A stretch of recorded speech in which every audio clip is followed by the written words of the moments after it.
Okay, good morning, everyone. I'd like to welcome you to the second day of public sessions being held by the Yukon River Panel as part of its 2025 annual preseason meeting. My name is Steve Gotch, and I will be serving as your chair today. Very pleased to be joining everyone from Dawson City, Yukon, and appreciate our participants who are viewing these proceedings online. A quick review of our agenda. We did conclude the panel's first day of business yesterday afternoon. We did extend the meeting to 5:30 p.m. Yukon time, concluding 4:30 Alaska time to accommodate testimony from individuals that wish to present information to the panel. We will be, as a reminder, providing an additional opportunity for public comment and testimony at 4 p.m. this afternoon. So if you could, if you have an interest in providing testimony to the panel, please sign up in advance. For those that are participating online, you can visit the Yukon River Panel's website for more information on how to register to provide testimony virtually. As far as our agenda for our second day, we will be receiving a number of scientific presentations and presentations on research being undertaken in the Yukon River watershed, looking at a number of factors influencing survival and production of Chinook salmon stocks, as well as traditional knowledge in fisheries management. And this afternoon, we'll also be joined for a special presentation on the Salmon in the Classroom project. So I hope that you join us at 1:30 after the lunch break for that very exciting engagement. At the end of the day, we will be rounding out our meeting agenda with reporting out on the Yukon River's Restoration and Enhancement Fund activities, as well as obviously providing opportunity for public comment and testimony, and confirming the Yukon River Panel's one-year planning schedule into the future, so confirming dates for 2025 postseason and 2026 preseason meeting sessions. Mr. Co-Chair, anything that you would like to add before we resume our second day of public sessions? Thank you, Mr. Chair. Thank you for the review of the agenda. Looking forward to some excellent presentations, a lot of information that I'm sure will be of interest and applicable to our members and members of the public. I'd also like to thank our gracious host for the wonderful reception last night. It was great to always get together with members of the public, our membership from both the US and Canada, and enjoy some fine company and fine food. Thank you, Mr. Chair. Thank you, Mr. Co-Chair, and yes, certainly appreciated the hospitality, and did want to acknowledge that the Yukon Salmon Subcommittee sponsored yesterday's evening reception as well. So thanks very much to your contribution towards that initiative, and appreciate all of the members that were able to attend the event, and apologize we were not able to get the various machines up and running for some evening fun. So. In any event, with that, before we initiate our first presentation of the day, any questions, comments from panel members before we get started? I think we are ready to go. So I believe we have online Dr. Brendan Connors from Fisheries and Oceans Canada, who will be introducing our first two presentations. So Dr. Connors, are you able to hear us, please? I am indeed, Mr. Chair. Can you hear me okay in the room? We can hear you very well. Welcome, and please proceed. Okay, so thanks very much, Mr. Chair, Mr. Co-Chair. It's my absolute pleasure to have the opportunity to introduce both Megan Federn, who's going to be talking first, and then Alyssa Murdoch, who will be speaking after her this morning. Both Megan and Alyssa are super talented, up-and-coming scientists who led collaborative multi-agency institution efforts to try and shed light on environmental and ecosystem processes associated with changing Chinook salmon population dynamics, productivity, and survival across Western Alaska and, of course, the Yukon. I think collectively their work represents really a kind of an unprecedented examination of Chinook salmon population ecology in northern latitude ecosystems. And I think their findings really help start to ground our understanding, in particular, of Yukon Chinook kind of recovery and rebuilding potential in the face of the rapidly changing environments and ecosystems that these fish utilize throughout their life cycle. So Megan, she conducted this work that she's going to be talking about today as a postdoctoral research scientist at University of Alaska Fairbanks College of Fisheries and Ocean Science. And she's now a research fish biologist at NOAA's Northwest Fisheries Science Center in the Population Ecology section. And so we're really fortunate to have her take a break from groundfish stock assessment to share some of her work today on drivers and diversity of Chinook salmon productivity in northern latitude ecosystems. So I'll hand it over to you, Megan. Thanks so much, Brendan. Can you hear me all right in the room? We can, yes, please proceed. Awesome, thanks so much. So as Brendan said, my name is Megan Feddern, and the work that I'm talking about today was part of my postdoc research that I conducted at University of Alaska Fairbanks. This work was really a collaborative effort for many folks across river basins and borders and agencies that contributed to the overall work. And I'd like to start with thanking my project leads, specifically Brendan Connors at DFO, Eric Shane, who's also at University of Alaska Fairbanks, Becky Shaftel, who's at Bureau of Land Management, and Curry Cunningham, who's also at University of Alaska Fairbanks. I'd also like to thank John Linderman and Kathy Merkel for inviting me here today. It's exciting to get to share this with you all.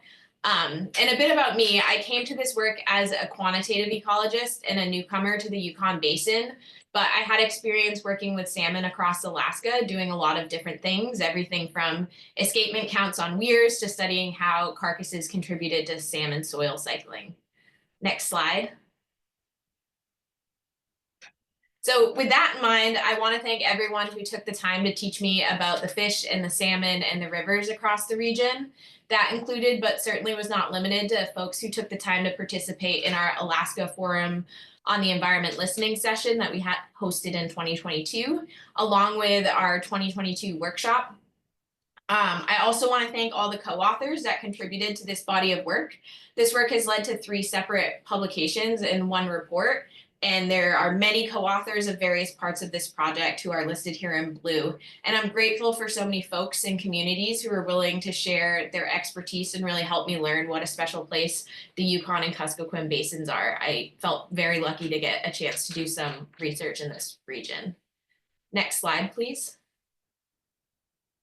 So it's no news to anyone in this room that the Yukon and Kuskokwim River basins support subsistence and traditional ways of life for thousands of households, including over 118 tribes and 18 First Nations in the Yukon and Kuskokwim watersheds. And the degree of impact that declines in Chinook and chum salmons have had on community well-being really cannot be overstated. Next slide, please. And the region has also experienced immense change to the land and rivers and oceans that these fish depend on. Alaska's climate has changed rapidly over the last half century, including annual mean air temperature increases between 2 and 3 degrees Celsius.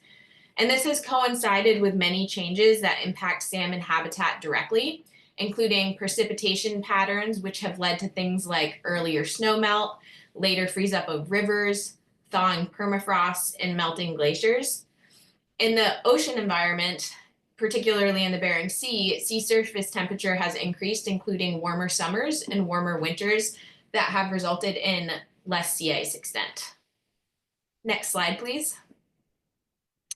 So we know from many of the well-studied rivers in this region that these environmental conditions are impacting our salmon.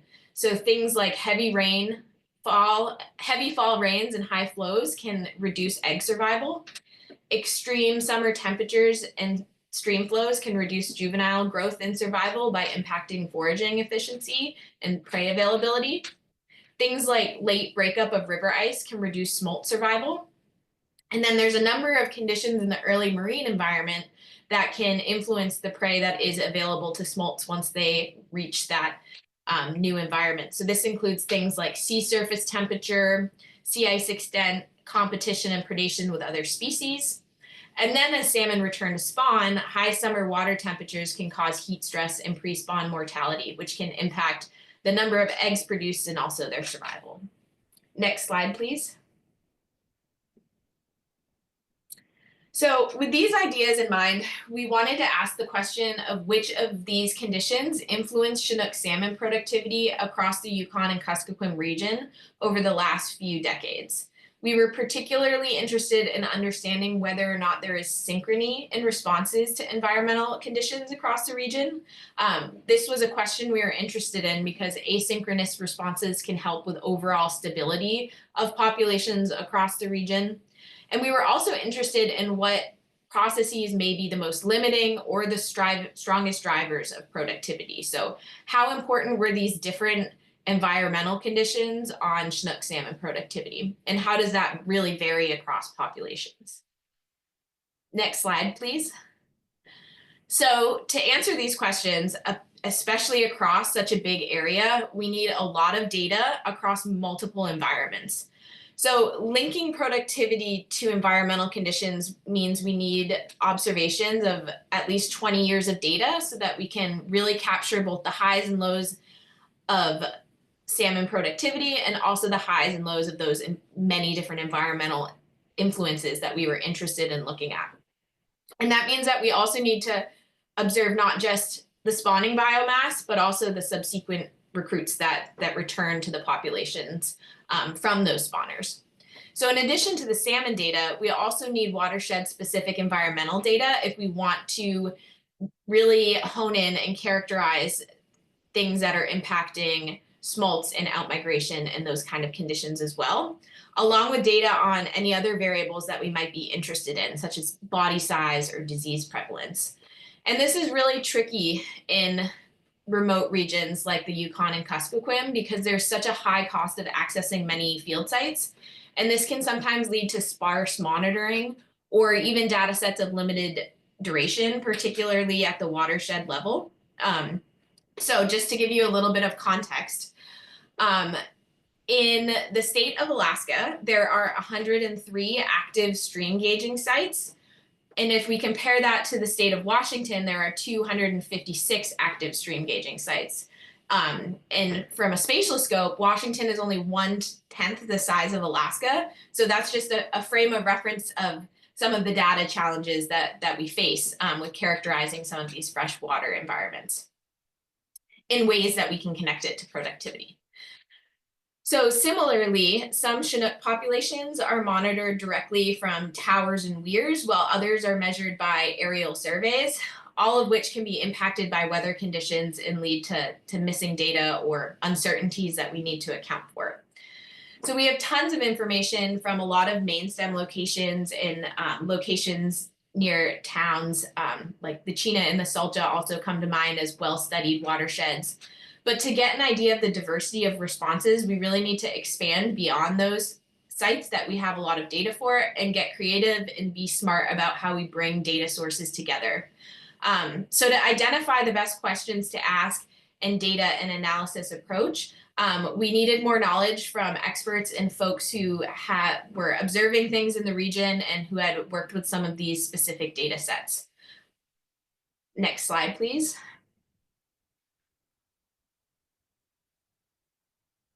I'm a little sick, so I might need to take extra water breaks. So in April 2022, we hosted a workshop that was titled Drivers and Diversity of Chinook Salmon, an Arctic Yukon Kuskokwim Perspective. And we were interested in learning about data availability and needs to develop this research into a really useful analysis for the folks who actually wanted to use the analysis. So we wanted to hear from folks about what conditions were impacting Chinook salmon productivity. Were we missing anything? Were we thinking about the right conditions? Were folks witnessing things in their own communities that we weren't aware of changes that we perhaps just didn't know about? And we wanted to discuss what data was available and reasonable to use. A lot of data collection varies across the region, so we wanted to hear from folks who had actually collected and worked with that data and could attest to how good it was. And we wanted to understand what questions we could feasibly answer with what was available to us. Next slide, please. So to kick off this workshop, we focused our conversations on questions, hypotheses, and data availability. We started with discussing people's relationships to salmon and the rivers, including including observations, ideas, and concerns of what everyone had been witnessing in their own region. One challenge on discussing things like data availability across the region was that the data sets vary a lot, and the time frames in which data had been collected varied a lot. So to make sure we could have these conversations collectively across borders and watersheds, we developed interactive web maps so folks could in real time explore what was available, how many years of spawning data we had, how many years of productivity we had, and also so that folks could look at how our salmon data sets were overlapping with what was available for environmental data sets. We also discussed the best ways to characterize certain conditions. So for example, if we wanted to get at a question about heat stress as spawners are returning, we needed to understand maximum temperature experience during migration, which included thinking about timing of migration and max temps rather than characterizing it as things like mean temps. We also considered gradients of model complexity from everything that was super complex, like a boosted regression trees, to environmentally informed state space models, to much simpler hierarchical linear modeling approaches. And finally, we considered all the trade-offs. We determined that our biggest priority was to include as broad a spatial scope as possible while accounting for uncertainty in some of these data sets to minimize spurious results. And as a result, we took a relatively simple modeling approach to be inclusive of as many environmental conditions and salmon populations as we possibly could. Next slide, please. So we narrowed our potential predictors or drivers of productivity down to 11 conditions experienced by 26 Chinook salmon subpopulations across the Yukon and Kuskokwim Basin. We had the data to address these 11 different hypotheses or research questions. So these included things like temperature and stream flow impacts during rearing and incubation, river ice breakup timing and sea ice cover during outmigration and ocean entry, summer and winter sea surface temperature during the first year at sea, abundance of potential competitors and predators. So this was an overall index of the abundance of chum, pink, and pollock in the ocean, and then size of adult spawners and migration temperatures. And some of these drivers were prioritized because of the workshop. Many folks expressed concern about escapement quality and the impacts of competitors and fisheries at sea. And while we weren't able to include some of those ideas explicitly, we took the best approach we could with using abundance data of things like pollock, pink, and chum salmon, along with the size of spawners as an indicator of escapement quality. And there are many, many other interesting and important characteristics that we weren't able to include because we simply didn't have the data to look at it in this particular framework.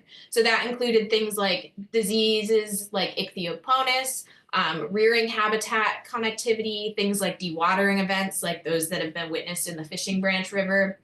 And while we weren't able to address that in this analysis, we did our best to document them and document those different ideas from the workshop in a publication in Fisheries of the workshop proceedings to make sure that those ideas weren't lost and hopefully could be pursued in other future research. Next slide, please. So another important component of this work was identifying how we were gonna characterize and get data for freshwater conditions. I already mentioned that there are limits in stream gauging networks in Alaska and the Yukon. Even places that have monitoring often have some missing years. And an amazing effort led by Becky Shaftel developed indices of stream flow and stream temperature across 26 watersheds in the Yukon and Kuskokwim where Chinook salmon spawn. She compared a number of different gridded climate products, which you can see here on the left. Each of these lines represent a different gridded climate product, and the black line represents actual observed data, so data that was collected in real time. And she compared these different products to develop models that could fill in those time gaps that we had in some of these data sets, and she compared them across relative to the timing that we did actually have real observation.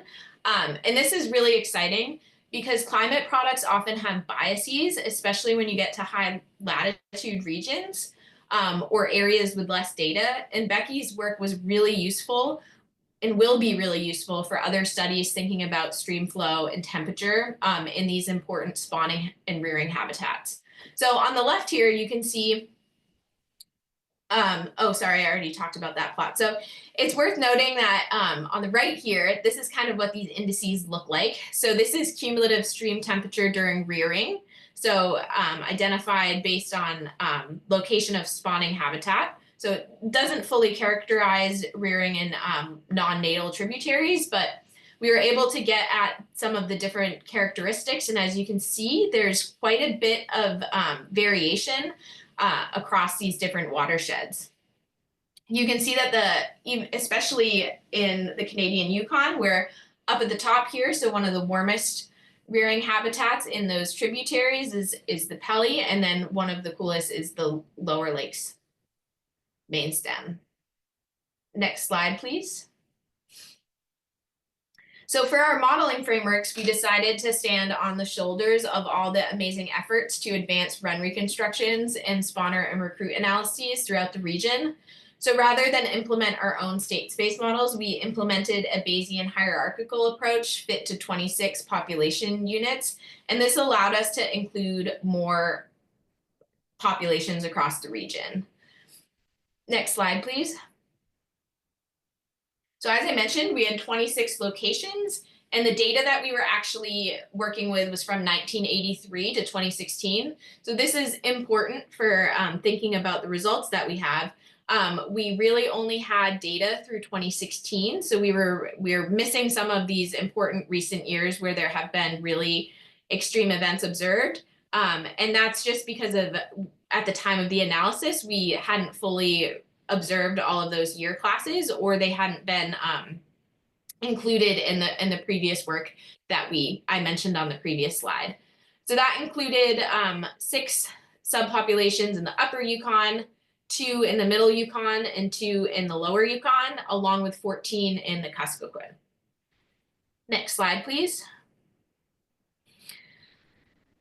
So just the basic structure of how we modeled these relationships, we took the recruit and spawner data and its associated uncertainty from those previous studies, and we combined that with 11 hypothesized drivers of productivity that we came up with at the workshop. And we were able to get data from the data sets that Becky developed on the freshwater habitat conditions, along with a number of different data sets that characterize marine conditions as well. And we modeled these relationships between productivity and drivers using a Bayesian hierarchical model, which gave us what you see depicted here on the right of our model outputs, which are essentially linear relationships between the number of recruits per spawner and some individual driver. And these relationships are estimated for both each individual population and across populations within a subregion. So we were able to characterize both population-specific relationships along with kind of these broader regional relationships that we see across populations. Next slide, please. So just to summarize, we built on previous research and we evaluated both local and regional drivers, and we were able to share this information across populations to help reduce spurious correlations. And we looked at 26 subpopulations across the 3 regions over the time period of 1983 and 2016. And I don't think I mentioned this before, but I know folks are used to thinking about brood years, but this time period, 2016, is actually the return year. So think about it that way. Next slide, please. So here are the final covariates that we used in the model, or the final drivers. So we looked at max daily stream flow, which we know influences egg survival. These numbers denote how we lagged those data sets relative to the spawner and recruit data to ensure that we were actually aligning it appropriately with the different life stages that we thought it would be impacting. We looked at stream temperature and median daily stream flow during juvenile rearing, because we know that can impact juvenile growth and foraging efficiency. We looked at river ice breakup date and sea ice concentration index, because they impact outmigration timing and survival. And then we looked at cross-shelf wind and summer sea surface temperature during the first summer at sea, which can impact primary production and prey quality. We looked at an index of predation and competition that was the overall abundance of pollock, pink, and chum salmon, so all of that together, not individually. And we looked at winter sea surface temperature because we know warmer winters can sometimes have improved overwinter survival during the first winter at sea. And we looked at body size, so the size of adult spawners as they return to reproduce. And finally, max daily stream temperature, which we know influences the number of eggs produced and migration survival. Next slide, please.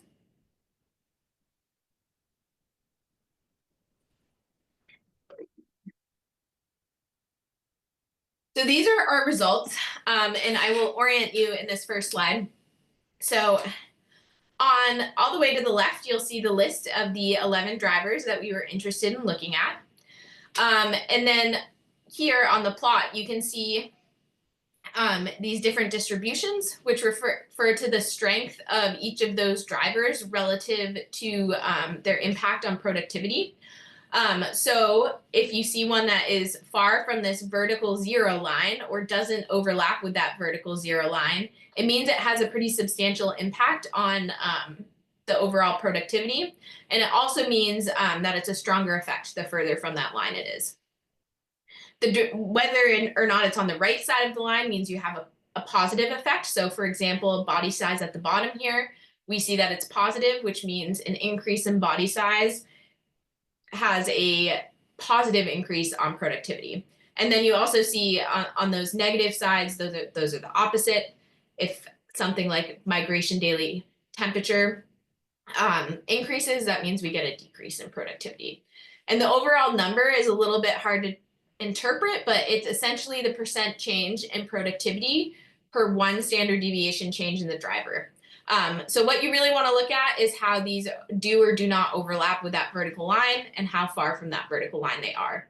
But I've highlighted the ones that are important for you. So these are the overall effects. So as I mentioned, we were able to estimate both the watershed or population specific effect or the regional effect. So this is for the Yukon region in the US. So that includes both the lower and the middle Yukon, those 4 populations there. And we found that there was a combination of variables that were really important. Specifically, temperature in the early marine life stage and body size, along with max daily temperature during migration, all have strong effects. These ones starred here on the left, where things like larger bodies in warmer winters in the first winter at sea are good for productivity, and warmer temperatures in the first summer at sea and in migration corridors were worse. So size is our biggest effect, where we get something like a 68 millimeter decrease in size, so that's our one standard deviation, was associated with a 25 to 36% decline in productivity. And vice versa, an increase in size resulted in an increase in productivity. Now, similarly, just to put that into context, we get about a 0.7 degrees Celsius increase in max daily migration temperature was also associated with a 16% decline in productivity. Next slide, please.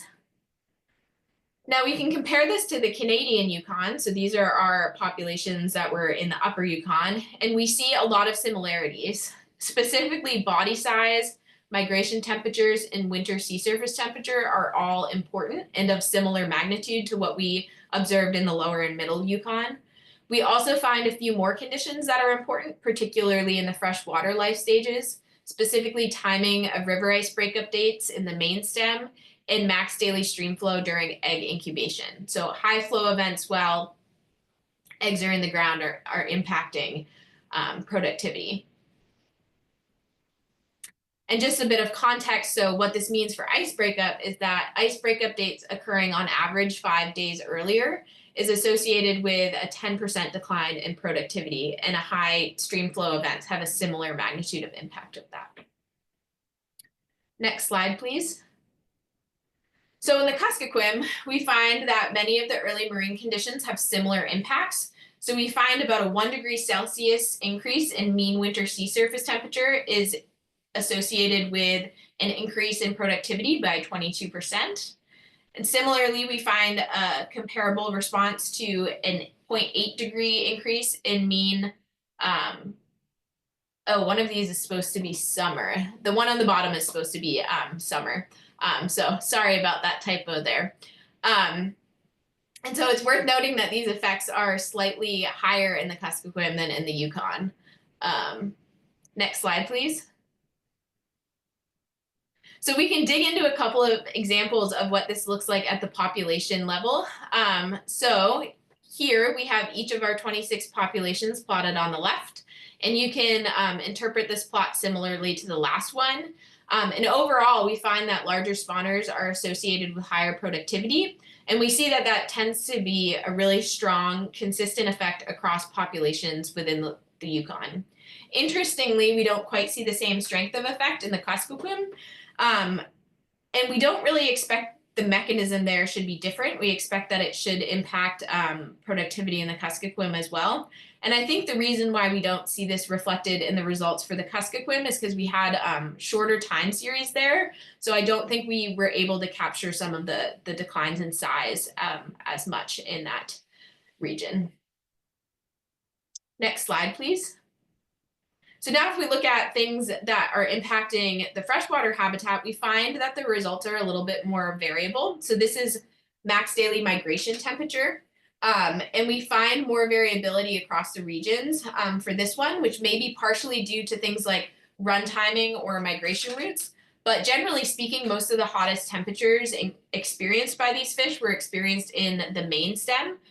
So we don't necessarily see that there's a stronger relationship in the US versus Canada, but there is some variation and uncertainty associated with some individual populations. So generally speaking, hotter migration temperatures are associated with lower productivity. Next slide, please. So overall, that was a lot of information. So just to kind of summarize some of these results about what marine and freshwater processes may be the most limiting or maybe the strongest for Chinook salmon productivity across the region. Productivity generally decreases with colder winters and warmer summers during the first year at sea. Smaller spawning adults also decrease productivity, and warmer water in migration corridors also decreases productivity. Next slide, please. So coming back to these original questions of what processes may be the most limiting or maybe driving productivity the most, we find cold winters, hot migration corridors, and body size are the strongest drivers. And this question of whether or not there is synchrony in response to these environmental conditions, we do see pretty consistent synchrony, especially within each subregion, particularly associated with marine conditions and size. But the strengths of some of these effects do vary by population and region, specifically when it comes to some of these freshwater conditions. Next slide, please. And there's a lot of other things that we weren't really able to address in this study that I think would be interesting to look at in the future. We were only able to really model these relationships as linear relationships, but we know certain conditions might impact salmon in nonlinear ways. So specifically thinking about temperature, we imagine that there should be some ideal temperature that isn't too hot and isn't too cold that would be ideal for growth, which would result in kind of this dome-shaped relationship, but also things like threshold relationships. Like we know that has a strong impact on egg survival, where there might be stream flows that are fine, and then a stream flow above a certain amount might impact eggs more. So those were things that we weren't fully able to address. There were also a number of conditions that we discussed at the workshop, such as permafrost thaw, wildfire, freshwater predators, bycatch, and habitat complexity that we weren't able to do, but would be really interesting to think about in a similar context. And finally, we weren't able to fully get recent conditions, although that's something that this team has thought about a bit about our ability and capacity to maybe reevaluate or update some of these time series and think about more recent conditions. Next slide, please. So just a few thoughts to leave you with. In return years where fish are experiencing more warmer migration corridors, we might expect that there will be less recruits to survive and return in future years. Also, in years where spawners are smaller, we know that they will be putting fewer eggs in the ground, and as a result, that may in turn result in fewer returns in the future.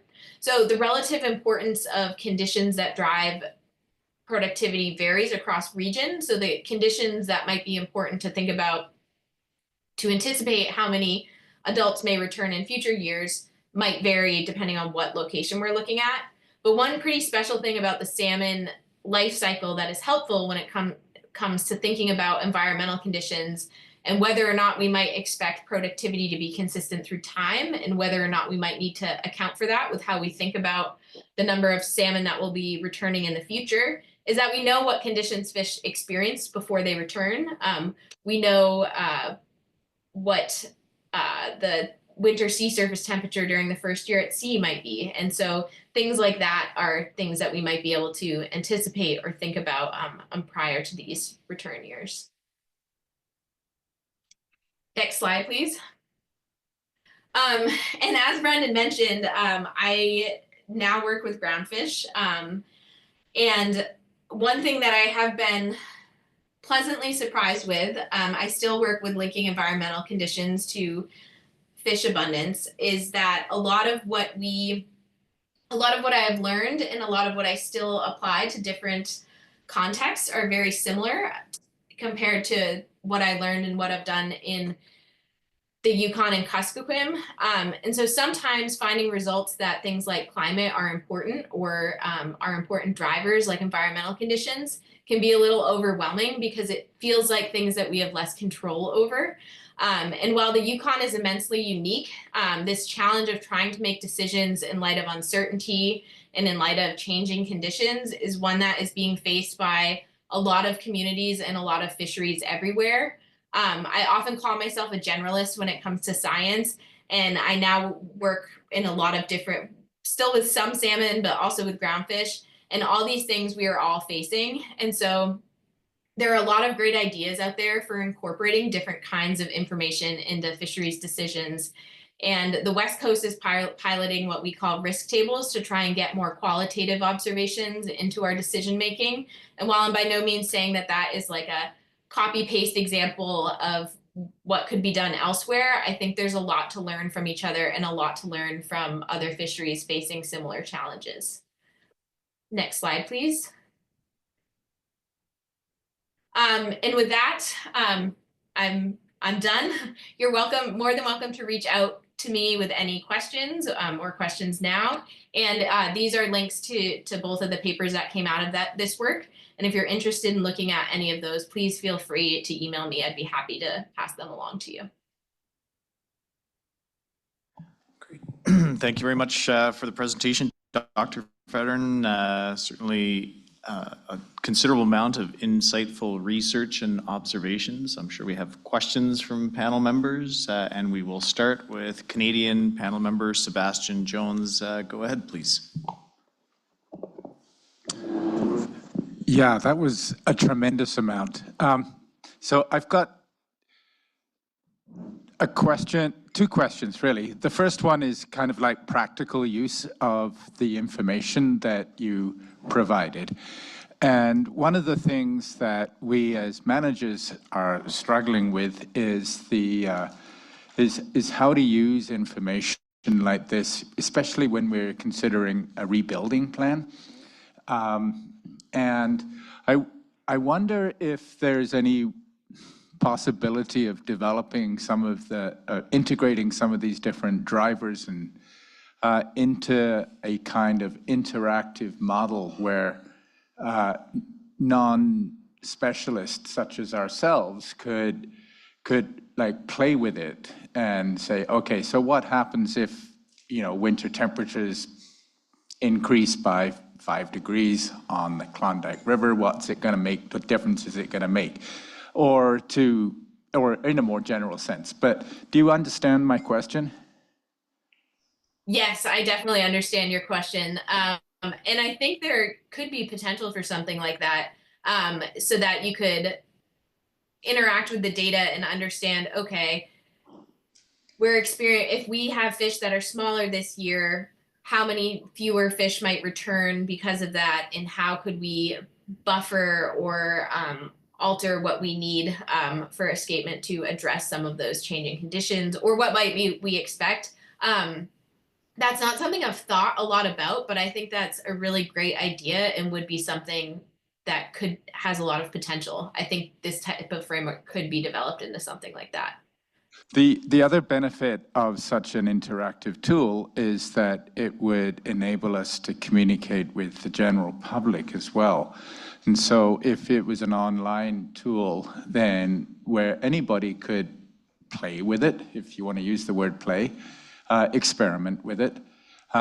And it would really be a way for people to understand the importance of all of these different effects. So I think it would be a helpful thing to develop. I don't know how one would go about doing that. And part of the reason why I also think something like this would be important is because I have a very difficult time really understanding some of these graphs that you presented today. I spend quite a bit of time looking at graphs. I'm not a fisheries biologist, so maybe my education is incomplete, but that's another reason why a tool such as I'm suggesting could be helpful, because simply looking at your graphs of what happens when certain conditions go out by one standard deviation, I can't even interpret what that means on this graph properly. Maybe everybody else can, but so I just want to put that out there as an observation. So this is a very technical presentation. So anyway, thank you very much for this. I'm really glad this work is taking place. Yeah, thank you so much for that suggestion. I think it's a really interesting idea. Great. Thank you for that. Further questions from panel members? We've got a number of folks putting up their hands. We'll start at the front. So U.S. panel member Ragnar Ahlstrom, go ahead. Mr. Chairman, Ms. Fedrin, I look at, some of the graphs, and I try to grapple with what we can do. And I look at one of the, I guess, results is that large spawners are associated with higher productivity, which makes a lot of sense. But where do you go? You want to produce large spawners. So I assume you go back. Why aren't there more large spawners? Have you reached a conclusion that fish are, what do I need to look at this so that fish are coming back in small?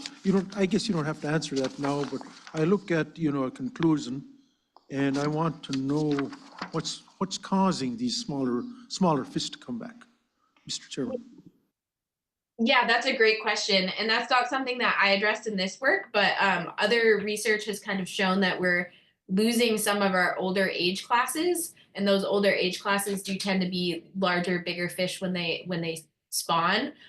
So my understanding of what is happening with some of these declines in size is that this kind of shifting age structure that we have is contributing to the size of our spawners. And that in turn is then impacting the productivity, so the number of offspring that are able to be produced, just from a number of eggs being able to produce kind of relationship is what we expect. Mr. Chairman, Ms. Fedrin, so why are the Chinook coming back apparently earlier? I mean, it's a factor, they need to be large. Then it went on that they're not large because they're younger. So why are they like sooner?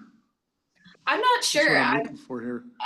Yeah, There's like a domino effect. yeah, I'm not sure the relationship between size and return timing. Okay, thank you for that. Next, we'll go to Canadian panel member Danny Cresswell. Go ahead, Danny.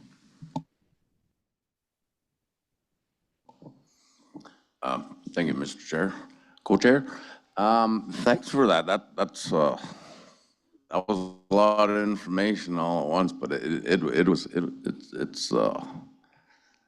it's cool knowing that there's someone out there like you doing this kind of work, and more of you, and combining this information and to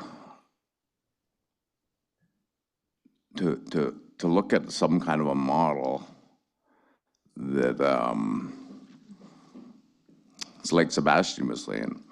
The more we can put into it and good information and get the feedback from it, like some kind of an AI generated program that can punch all of this stuff into there.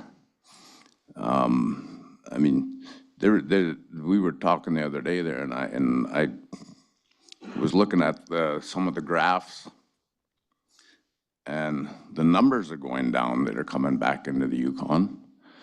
But the survival rate, when they get to the mouth and what makes it into the Yukon, and we're losing 46%.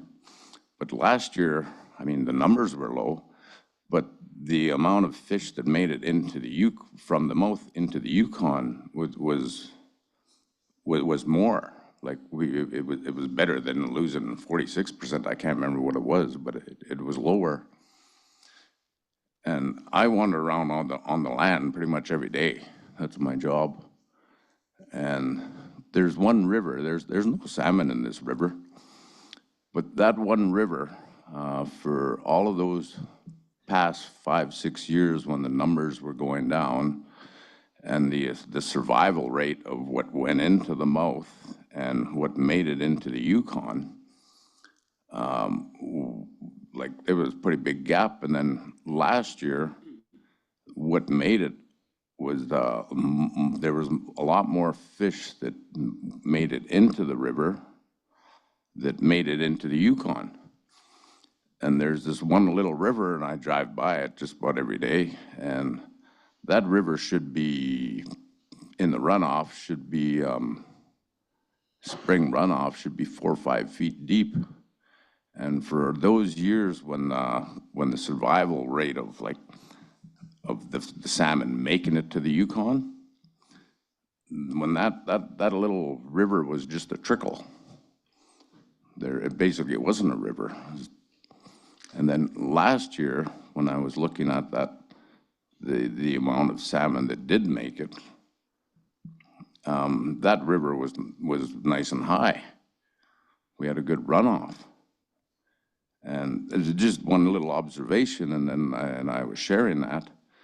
And then I was like, what kind of indicators could we have, like just like that? I mean, if the Wheaton River's really low, the survival rate of those salmon making it from the mouth into the Yukon, I mean, just from an observation, we're going to lose between 30 and 50% of our salmon when that river is high. I mean, that's just one little river and just an observation, but it all correlated together.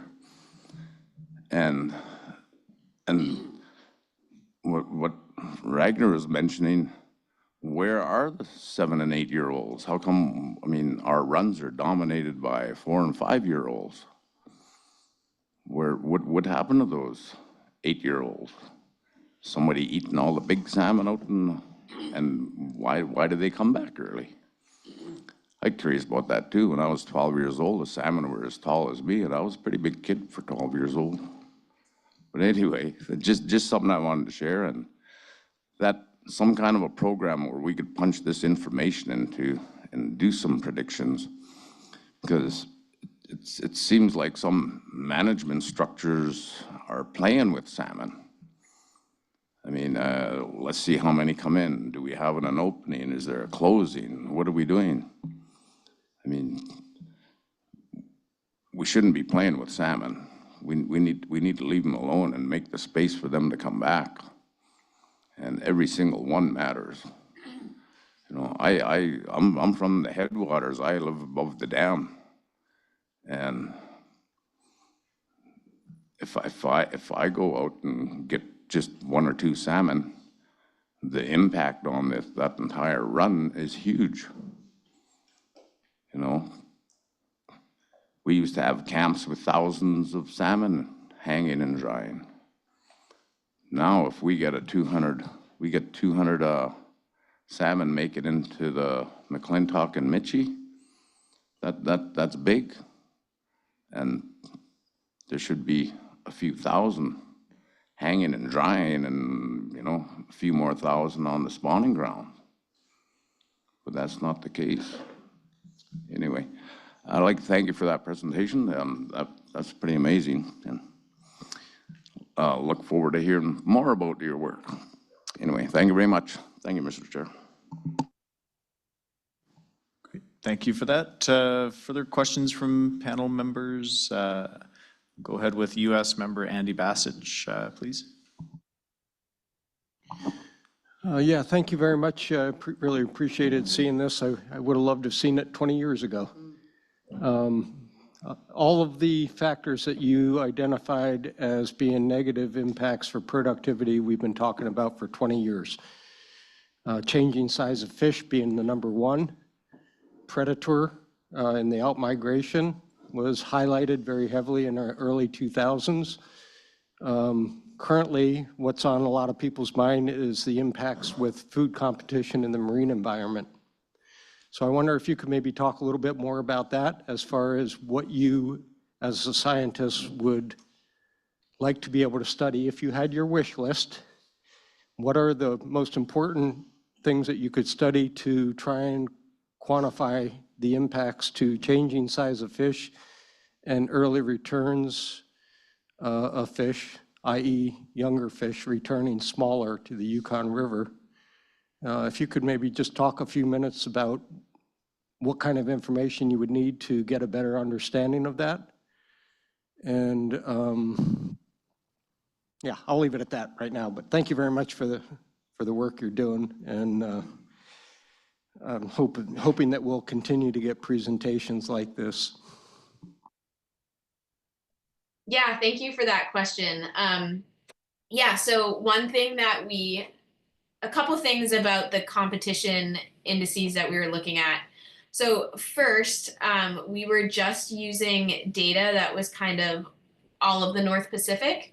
In an ideal scenario, we would have been able to dig in a little bit more to characterize some of those pink and chum runs in ways that overlap a little bit more with Yukon Chinook and Kuskokwim Chinook, like spatially in the ocean.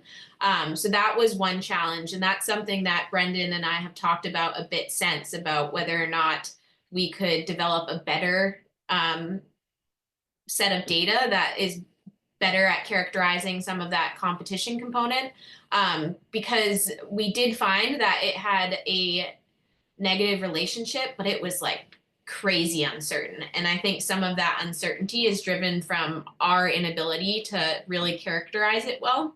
And one other interesting thing that we found is that index of overall abundance of competitors at sea was really strongly correlated with size. So meaning that we did find evidence in our data that body size and competition at sea were interrelated. And that is something that I would also really want to look into more with, time and funding. Would have been something that I would have drilled into more, is to try and disentangle a little bit more information about how can we characterize this idea of competition at sea a little bit better, and how can we see how that is related with size. Great, thank you for that. Next, we have a question from Canadian Panel Advisor Carly Knight. Go ahead.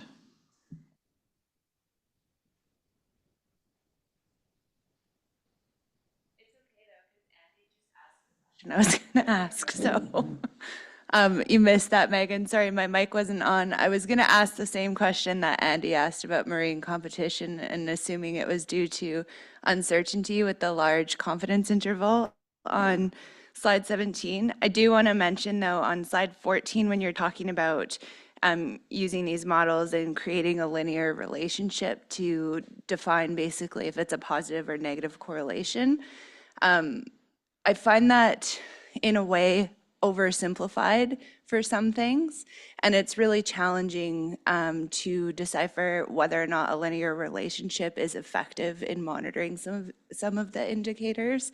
And so just wanted to keep that in mind. But if you'd like to speak to that at all, that would be great. Thanks. Yeah, thank you so much for that question.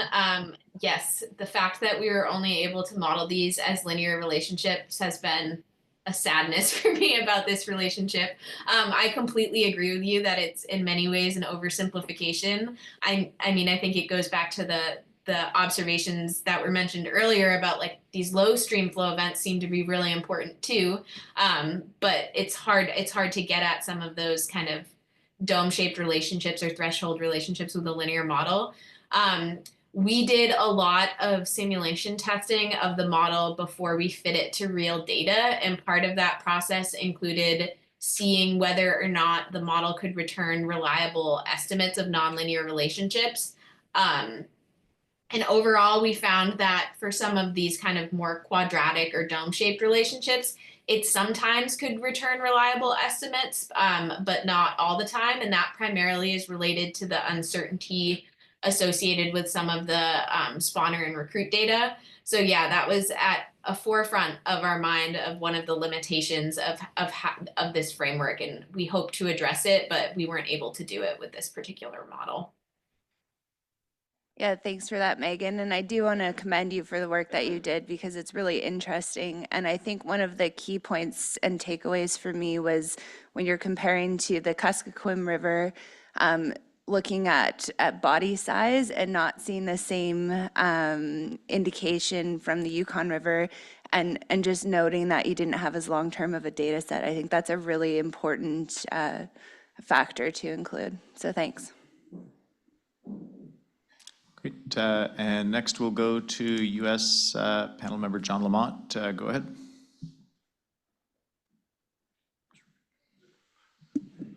Mr. Chair, Ms. Ferdinand, my question is, I guess, related to predators. Back in 2018, John Ryan did an article titled, "This is Why You Don't See People-Sized Salmon Anymore," related to the Columbia River in the Pacific Northwest.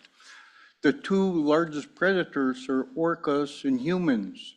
And with, I think the population in 2018 was around 2,300 orcas out there in the Pacific Northwest. They utilized 20 million pounds of Chinook salmon, and they always look for the larger fish. So is there any, I don't know, maybe when I was looking at your graphs, I didn't catch if you had mentioned the predators out there and I know there's orcas moving up further north due to the temperature changes moving into the Bering Sea. So that might be one small factor in this whole size difference and non-returning Chinook. Thank you. Yeah, thank you for that question. We didn't look at any marine mammal predators. Part of that is primarily due to some of the population data sets are shorter or gap year, specifically in some of the earlier time series. I think that definitely could play a role in this equation. I'm sure it's probably a part of it, especially with, as you mentioned, some of the size components. But I don't know enough about marine mammal and salmon interactions in the Bering Sea to really speak to that more, but I do think it's a really great idea. Great, thank you. Next we'll go to Canadian panel member Kadrian Hummel. Go ahead.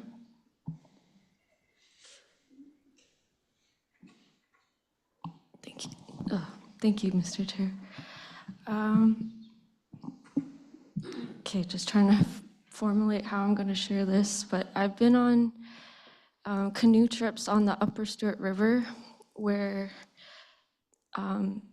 it's highly impacted by wildfires, and those wildfires eventually lead to the permafrost thaw, which lead to big erosions into the river. And on these canoe trips, when we're going down the river, there's one day where we had a big rain, and then it almost sounded like gunshots, but it was big spruce trees that were falling into the river and slapping on the water. But the erosion got so, the sediment in the water became so thick that you could hear like a loud sizzling on our canoes. And I just wanted to share that with for those unaddressed linear conditions. And this last summer I did some benthics monitoring on the Haggart Creek, Lynx Creek, which are tributaries to the McQuestion River. And when we were doing this benthic sampling on the Lynx Creek, where it's clear water, you could see the rocks underneath on the bed. And that compared to Haggart Creek, where there's high sediment and lower turbidity, the benthics that we could find, it was way easier to find the bugs. We're like picking bugs with tweezers to get enough so that they could do their data sampling. But I just wanted to bring that up and share that for if that had any connection. Merci. Yeah, thank you for sharing that story. That is, I really liked how you talked about the landslide and the sedimentation. I think from my perspective, I think that's the exact thing that I think about when I think about wildfire being a problem, about how some of the sedimentation that gets washed in can really infect some of those incubating eggs and those reds and affect, you know, the substrate that salmon have to build their reds. And we didn't have data to look at wildfire, but there is one really cool project at UAF right now that's, I think, looking at wildfire in riparian habitat. So they're trying to use some of the satellite data and wildfire history data to try and pull some of that data together. So I'm optimistic that we might be able to get at that question a little bit more in the future, because there are so many stories and observations like yours that make us think that it's a really important component of the system and the salmon. Thank you for that. Great, thank you. And we've got a couple more questions. First, we'll go to U.S. panel member Andy Basich. And I will we do have one additional presentation that will follow this one before we go to break. And it's also on environmental factors influencing Chinook salmon survival. So more opportunity for discussion and question, but go ahead, Andy. Yeah, I'll keep this very brief. I just needed a little bit clarification. You talked a little bit about the impacts of early breakups on survival. And I was wondering if you could kind of clarify, the Yukon River breaks up over a period of about 3 weeks, sometimes even 4 weeks on some years. Those reference points that are having those impacts, is that breakup at the local stream where the outmigration is happening? Is that where you're measuring from? Because I'm just trying to understand that impact over time. So where is that focused on, if is I guess the question. Thank you. Yeah, thank you for that question. So that is main stem breakups. That's how we were able to characterize it. We were going to look at some of the more local watershed level ones, but we just didn't have enough information across enough of those 26 populations that we ended up focusing on the main stem. Great. Next, U.S. panel member Virgil Umpenhauer. Go ahead, Virgil. Thank you. A couple of years ago, Senator Sullivan, United States Senator from Alaska, appropriated money and formed a group of people, or a group of people got formed, and Ed Farley, I believe is how you pronounced his name, led the group. There's 3 of us in the room that were in this group, and our mission was to try to figure out what science need to be done to figure out why the salmon aren't coming back to the AYK region anymore, primarily the AYK. And that was not just the Chinook, but also the chum and the coho. And so our group agreed on, or we voted on, 29 of us voted at the end of that thing. And the thing that we voted was the most important thing that affected the return of the fish was the lack of groceries in the ocean pasture or grass in the ocean pasture created because of hatchery fish, which Alaska dumped. Well, 2 years ago, I know they dumped 1.9 billion in, mostly pinks and chums. But anyway, I haven't heard anything about that since that happened. And then I just want to say something else about the size of the fish. I know between 1982, 1986, 28% of the harvest, commercial harvest in the lower Yukon were 7-year-old Chinook. And then I also really studied a study that was done in January, or it was presented to the Board of Fish in January of 1981 by the department. It was either 11 or 12 studies. The very last one was done by Ricker. Now this was in 1981. And what the proposal was to limit gill nets in Cook Inlet to no larger than 6 inches. And the very last sentence in that, done by Ricker, said that no Chinook salmon fishery is sustainable with gill nets larger than 6-inch mesh. On the Yukon, you can still use a 7.5-inch mesh. And that didn't get changed. I raised all kinds of hell trying to get it changed starting in the mid-90s. And we only went down to 7.5 inches. But do you have anything to say on those subjects? And have you heard anything about that group, that Ed Farley was our leader, and there's 3 of us in the room that were part of that group? Yeah, thank you for that. I have not heard about that group, but I think your comment about the hatchery salmon, I think is interesting too. Thinking about the question earlier about future research, and I responded with it'd be great to be able to characterize some of these populations better, specifically of the pink and chum populations that we looked at. And I think that would play into that as well, being able to really dig into where those populations are coming from and how those different populations are impacting it would be important. And I'm sure, I don't know a lot about the history of mesh size regulations in the Yukon, but there are other fisheries that have definitely shown that is an important component of size and maintaining size classes. So I think your observation and ideas that that could have played an important role in some of these size trends has a lot of history and research behind it that makes sense. Great, thank you. Thank you for that question, and also to Dr. Federn for the presentation. Sincerely appreciate you taking time out of your schedule to join the Yukon River panel this morning. Perhaps I'll pass the floor back over to Dr. Connors to introduce our next presenter, who will be providing information on environmental conditions influencing Canadian origin Yukon River salmon. Yeah, thank you, Mr. Chair. And thanks very much, Megan. Lots and lots of great questions and discussion. So super pleased to be able to introduce Alyssa Murdoch. Her work specifically is really kind of laser focused in on Canadian origin Yukon Chinook, and I think what you're going to hear from her really nicely complements the broad scale findings of the work that Megan just presented, while also kind of placing them in context in terms of kind of changes in returns and implications for conservation and management. So I think we'll really kind of nicely follow up from the discussion that's just been going on. Alyssa did this work while she was a postdoctoral fellow with the Wildlife Conservation Society of Canada, and Carleton University.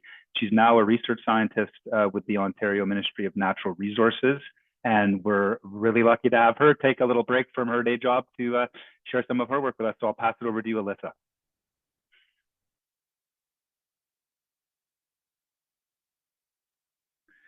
You are muted.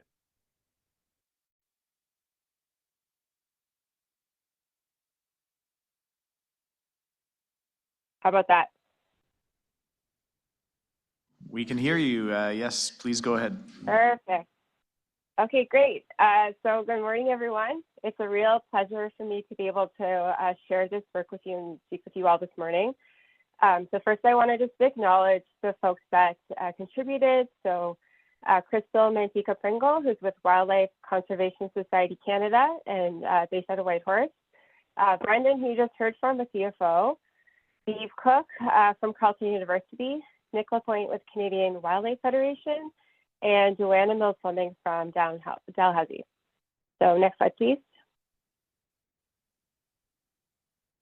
All right, so yes, Megan spoke more broadly about how environmental conditions might be influencing these salmon across the Yukon-Kuskokwim, but I'm going to talk specifically about those Canadian origin Yukon River Chinook salmon.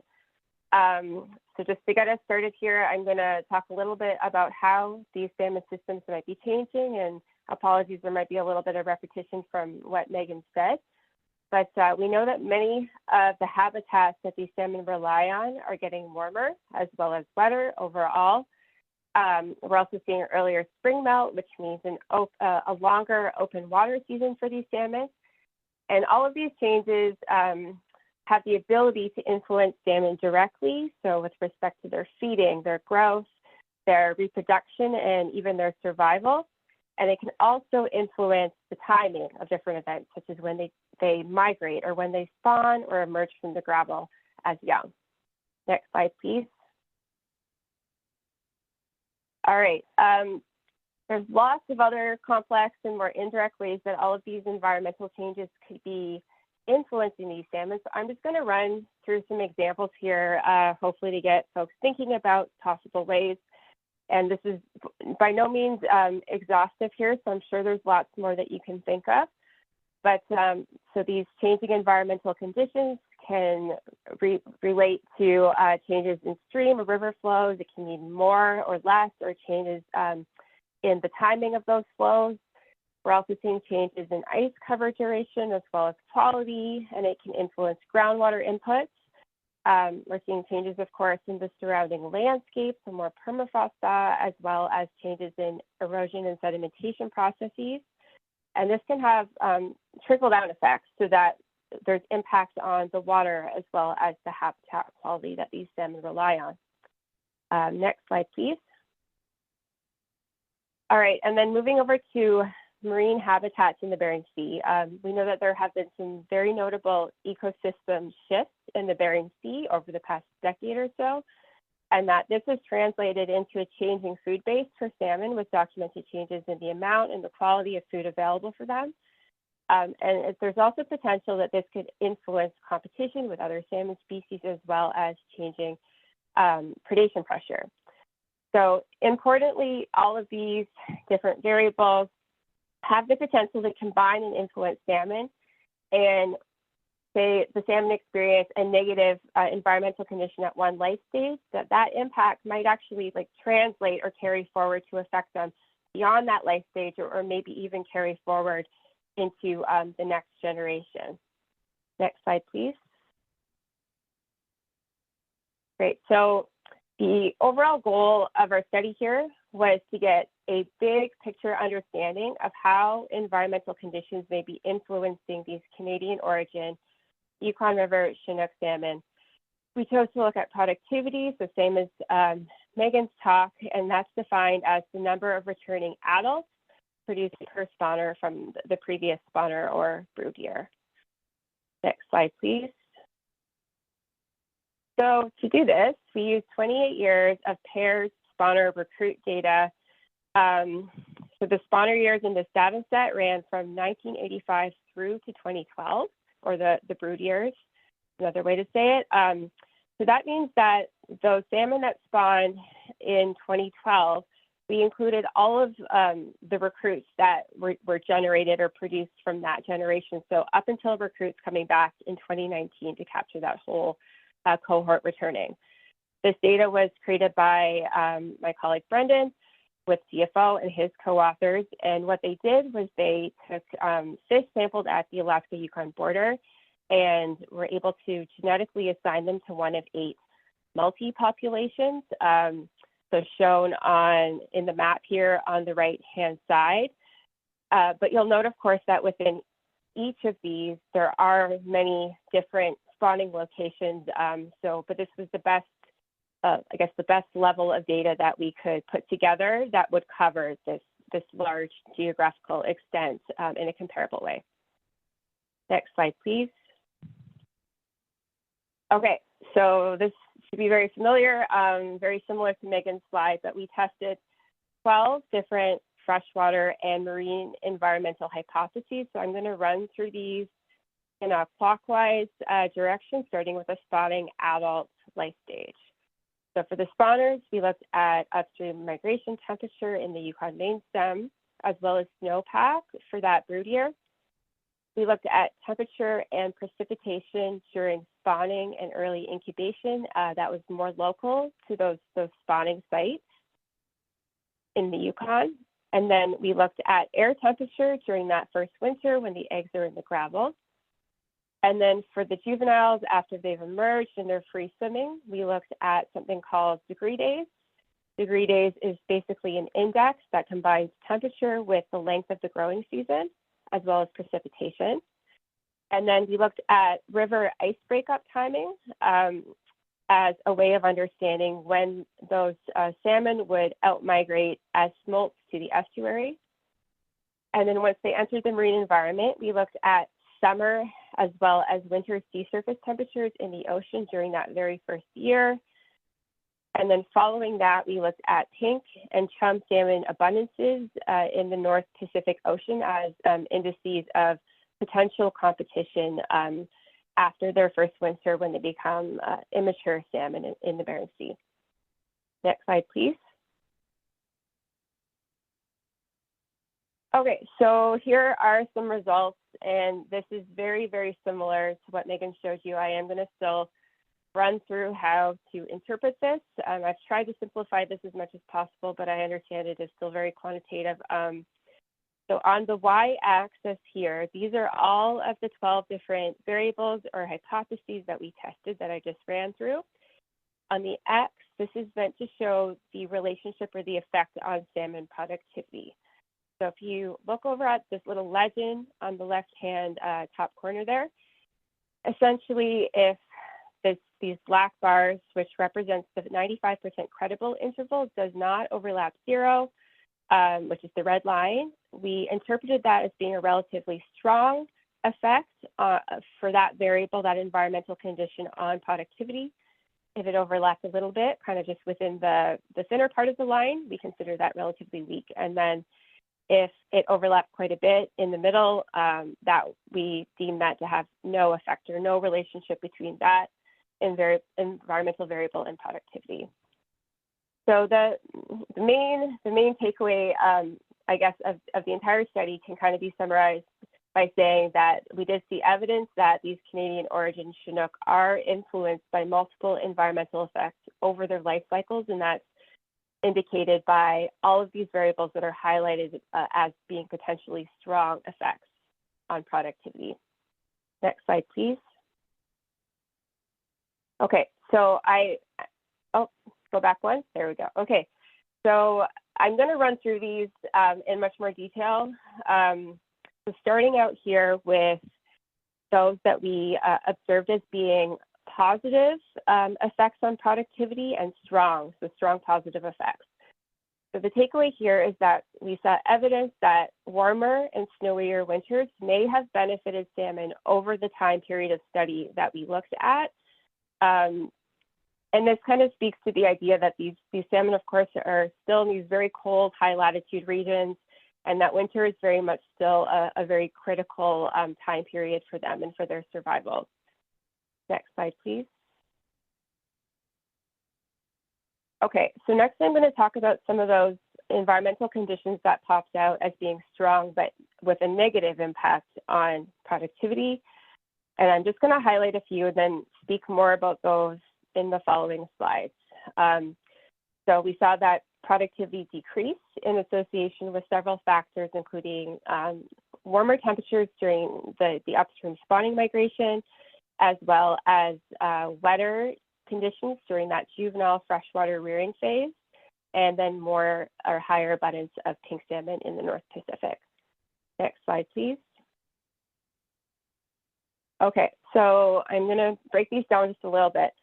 So first off, we did see that warmer water temperatures when the salmon are migrating up did appear to have this strong negative effect on productivity. And because we found this, and also Megan's study and actually a few other studies more recently have started to look more and more at this, we're just kind of flagging this one as a key factor that could be influencing Chinook salmon productivity that perhaps we should be thinking about more and more into the future as we anticipate that the river is going to get warmer and warmer, most likely. So the possible explanation here is that when the salmon are migrating up, of course, they have to forego these extremely long migrations requiring a lot of energy. If you crank up the temperature for them a little bit, their metabolism goes up. That means they need more to get to their spawning grounds, more energy, more oxygen, and to effectively carry out their spawning activities.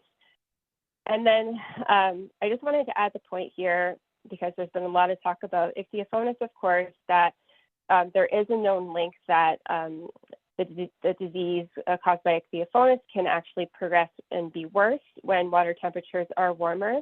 So they might be more vulnerable to negative impacts from ichthyophonus in warmer years. So I think that's really an important one to think about also. Next slide, please. Okay, so the next one here is talking about how we found that increased summer rainfall may be negatively impacting productivity through this freshwater juvenile rearing phase. So the possible explanation here is that in these rearing habitats, after a large rainfall, this causes potentially higher flows for a period of time, as well as potentially reduces the water clarity. And of course, this could be compounded when you think about things like permafrost in the nearby area or any sort of development. So this means that they're facing higher and potentially cloudier, murkier, or more turbid flows, and that this can negatively impact the ability of these young salmon to feed as well as to grow, and maybe down the line could impact their survival or other parts of their life stages. Next slide, please. Okay, and then lastly here, I wanted to talk a little bit more about our finding that higher abundances of pink salmon did appear to be negatively impacting these Canadian origin Chinook salmon, possibly due to competition, of course, and just that it's pretty well known. I expect that these abundances have increased quite substantially in the North Pacific Ocean, and you can see that on the figure on the right-hand side here. And that there is some evidence to suggest that higher abundances of pink salmon could negatively impact Chinook salmon growth as well as overall productivity. And there's been studies that have shown these various linkages within the North Pacific more broadly, but also some specific to the Bering Sea and Chinook salmon there. Next slide, please. Okay, so finally here, I just wanted to touch quickly on the variables that came out as less important or not important. So in the green box here, we found that temperature and precipitation during the spawning and early incubation phase. So this would have been more localized temperature and precipitation to spawning grounds within the Yukon River drainage basin on the Yukon side of the border. We found that those were relatively weak versus summer sea surface temperature in the Bering Sea when these salmon are juveniles after they come out of the estuary. They spend that first summer up in the northeastern part of the Bering Sea, kind of close to shore. That appears to have no impact on productivity. for the years that we looked at, and then also chum salmon abundance in the North Pacific Ocean appeared to have no impact on productivity. Next slide, please. Okay, so here is my final result slide, and this one's a little bit different, but it's a really important one, so hopefully I can do it justice. So what we wanted to do next was translate this into hopefully kind of a more intuitive way of thinking about things, because I know that most of us don't think in terms of how environmental conditions are going to influence productivity. We think about how is it going to influence the run size, the number of returning adults. So that is what this figure is attempting to do. So if you look along the x-axis, these are all of those variables or hypotheses that we found were important for salmon. And I'm going to draw your attention down to the highlighted box. I'm going to do this one as an example for how to interpret this. But essentially, we're saying that if the temperature in the Yukon main stem during when the salmon are migrating up for spawning, if it increases by 1.2 degrees Celsius, which represents the standard deviation within the data set, on average, we would expect to see roughly 12,000 less salmon produced from that spawner year, that brood year. So if you look across all the other variables, you'll see that there is quite a bit of uncertainty in the estimates, but on average, that these environmental conditions could influence the run size on the scale of tens of thousands of salmon. So that's not trivial considering the really low returns that we've been seeing. And if you consider a group of salmon or a cohort of salmon going through their different habitats, their different life stages, if they happen to experience really poor conditions in multiple places along their route, then this could really tip the scales and produce a much lower return size with potential implications for spawning escapement goals. Next slide, please. Okay, so to summarize, we did see evidence that Canadian origin Yukon River Chinook are influenced by multiple environmental effects over their life cycles. On the positive side of things, we saw that increased snowpack and warmer temperatures during the winter, as well as earlier ice out, may have actually benefited salmon during the specific years that we looked at. However, that these positive effects may be offset by potential environmental stressors that we covered here. So, such as the warmer temperature during the upstream spawning migration, more summer rainfall in juvenile rearing habitats in fresh water, as well as higher abundances of pink salmon in the North Pacific. And then finally, just that these environmental conditions do have the potential to impact run sizes, but that there's going to be a lot of variability. But any group or cohort that experiences kind of a disproportionate amount of poor conditions along their way, that this could really result in a big impact on them potentially. Next slide, please. Okay, so almost done here. I'm just going to take a few more minutes of your time to talk about how this research aligns with or could support ongoing or future conservation, stewardship, or management actions. Next slide, please. Okay, so the first one I want to talk about is this idea that, of course, the climate risk is increasing so much, especially in northern regions, and there's more and more climate uncertainty. So really the most kind of conservative tool that we have in our toolkit is to let more salmon reach their spawning grounds to buffer against this increased climate uncertainty going forward. But there's, of course, immense sacrifice and hardship associated with this kind of recommendation that requires less or more restricted fishing. So I did want to acknowledge that. Next slide, please. All right, the second point here is about this idea that we found that climate stress did appear to be important and negatively impacting juvenile freshwater rearing habitats. And I think this is a life stage that we often don't think about as much. There might be some good opportunity here, for example, to go in and maybe even just have a better understanding of where those important juvenile freshwater rearing areas are, so that we can consider them as candidates for future protection or for appropriate, applicable restoration activities also. Next slide, please. Okay, and here's the last one.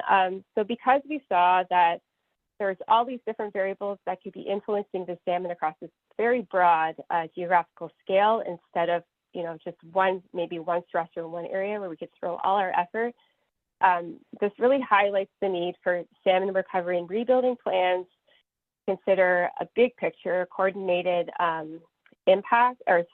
approach in order to be truly effective. So with that in mind, there have been a lot of great efforts so far that are taking this kind of broad approach and that are considering things and all the different environmental effects across the entire range collectively. Next slide, please. Okay, so that's it. Again, it's a great pleasure for me to be able to share this with you all today.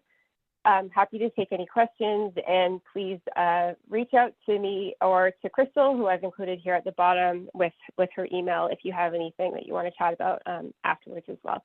Thanks very much. Thank you very much, Dr. Murdoch, for the presentation and for sharing the results of your research. So we will have the opportunity for questions, and we will start with U.S. panel member Rhonda Pitka. Go ahead. Hi, good morning. Thank you for the presentation. I was really interested to learn about, a lot of your information kind of coagulated with what I already believed because of all the traditional knowledge that we have on our side. So one of the things that I've heard a lot about was the wind at the coast driving salmon into the Yukon River, and when the wind doesn't come in as high as it should, I'm not sure where to look. Okay, so whenever the wind comes in at the coast, it drives the salmon run in, and if the wind isn't at the coast, then it's not able to drive the salmon where they need to go. So I was wondering, in your review, did you run into any research on that, or is that a data gap? That one I have never heard of. So that's really cool for you to share that there today. I don't know if I'm not sure if Megan's study looked at wind either, but I certainly haven't heard of that. And I'm on another initiative that's doing putting together a whole list of limiting factors for Canadian origin Chinook on the Canadian side of the border, and I don't believe that we've talked about that at all. And we've gone through over 100 different environmental variables, so that's a good one to flag. Thank you. Thank you. Ragnar could probably illuminate that a lot more than I could, for sure. I've just heard it from him over the years, and that's what got me thinking about it. Thank you. Thank you. Next, we'll go to Canadian panel member Sebastian Jones. Go ahead, please.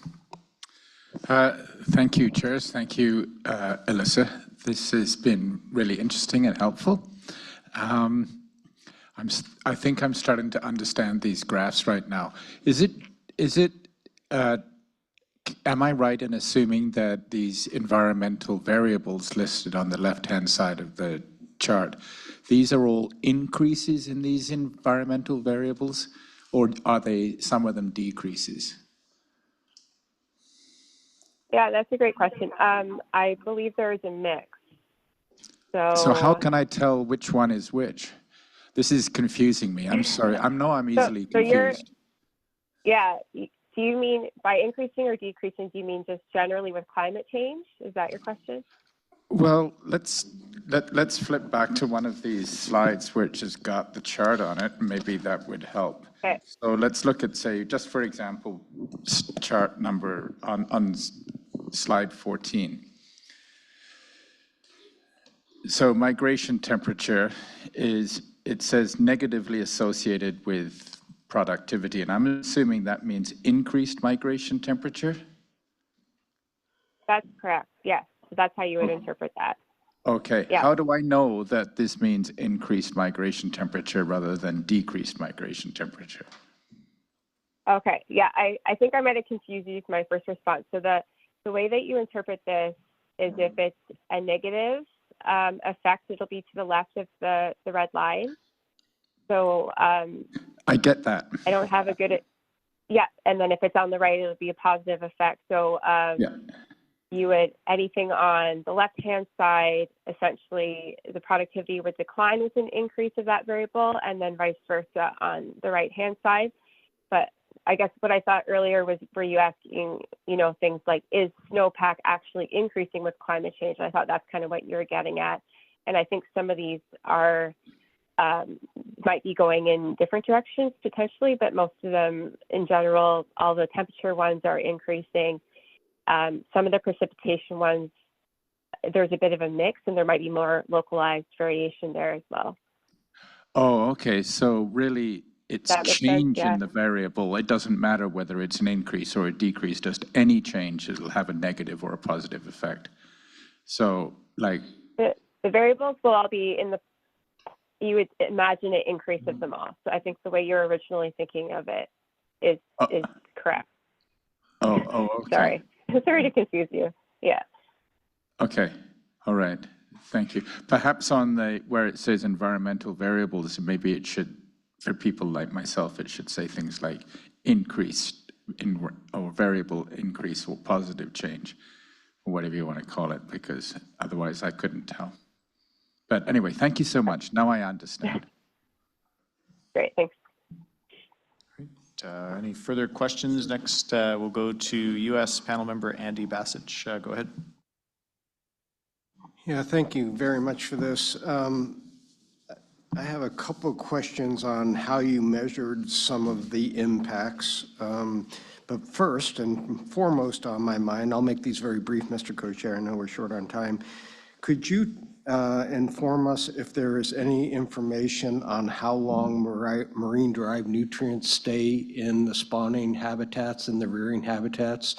That's a great concern for me due to the loss of our chum salmon runs that were quite prolific and brought a lot of those nutrients up. So in the slides regarding the rebuilding of habitat, that to me would seem to be one of the strongest drivers for creating good habitat for production for overwintering of Chinook salmon in these streams. Yeah, so unfortunately, I don't have a good answer for you for that one. I do think that there has been some more research looking at marine-derived nutrients in the Yukon specifically. I don't know if they looked at that actual question. So the answer is I don't know, but I bet you could probably find something from some of the more southern Pacific salmon. So unfortunately, I can't help you with that one. Thank you. And so I guess I'd just ask the co-chairs to make a footnote that maybe we could get a presentation on that at a future meeting. I think it's a critical part of the rebuilding plan and habitat restoration. The second question I had, I'm still trying to struggle a little bit with the ice out implications to negative productivity. So my understanding, Chinook salmon will overwinter after their first year in streams, various streams up and down the Yukon River. The ice out that you're measuring is down in the estuaries, correct? So it's not necessarily the impacts of the actual physical impacts of the ice break. It's more of a timing when those small fish get into the estuaries, when the estuaries are the most productive. Is that what you're measuring? Yeah, that's exactly right. It's supposed to be an indicator of when they out-migrate to the estuary. So a later breakup year, they're not entering as soon, of course. So the idea is that they wouldn't have an opportunity to access all of that productivity, that food, as early as if they were in an earlier year, if it broke up earlier. Thank you for that clarification. For something you wouldn't be aware of, many people in the upper areas up here in the Canadian portion especially, ice out is more of the dynamic part. That's what we think about as the dynamics of the ice breakup. It's quite destructive. And so people, when you see ice out, you think of that destruction as the impact as opposed to what you just described. So I think that would be good to clarify in a presentation or a slide to maybe get a little bit more specific on what that is, that would help people understand that. And it's a regional thing that most people wouldn't be aware of. And then the final question I had is, how are you measuring the negative impacts of pink salmon on Chinook in the marine environment? I would assume that's the marine environment. That's right.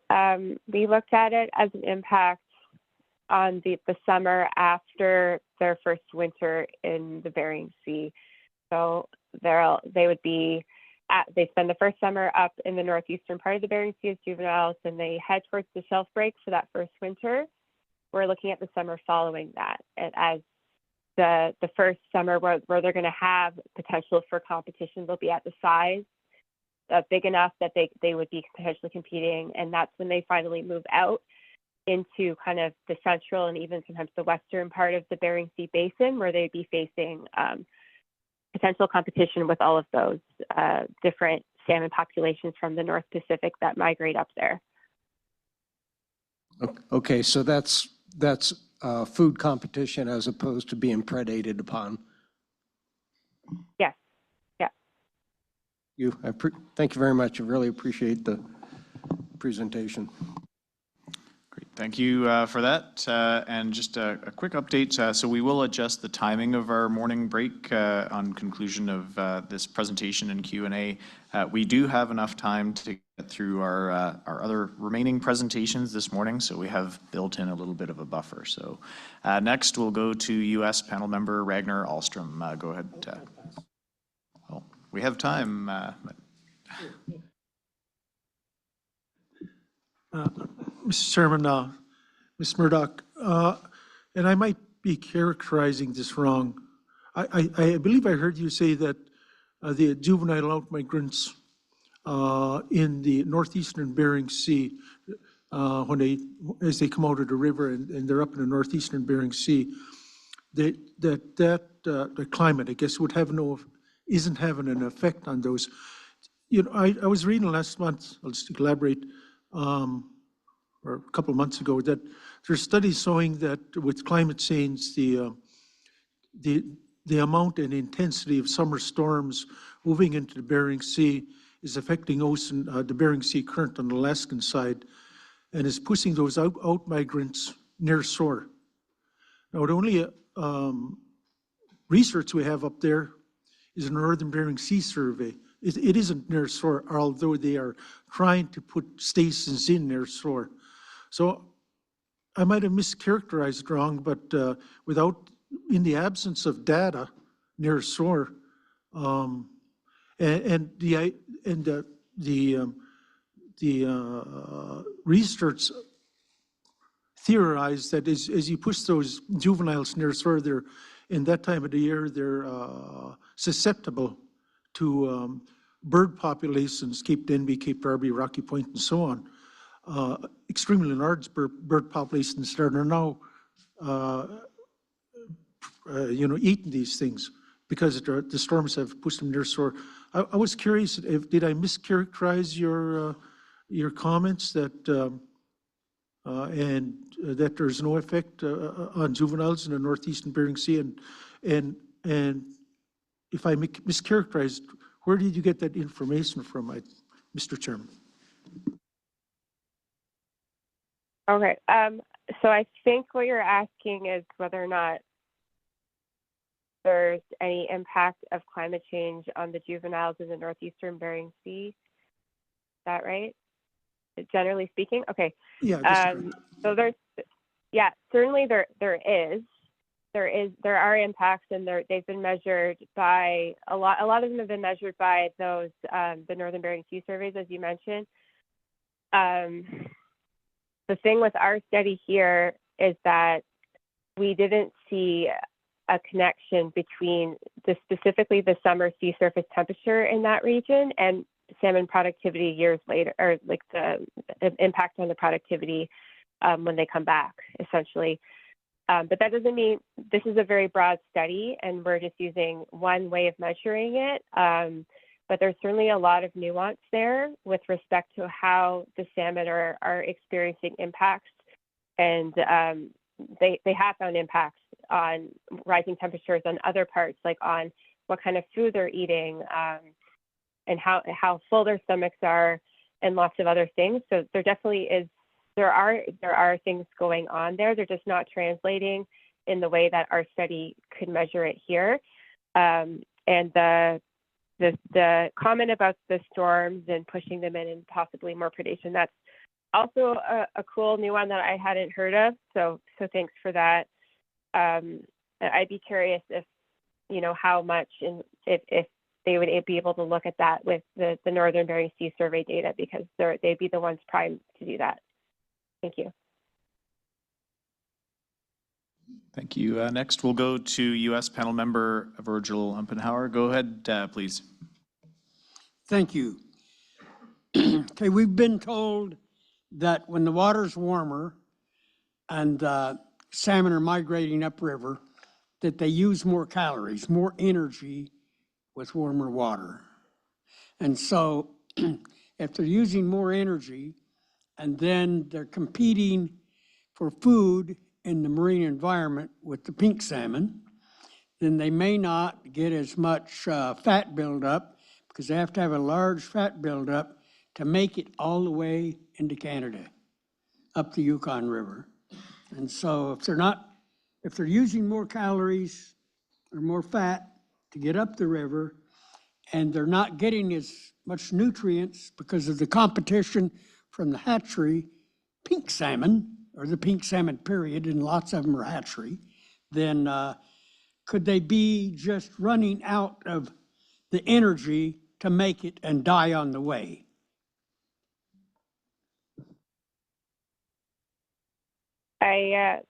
That's a great comment. Yeah, I think that there's certainly evidence to suggest that the changes in the marine environment are impacting their condition as they return as adults. And I believe that Dr. Katie Howard and Dr. Vanessa Bombiela also has a study that was presented to the panel last year about this. But there's a good foundation to understand that these changes in the marine environment are translating to the condition of the salmon as they return, and that might mean that they're kind of at this more vulnerable position when they re-enter. So then they start feeling the heat stress, the potential for ichthyophonus, and all of these things, maybe the thiamine disease also, which Katie was looking at, and that these are all interrelated. And I think that there's a good case for a bunch of different factors probably being interrelated and spanning a bunch of different life stages here.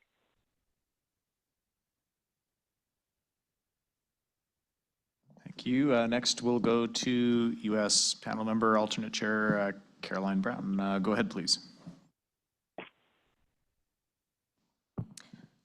Thank you, Mr. Co-Chair.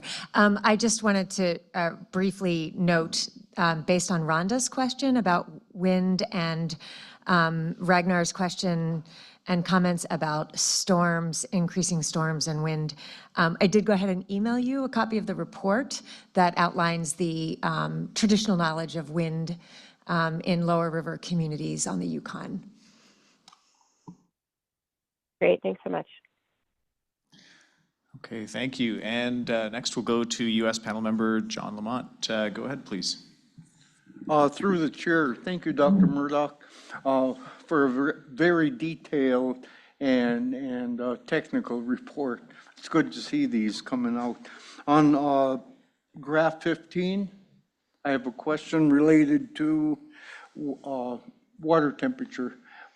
As you stated up there, as water temperature raised 1.2 degrees Celsius, you get a decline of 12,000 adult salmon. Having those specific numbers is really important. I mean, that's out of how many returns? How would you come to that conclusion? Thank you. For sure. So this is essentially all of the other figure I showed you many, many times. It's just translated, and we had to make into impacts from impacts on productivity to impacts on the number of returns. So there are kind of caveats in how you interpret this figure. And I want to say it was I'm going to have to find you an exact number, but it was based on the median spawner size, which I believe was something like 40 or 50,000 fish, salmon. And then there were some,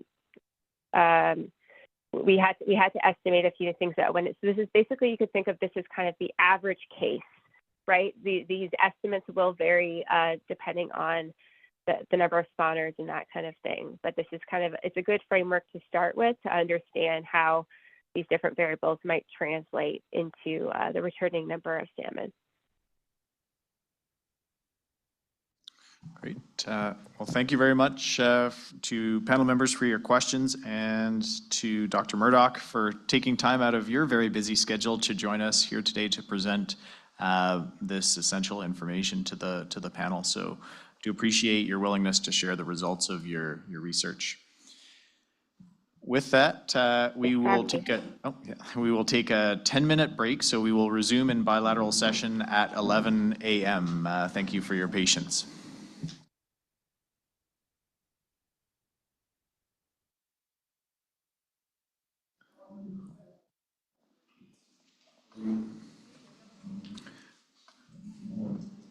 Okay, so we will get started here. Appreciate everyone's patience and flexibility with regards to our scheduling adjustment. So we will check in on our agenda. We have 2 presentations that will be provided to the panel prior to our lunch break. We are scheduled to recess over lunch from 12 until 1:30 Yukon time, which is 11 until 12:30 Alaska time, and then resume in bilateral session at 1:30 sharp with our afternoon presentations. So with that, within just under an hour left for our morning session, we will pass the floor over to our co-presenters, Robin Brand and Huey O'Leary-Bakey, who will be providing a presentation on natural landscape changes in the upper Yukon River. So welcome, and we look forward to your presentation. Thank you. Good morning. Welcome, and thank you for having us today as we explore some of the natural ongoing landscape changes being experienced in the upper Yukon River. This presentation will highlight some key environmental changes being observed and how they may be impacting salmon and salmon habitat. This presentation has been co-developed in partnership with Yukon First Nations, Yukon First Nations Salmon Stewardship Alliance, and Fisheries and Oceans Canada, reflecting a collaborative effort to address landscape changes and challenges facing Yukon River salmon. My name is Robin Brand, and I'm a senior salmon habitat restoration biologist with Fisheries and Oceans Canada, based out of Whitehorse. And Drin my name is Huey O'Leary-Bakey, and I'm the Salmon Stewardship Coordinator for Trondic-Witchin First Nation Government. And I'm based out of right here, Dawson City. Oh, actually, I forgot to follow up on that. What we see here on the slide in front of you is a great example of landscape changes that, well, you can see here, it's a dust storm, and this is the new reality for Kluane Lake. Next slide, please. So to understand how natural landscape changes are impacting salmon habitat, we first need to look at climate-driven changes shaping the Yukon River system. The top figure illustrates how regional temperatures have already risen and are projected to continue rising. On the bottom, we see a similar figure illustrating how precipitation patterns are shifting. With this, we see changes in precipitation, snowpack, and even glacial melt, leading to seasonal and long-term shifts in flow and hydrology. These changes in temperature and precipitation are causing landscape changes throughout the north, which we're seeing within our own lifetimes. From these projections, we can expect to see warming temperatures throughout the year and increases in precipitation from May until December. Next slide, please. Beyond climate change projections, we are already seeing dramatic changes on the landscape.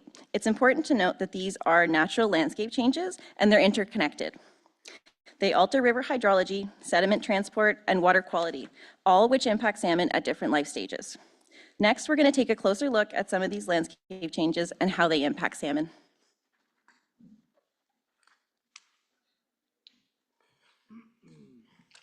One of the most striking examples of climate-driven landscape change in the upper Yukon River is the 2016 Kaskawalsh Glacier retreat and its impact on Kluane Lake and river. This is something called river piracy, where a river's flow is diverted from one watershed into a completely new one. Historically, meltwater from the Kaskawalsh Glacier flowed via the Slims River, feeding Kluane Lake and river, and ultimately draining into the Yukon River system. However, in the spring of 2016, rapid glacier retreat caused meltwater to reroute south into the Kaskawalsh River, shifting flow towards the Gulf of Alaska. Some of the impacts of this event include lower water levels in both Kluane Lake and the Kluane River, as well as increased wind and dust storms from the dry Slims riverbed. The impact to salmon in this system is unclear at this time. We would like to thank Kluane First Nation for the information and photos provided. Next slide, please.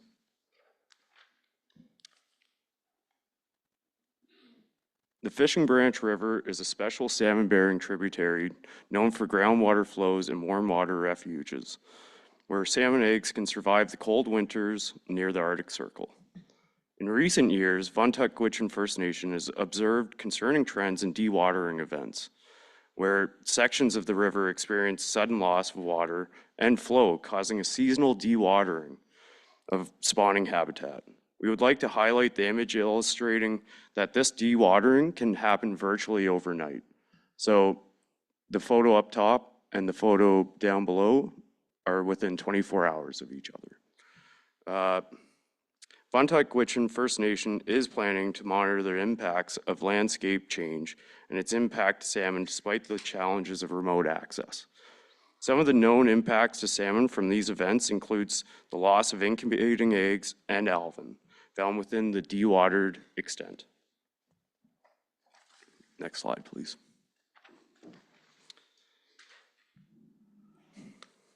Wildfire activity in the Yukon River watershed is increasing in both frequency and severity.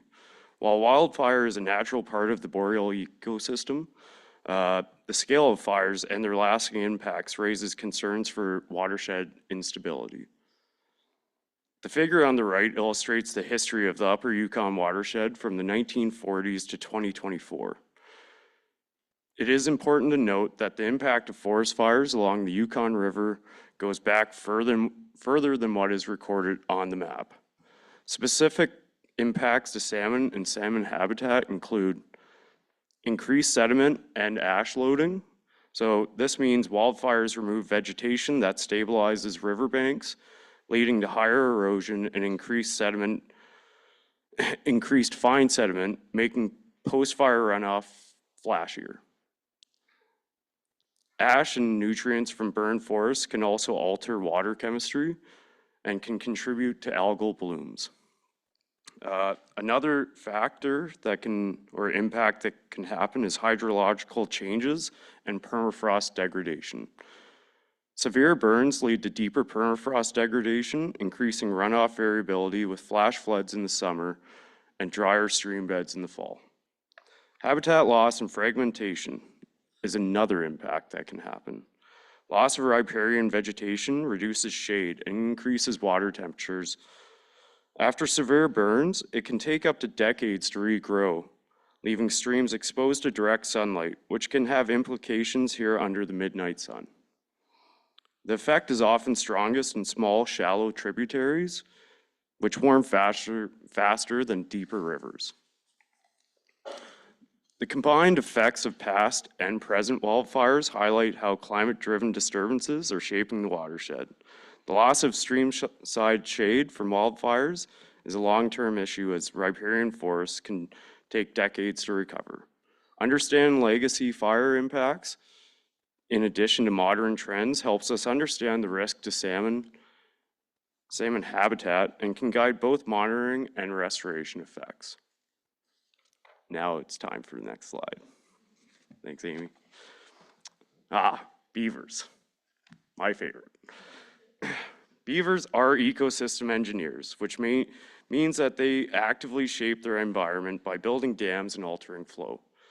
As climate change and wildfires reshape the Yukon landscape, Beavers are expanding into new areas, creating both benefits and challenges for salmon habitat. As discussed in the previous slide, wildfires remove trees and riparian vegetation. This creates ideal conditions for species like willow and aspen, which are preferred beaver food sources. We recognize that beavers aren't necessarily bad. Beaver ponds can increase water storage, which helps maintain summer stream flows, and ponds can trap sediment, preventing debris and fines from washing downstream to cover spawning habitats.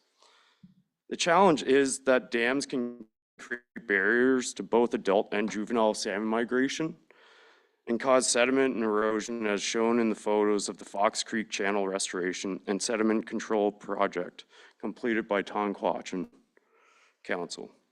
A number of sites were identified to have high levels of sedimentation from actively eroding areas. Each of those areas were associated with a channel of avulsion resulting from past beaver activity. The team worked to breach the beaver dams and divert the creek back to its original channel to mitigate further sediment and erosion. With expanding beaver activity overlapping with more frequently with salmon-bearing streams, there is a growing need to understand the balance these ecological engineers' roles in rapidly changing landscapes. Next slide, please. Flooding. What a topic. Flooding is a natural process in the river ecosystems, but climate change is increasing the frequency and severity of floods in the upper Yukon River. The types of floods experienced in the Yukon drainage include ice jam floods, freshet floods, rainfall floods, glacial outburst, and dam-related floods. The sudden water level rise and fall from these events can flush eggs, fry, and juveniles downstream, causing juvenile stranding and slow migrating adults. Recognizing there are so few salmon and every fish counts, local First Nations, including the Little Salmon Carmacks First Nation, conduct fish salvage operations to rescue and relocate stranded juveniles back to suitable habitats after flooding events. Flooding can also cause considerable habitat impacts. We know that water waits for no one. And in extreme cases, floods can destroy sections of habitat, moving large amounts of sediment and debris, creating erosion and scour the riverbanks and bed. We see examples of ice jam floods here in the Adirondack-Witchen territory. These types of floods occur when ice blocks river flow, leading to upstream flooding and sudden breakup events that scour riverbanks. This can be impacted by changes in freeze-up/breakup, timing, and variability in winter temperatures. Glacial outburst floods occur when there is a sudden release of meltwater from a glacial dammed lake. We can sometimes see these types of floods in late summer in the White and Donjek rivers. If you imagine a big chunk of ice up in the mountains or a glacier, which has a lake sitting beside or underneath it, that lake might be held back by a rock or a pile of debris acting as a dam. When that natural dam suddenly breaks of melting or some other impact, then the water can come rushing all at once. Kind of like popping a giant water balloon, you know what I mean? Yeah, you guys get it. This flood can be fast, powerful, and dangerous, carrying rocks, trees, and ice into the river valley below. Understanding how different types of floods impact key salmon habitat helps us predict risks and inform restoration efforts. Stream temperature is a key driver of salmon development, migration, and survival. This slide presents annual accumulated thermal units from several streams monitored through the work of Alvon Finster, Marina Milligan, the Yukon First Nation Salmon Stewardship Alliance, and Tonquatchon Council. This data gives us insight on how stream temperatures vary across the regions and over time. However, we need more long-term monitoring to fully describe climate-driven trends. It is important to note that there is a lot of variation between the coldest and warmest sites. For example, Tatchin Creek is approximately 3 times warmer than the North Klondike, as you can see here.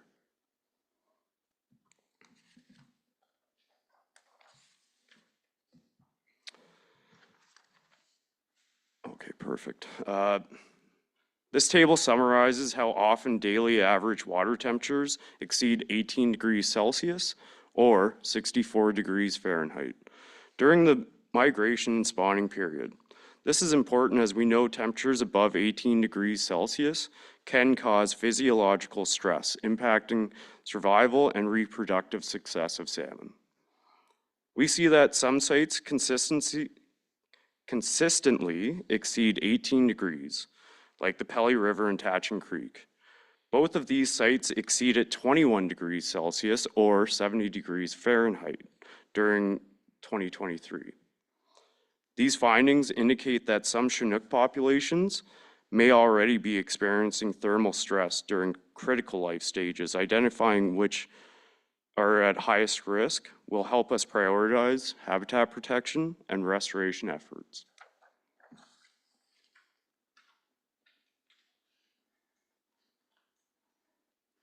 Permafrost thaw is increasing landslide activity in salmon watersheds, affecting stream channels and fish passage. Permafrost thaw destabilizes slopes, leading to an increase in landslides and sediment deposition. Landslides can block fish migration routes, alter stream flow, and increase fine sediments. This slide highlights a map of landslides in the Pelly River drainage by the Yukon Geological Survey. Salmon-bearing watersheds are experiencing more frequent slope failures and are raising concerns about long-term habitat stability. This photo above is of a channel-spanning landslide in 2022 that may have partially obstructed salmon migration in Mitchie Creek. The slide led to widespread erosion, change in channel morphology, and increased turbidity. Only one adult Chinook salmon was observed by the Kwanlindun First Nation in 2022. In 2023, a distinct channel had naturally formed through the landslide debris, and there was no obstruction to salmon migration, with the presence of 24 adults. It's important to note that these slides can create barriers that often clear on their own over time. Next slide, please. So permafrost thaw is driving 2 major types of landslides in the Yukon: active layer detachment failures and retrogressive thaw slumps. Both contribute to landscape instability and increased sedimentation to salmon streams and are a growing concern for Yukon First Nations, and we're going to take a little closer look at these impacts. Active layer detachments. These slides are more shallow and short-lived, but can still destabilize slopes and contribute to sediment downstream. We can see an example of this in the top photo. Retrogressive thaw slumps, or RTSs. These slides can range in size from very small to very large. They often occur on riverbanks and can cycle between being active, restabilize, and activate again. The bottom 2 photos are of a retrogressive thaw slump in the Pelly River watershed, and we see downstream sedimentation. It really shows how much sediment can be carried downstream. Most landslides in the region are related to river migration, intense summer rainfall, rapid snow melt, forest fires, and permafrost degradation, and often in combination with each other. Any change in climate leading to the frequency or magnitude of these events will similarly influence the frequency and magnitude of landslides. Next slide, please. Building on our understanding of retrogressive thaw slumps, these maps illustrate where permafrost thaw is more likely to cause RTS landslides and how those risks overlap with Yukon River salmon habitat. Many high-risk RTS areas directly overlap with Chinook habitats, and this data set will help us identify priority areas for monitoring and mitigation as we expect to see an increased frequency and severity. This model is specific to RTSs, but we do expect that other climate impacts to show similar increasing trends. Next slide, please. Landslides may impact salmon through physical barriers, hydroclimatic changes, biological and chemical disruptions affecting survival and reproduction. Fine sediment clogs gravels, reducing oxygen flow to eggs, and this degrades spawning habitat as well as benthic habitats or aquatic insects that juvenile salmon rely on. High turbidity, or that chocolate milk water that we saw in the last slide, reduces foraging efficiency or fish's ability to catch prey. It can also cause gill damage, reducing overall fish fitness. High turbidity limits sunlight, reducing photosynthesis in algae and plants. It also increases microbial decomposition, which can raise something called biological oxygen demand, which is a way to measure how much oxygen is needed by tiny organisms like bacteria to break down organic matter in water. This process can leave less oxygen available for fish and aquatic life. Landslides expose new soils, increasing nutrient runoff, particularly nitrogen and phosphorus, leading to algal blooms and high biological oxygen demand when those blooms are decomposed. Last but not least, landslides release organic carbon. This fuels microbial activity, which can convert mercury into toxic methylmercury, which is the biologically available type that can accumulate through the food chain. Next slide, please. Selkirk First Nation completed field studies in 2024 in the Pelly River watershed. These results provide insights into how landslides may be impacting water quality, habitat conditions, and aquatic organisms. Aerial surveys observed no Chinook salmon below the RTS source on the Calzas River. Additionally, they found lower benthic abundance in streams with retrogressive thaw slab impacts, including the Calzas River, Moose Creek, and Tummel River, and detected an increase in heavy metals. Selkirk First Nation is really concerned about the potential effects of these landscape changes on salmon. Last winter, Selkirk First Nation, Yukon First Nation Salmon Stewardship Alliance, Yukon Geological Survey, Yukon University, and DFO all met to discuss these findings, recognizing that there's a wealth of knowledge housed in a number of different organizations that can be drawn on to strategize on these issues. The next two slides will summarize some of the monitoring and mitigation recommendations that were discussed. To fully understand how landslides and permafrost degradation impact salmon habitat, the approach would be to monitor both the source of disturbances and their downstream effects. This two-tiered approach helps identify where changes are occurring and how they propagate through the watershed. We have a few tools available to monitor the source, including remote time-lapse cameras, satellite imagery, drones, and aerial surveys. This approach to monitoring of downstream effects should include sample locations up and downstream of the disturbance and consider seasonal flow conditions, sediment load and turbidity, nutrients, heavy metals, pH, and dissolved oxygen. Hydrological monitoring priorities should include flow variability, discharge, stream temperatures, and even ice dynamics. Additionally, we can monitor biological impacts including juvenile size, distribution, and body condition, as well as benthic invertebrates. At the end of the day, we really want to understand what's happening in the stream and what that means for salmon at each part of their life cycle. The picture on the slide, to our knowledge, is the first recorded event of a landslide occurring in the middle of winter in 2024. This slide occurred on the Dakini River, which is a known Chinook spawning and overwintering system. Now that we've identified the key impacts of landslides and how to monitor them, we can look at some mitigation strategies aimed to reduce both the source and downstream effects. When we're looking to restore passage around a problem slide, we may be looking at a physical jump or a velocity barrier, or maybe even both. We can physically move fish, blast and move material, and even backwater stream channels. However, in remote environments, this can be very challenging as well as very expensive. We know from the previous examples that these barriers typically are temporary and river slides often clear naturally within 2 years. And we've seen this in examples like Mitchie Creek and the Shenandoah River. To mitigate sediment inputs, stabilization and revegetation techniques can be used to reduce erosion and promote vegetation growth. We do need to proceed with caution with source stabilization for safety, financial, and logistical considerations. Given the progressive nature of restorative thaw slumps, stabilization efforts may have a limited effect. As such, careful consideration should be taken when planning mitigative actions. Other strategies for mitigating sediment downstream can include building something called beaver dam analogs, or BDAs. BDAs mimic natural beaver dams and are used to slow and capture sediment while restoring natural flow. These can be designed to include features that facilitate fish movement, unlike the dams that we discussed earlier. We might want to consider these types of structures on smaller tributary streams downstream of landslides, inputting high sediment loads to spawning habitat. Additionally, in accessible areas, we can identify areas and address drainage issues near roads and other human disturbances that could contribute to downstream effects. Recognizing the size, frequency, and location of these events, it really emphasizes the importance of protecting areas to high-quality habitats to ensure that salmon have cold and clean water to escape to when these degraded conditions caused by landslides and other climate-related impacts, especially as these events occur more frequently.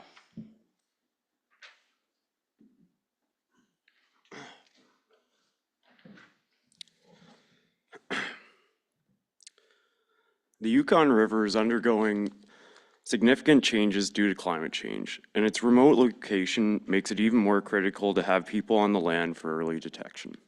Many of the examples shared today were first detected by First Nation citizens and land guardians. If we don't understand what's happening on the landscape, we can't make informed decisions for salmon conservation.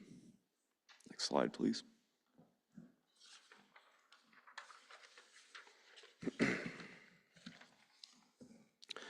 We want to sincerely thank everyone who contributed to the creation of this presentation. It wouldn't have been possible without the valuable photos, data, reviews, and observations that was shared with us. This work has been made possible through the collaboration between Yukon First Nations, the YFN-SSA, and DFO. If anyone would like to talk more about anything you've heard today, please don't hesitate to reach out. We are happy to take any questions. Thank you. Masi Joe.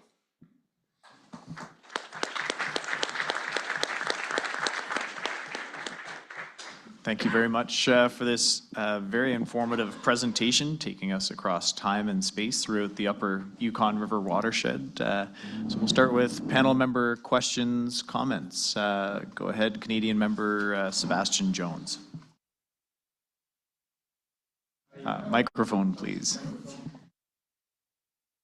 Yeah, thanks very much. I once again learned from this, another presentation is great. So I want to address the slide on variation in stream temperature, where you have the charts about annual accumulated thermal units.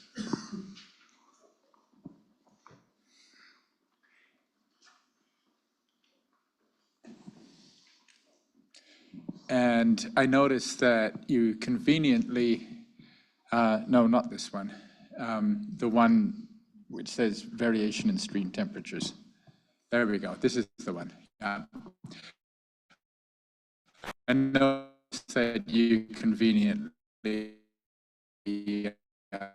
ordered the streams with the warmest at the top and the cool bunch. Is that the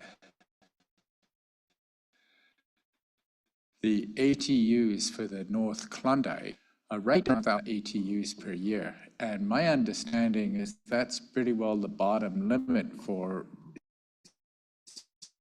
successful emergence of that. An increase in temperature related to climate change is going to boost productivity in a stream, such a cold stream such as the North Klondike.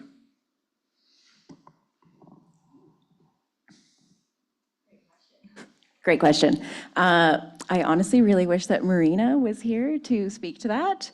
But I would say from the previous presentation that we just saw, it did say that we might see an increase in productivity in streams that may be too cold or limiting that juvenile productivity.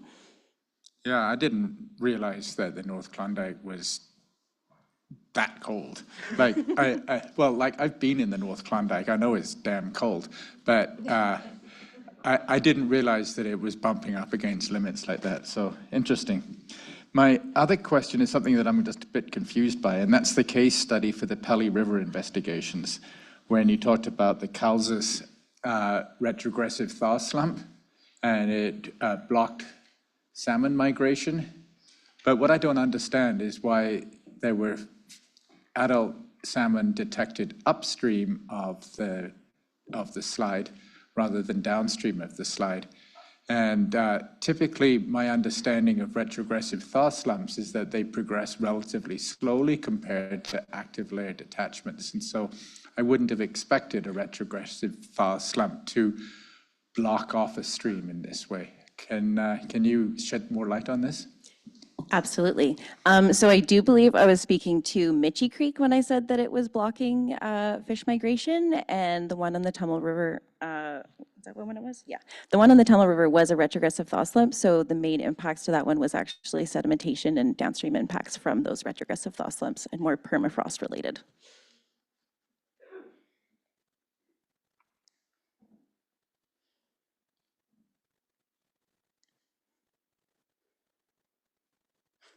Okay, great. Additional questions? Next, U.S. panel member Andy Bassett, go ahead, please. Yeah, thank you. I really appreciate this as well. Given the fact that we're probably going to start seeing a lot more slides into the future, landslides, not slides, we're into the landslides. And some of the things you identified as far as trying to contain sediments, I think that's really important, very costly, and also oftentimes very remote, which adds to the cost. I'm just wondering if anybody's ever thought about introduction of beavers, because they're incredible engineers and they know how to do that on their own. So I don't know. I'm just a real fan for letting nature take care of nature. And beavers are probably one of the most incredible engineers on the planet, probably better than us humans. Sometimes that could be a negative, in fact, down the line, but just throwing that out there. My dad just trapped a family of beavers, or a couple of them, and turned them loose there. And I guarantee you, if you wait about a year, you'll see a very different ecosystem. That's so. Thanks for that comment, Andy. And just so you know, there is actually a lot of people who are introducing beavers in other areas across the Pacific. And it is actually now being used as a restoration technique in some, particularly very arid areas, where they're able to actually increase their water storage as well. I'll just add, I just hope they stay away from my sonar, because not great for sonars, but yes. They're not very good for test nets either. Next, Canadian panel member Stan Najutli, Senior, go ahead.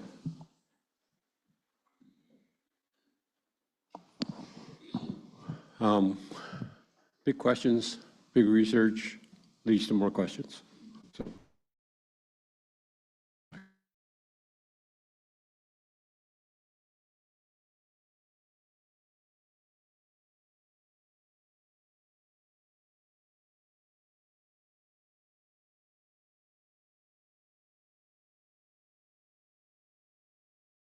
And yet people are looking at research. So it's about 12% average of the chum salmon that froze out in that area. So that's a pretty big number for that size of salmon that are spawning in that area. So there's probably need to be, like, in terms of like dealing with that, immediate action, possibly, to not to have that, and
metal object, and you walk along the Porcupine River, and you walk back from the bush where it's just been natural for the last 100 years.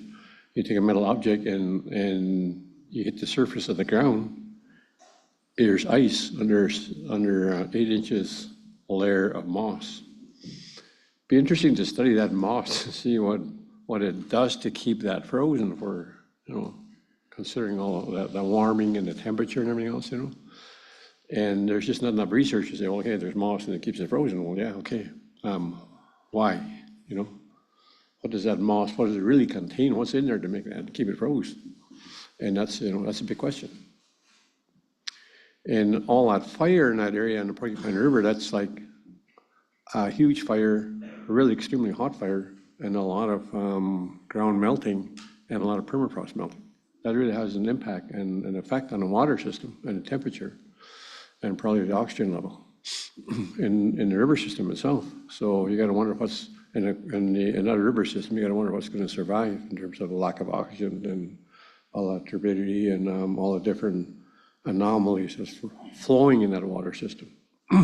So there's a lot of research that got to get done. The other one I think is important is that on Ogilvy River, there's one location on Ogilvy River in 60 Fahrenheit below, the water's open, doesn't freeze. So why is that? It flows out and it just flows in the river and it doesn't freeze all winter long. Whereas you can have a lake and it's, a temperature minus 32 degrees and 32 degrees and it starts freezing. So there you have like the variation in terms of why water freezes and why water don't freeze. And it'd be interesting to look at what keeps that flowing, that water flowing 60 below and 65 below Fahrenheit temperature. Yeah, those are the big questions. And how does that really affect, that if there's salmon spawning, how that would affect them in terms of like the overwinter temperature. So they don't migrate out early or late in the spring. And on Whitestone River, the riverbed and the water, the elevation of the water flowing in there is about 5 feet, and it freezes to the bottom of the river in the winter. So it freezes into the gravel, and the gravel has water. And springtime, it picks up that gravel and pushes it out. So if there's any reds in there, well, they're unidentified and where they're located and everything, and it just takes them all over there. So that's Chinook going up Whitestone River. So those are some of my guesstimations. There's more, but I just want to throw it out there to say, well, to the broader scientific community as to all those questions, they got to be asked. And probably there are some answers up there. Thank you. Thank you, Stan, and lots of good ideas for future-focused questions and looking into some of these specific observations in more detail. So really appreciate that, Stan. Okay, I'd like to thank our presenters. We have 20 minutes before lunch, and we will be moving to our final presentation of the morning. And we're joined by Jen Herkes from Carcross-Tagish First Nation, who will be providing a presentation on traditional knowledge in fisheries management. So Jennifer, are you able to hear us? I am. Can you hear me? We can, yes. Please proceed when you're ready. Thank you.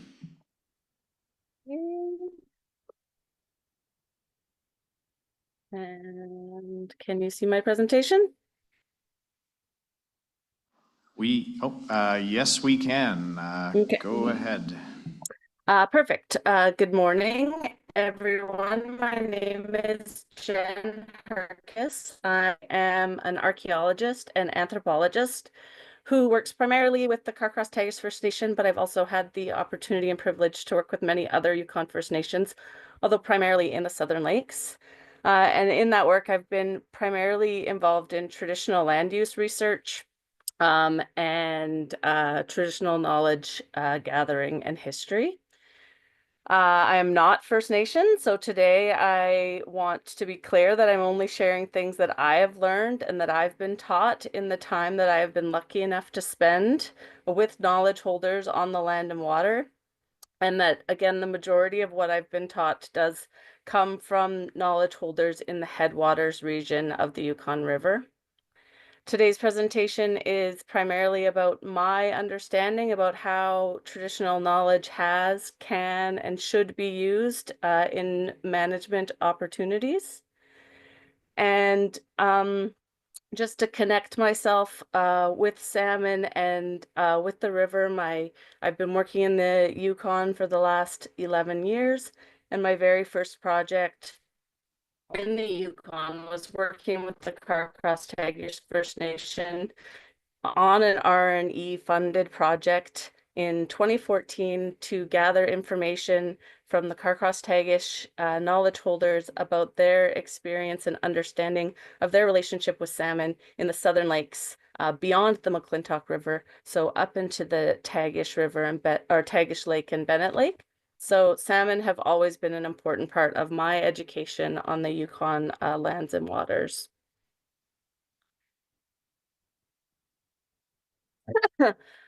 Just to give a bit of context about why I think that I was invited to present today, and I'm very thankful for the invitation.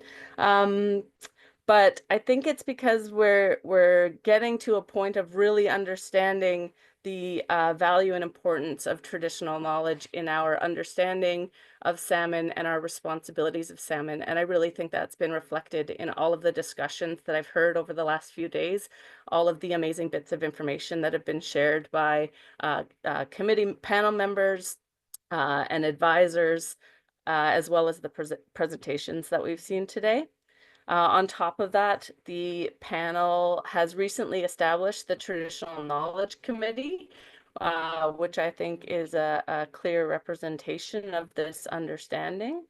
So this presentation builds on the understanding that Indigenous or traditional knowledge is place-based. It's based on experiences and observations that are passed through generations. And it's the relationships and knowledge that extend back further than any scientific data that we have. And this allows for people to understand those big patterns. So we look at all of those tables and slides from our scientific data gathering, and we try to look for patterns. And when we look into traditional knowledge and traditional understandings, we can see those patterns over a much longer period of time, and bigger, broader patterns come into view. And some of those things were shared yesterday by panel member Charlie Wright, who spoke to the amount of butterflies that would be connected to salmon runs. And similarly, Brandy Mays shared her experiences around wasps and their connection to salmon. I'm also presenting today, I think, because we're currently at a time where we are leaving the salmon to rest. We have an agreement to give the salmon a break. And in that time, we have committed to working on plans and strategies for how to support the salmon. So I hope that I can touch on some of the examples of how long-term relationships and understandings with the salmon that are held within traditional knowledge can help us help the salmon.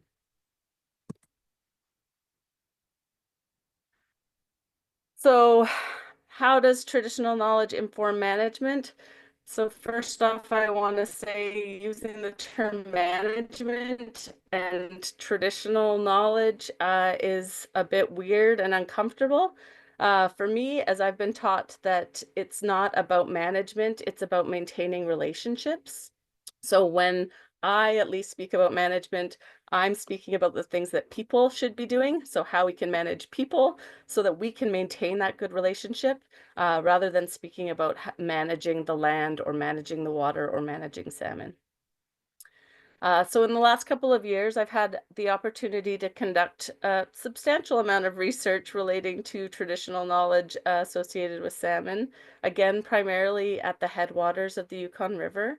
This included research looking at the extent of salmon habitat into the southern lakes at the headwaters of the Yukon River, as well as some community sentiment research towards hatcheries and rebuilding strategies, and research specific to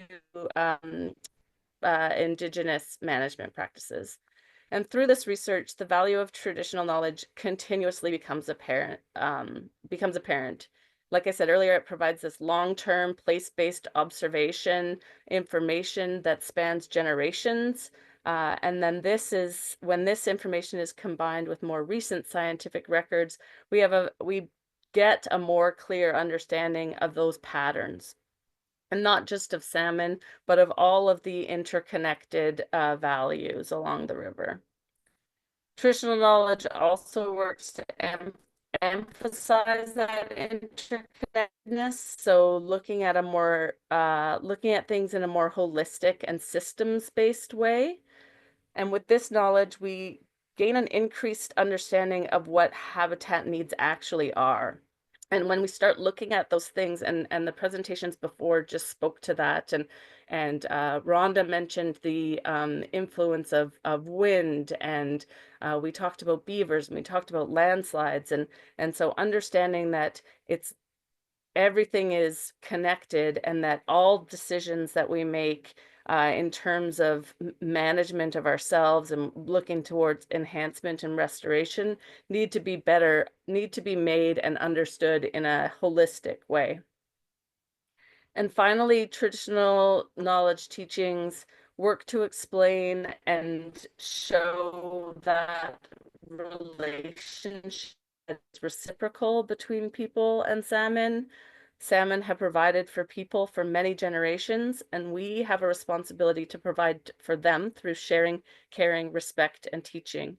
And by sharing between us and not wasting, and by caring for the habitat, leaving the fish to rest when they need it, by respecting the salmon, by not having any expectations of it, only expectations of ourselves, and by teaching others these values and about the importance of salmon, hopefully we can reach successful salmon conservation and restoration.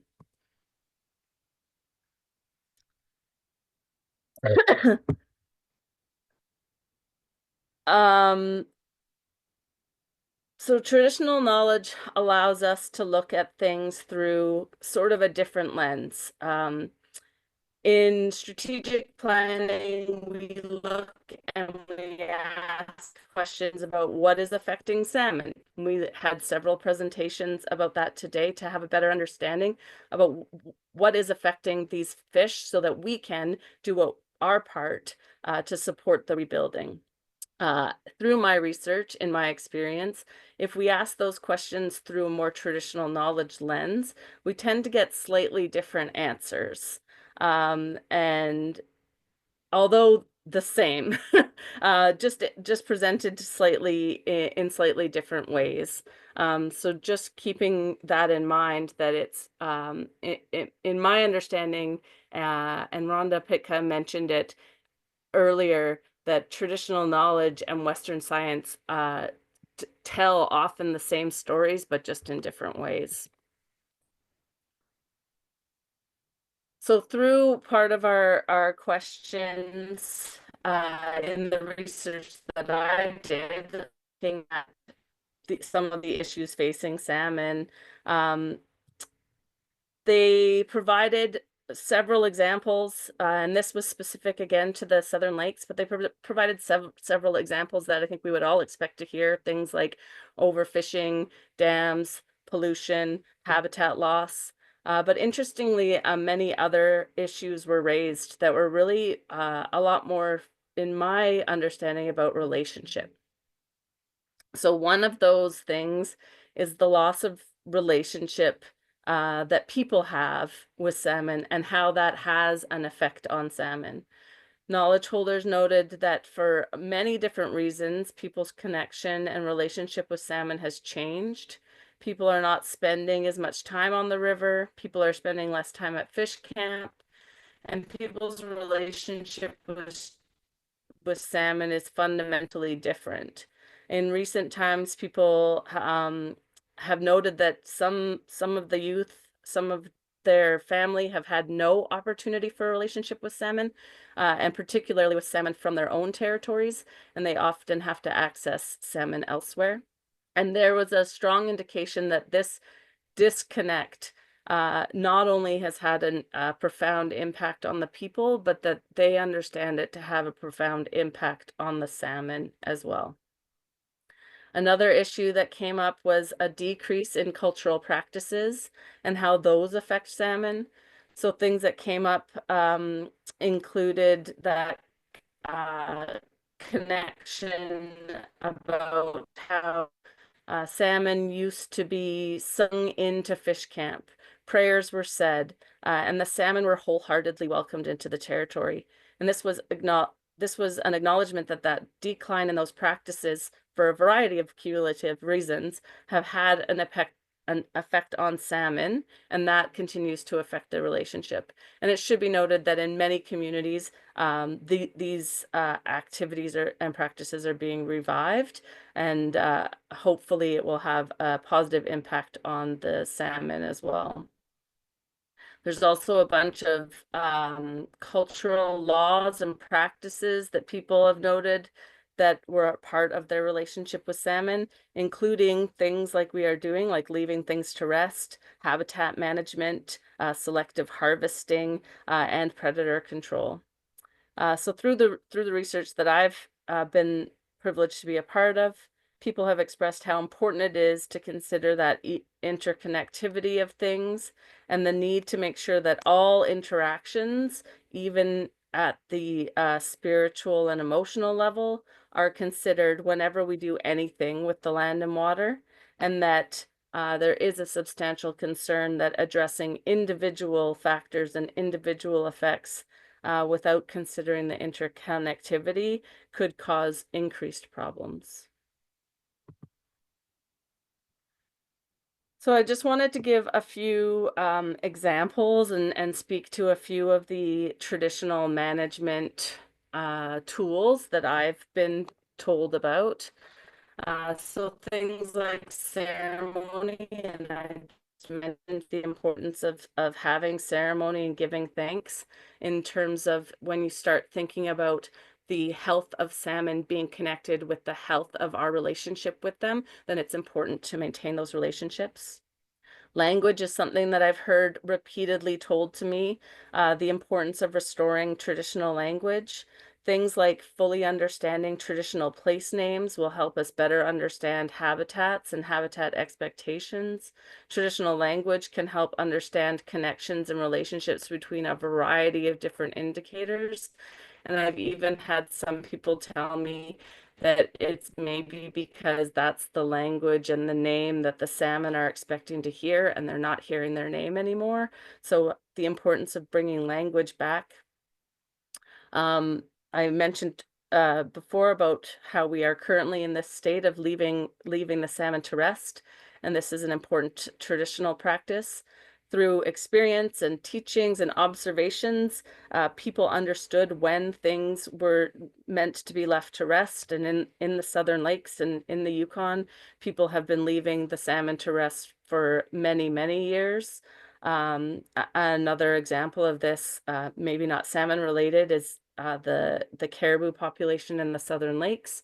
It was a decision by the First Nations in the Southern Lakes to stop harvesting caribou because of their concerns related to herd size. And as a result, 30 years later, that herd has been one of the only Canadian herds to be experiencing population growth over the last decade. Habitat management, and the presentation before this spoke a little bit about this, and there are a number of active projects happening here, but habitat management, also a traditional practice, has always been a part of traditional stewardship. In the Southern Lakes, our salmon have experienced substantial habitat loss for a number of reasons, but one of the things we see happening further up in the lakes system is habitat loss due to beaver activity. And the elders say that in the past they spent more time out there clearing and harvesting beaver, and that as the result of that removal from the land and the changes in practices where they aren't doing that, the beaver are taking over some habitat. There's a creek with a traditional name of Chinook Creek in the Southern Lakes that now, if you were to look at the satellite imagery, is primarily a large swamp as a result of overactive beavers. And as in the previous presentation was mentioned, there are a number of initiatives happening where primarily driven by First Nations, where habitat restoration and creek clearing through removal of some of these dams and barriers is happening today.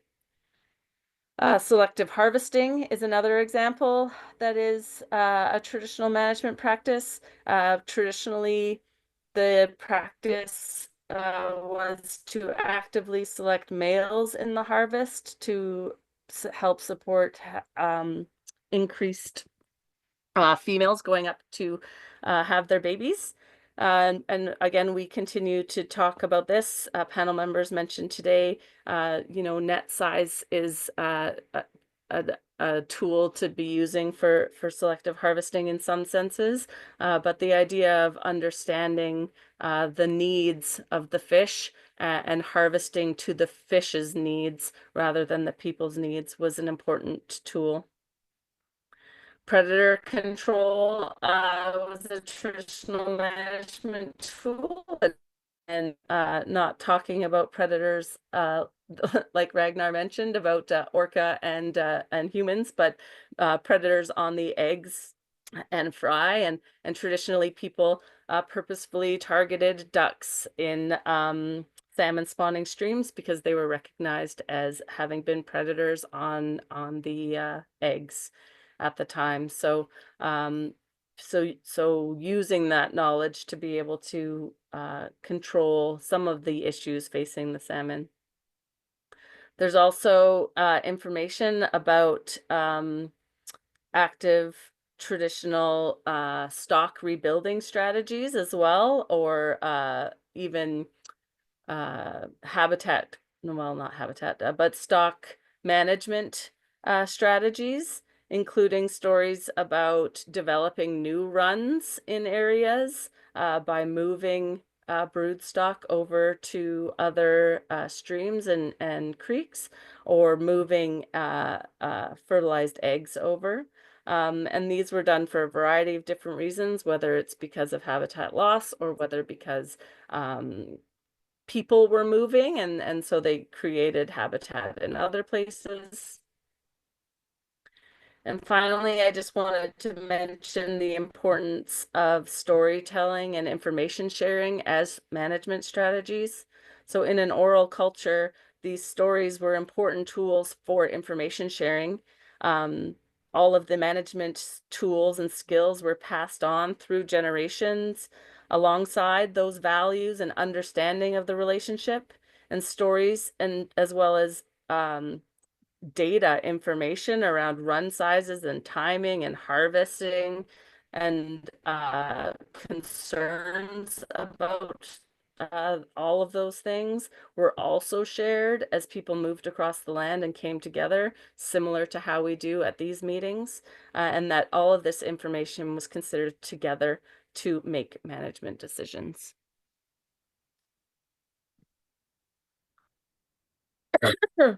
So I just wanted to give kind of those other examples, or some higher level examples based on research that I had done. And then these are some more specific examples of management decisions that we've been making in the Southern Lakes based on what our elders have been teaching us. So I've been actively working with Carcross at the White Horse Dam hatchery, and many concerns there about the clinical nature of the hatchery and how the salmon were being treated in those places. And through the input of our elders and knowledge holders, there's been a shift at the hatchery to work towards naturalization. So they've started incorporating materials into the tanks to make those a more natural environment. They've started making changes to the temperatures so that they better mimic a natural environment rather than being so clinically maintained.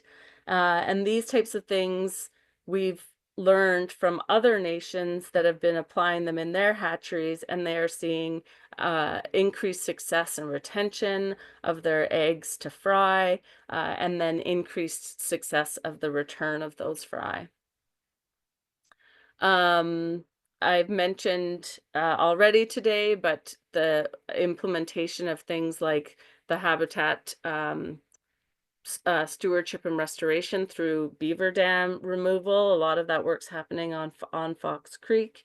And then working towards adapting to change. So understanding that things are changing. We've had those discussions today, and that it's that importance of being able to understand how things are interconnected, understanding how to predict the timing and the chain and the expectations of those runs, not in specific days or weeks, but in relation to the other things that are happening on the land. So there is traditional knowledge that relates to the conditions of the ice and how that will be reflected in a salmon run. I mentioned the other examples earlier that were provided from panel members. So having that understanding, sharing that information is important as we move through and make further decisions and understandings, and should be considered in the same way that we look at our predictive modeling for our salmon expectations. And finally, I think to the point, I think Stanley brought it up just prior to this about understanding traditional knowledge in terms of being able to fill some of those knowledge gaps. And the example of the wind that was brought up by Rhonda is a great example of how there's a traditional understanding of the interconnection between those things, and that we can work to fill knowledge gaps that maybe the Western science either hasn't understood or can't understand because of the depth of knowledge available. So it's important to fill those gaps. And a very recent example that we had of this in the Southern Lakes is we are talking about restoring or looking for potential habitat where salmon habitat could be restored, sorry. And there's one particular creek that was identified by the biologists as being hitting all the check marks of a good salmon creek. And then when we went to the community and knowledge holders and asked them about the creek, they were very clear that it has never been known as a salmon creek. And then they had a bunch of reasons about why it wasn't a good salmon place, and it was related to the amount of increase in water level in the lake at the creek mouth during the time specifically when salmon were returning, and the buildup of algae that happens annually. So while the biologists were investigating in the spring and they were noting all this great habitat, once they did some review back into the they reviewed some satellite data and were like, oh yeah, you're right, actually this might not be the best option for salmon because of all of these things. So that data, that knowledge gap was easily and quickly filled by the knowledge holders who had generations of experience in that area. So working on those two things together by putting the Western science with the traditional knowledge together, we were able to not invest a bunch of time into restoring a creek that inevitably probably wouldn't have been super successful for salmon.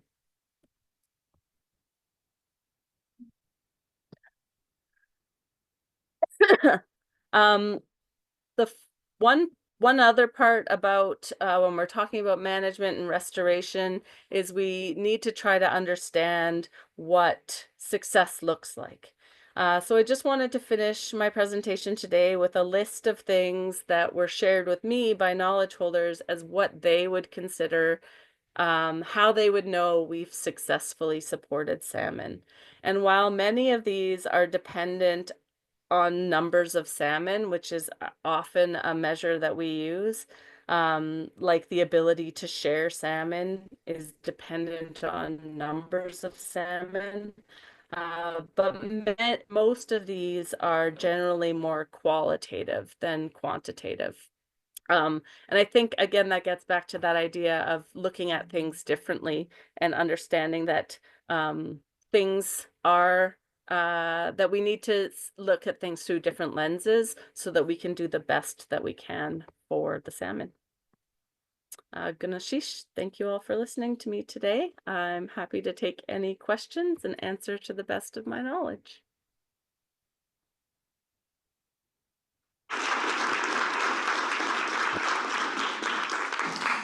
Thank you very much for the presentation, Jennifer. Do we have any questions or comments from panel members on the presentation? We'll start with Canadian panel member Brandy Mays. Go ahead, please. Thank you for that, Jennifer. That was excellent. And, you know, I was thinking about that with the previous presentation that was done, that the science that was put forward, we have been hearing all of that through a traditional lens from before, and then having you come after was really great to have it explained. You know, it's you know, just a number of what people are saying here. I've been writing down tons of like information that is being shared with us through this, and I see that you were too, so that's great. And how we can put that like our lens on that. I really like how you know, really put the language into it and how that is important. And another one that we always talked about, and I know I work really closely with Jen, I just thought I'd share that too, but how respecting the river and bringing it, when you took us away from the river, in Canada anyway, took us away from the river, we felt that that relationship was broken and the salmon were hurting and they felt it. So our elders have said that, because we are the protectors and they are the protectors of us. So having that relationship broken really means a lot. And how, if you look at the more social sciences, how the cumulative effects can happen from that too. So I just want to say thank you. That was a great presentation. I appreciate it, and how you quoted the past presentations and how you put it on the traditional lens on it. Thank you. Fantastic, and certainly echo those comments, Brandy. Any final questions before our lunch break from panel members? Not seeing any, so I'd like to extend our thanks very much to you, Jennifer, for the presentation and for joining us today. And with that, we will break for lunch. Reminder, please return. We will be starting at 1:30 Yukon time sharp with a presentation on salmon in the classroom. We'll be joined by some important guests on that one virtually. So please return by 1:30 start Yukon time, 12:30 Alaska time. Thank you.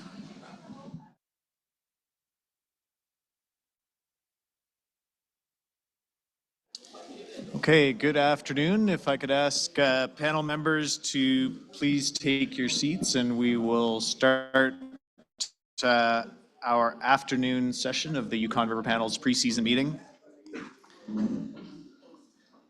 So this afternoon we have, as a bit of a reminder, we have public sessions scheduled through the end of the day, through 5 o'clock. We do have the opportunity for testimony and comments from the public scheduled for 4 to 4:45 p.m. So for any individuals that would like to provide testimony virtually or in person, please ensure to sign up either in the room with the Pacific Commission Secretariat staff or online by visiting the Yukon River Panel's website. So as far as our afternoon session goes, we will be starting off with a presentation on the Salmon in the Classroom program. This is an initiative that's been underway in the Yukon Territory for many years, and one that's been supported by the Yukon Restoration and Enhancement Fund for a significant portion of that time.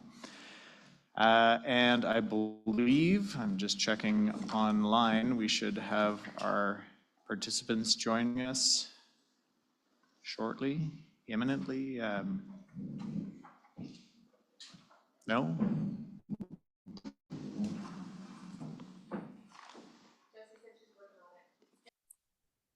Are you trying to talk to me, Vanessa?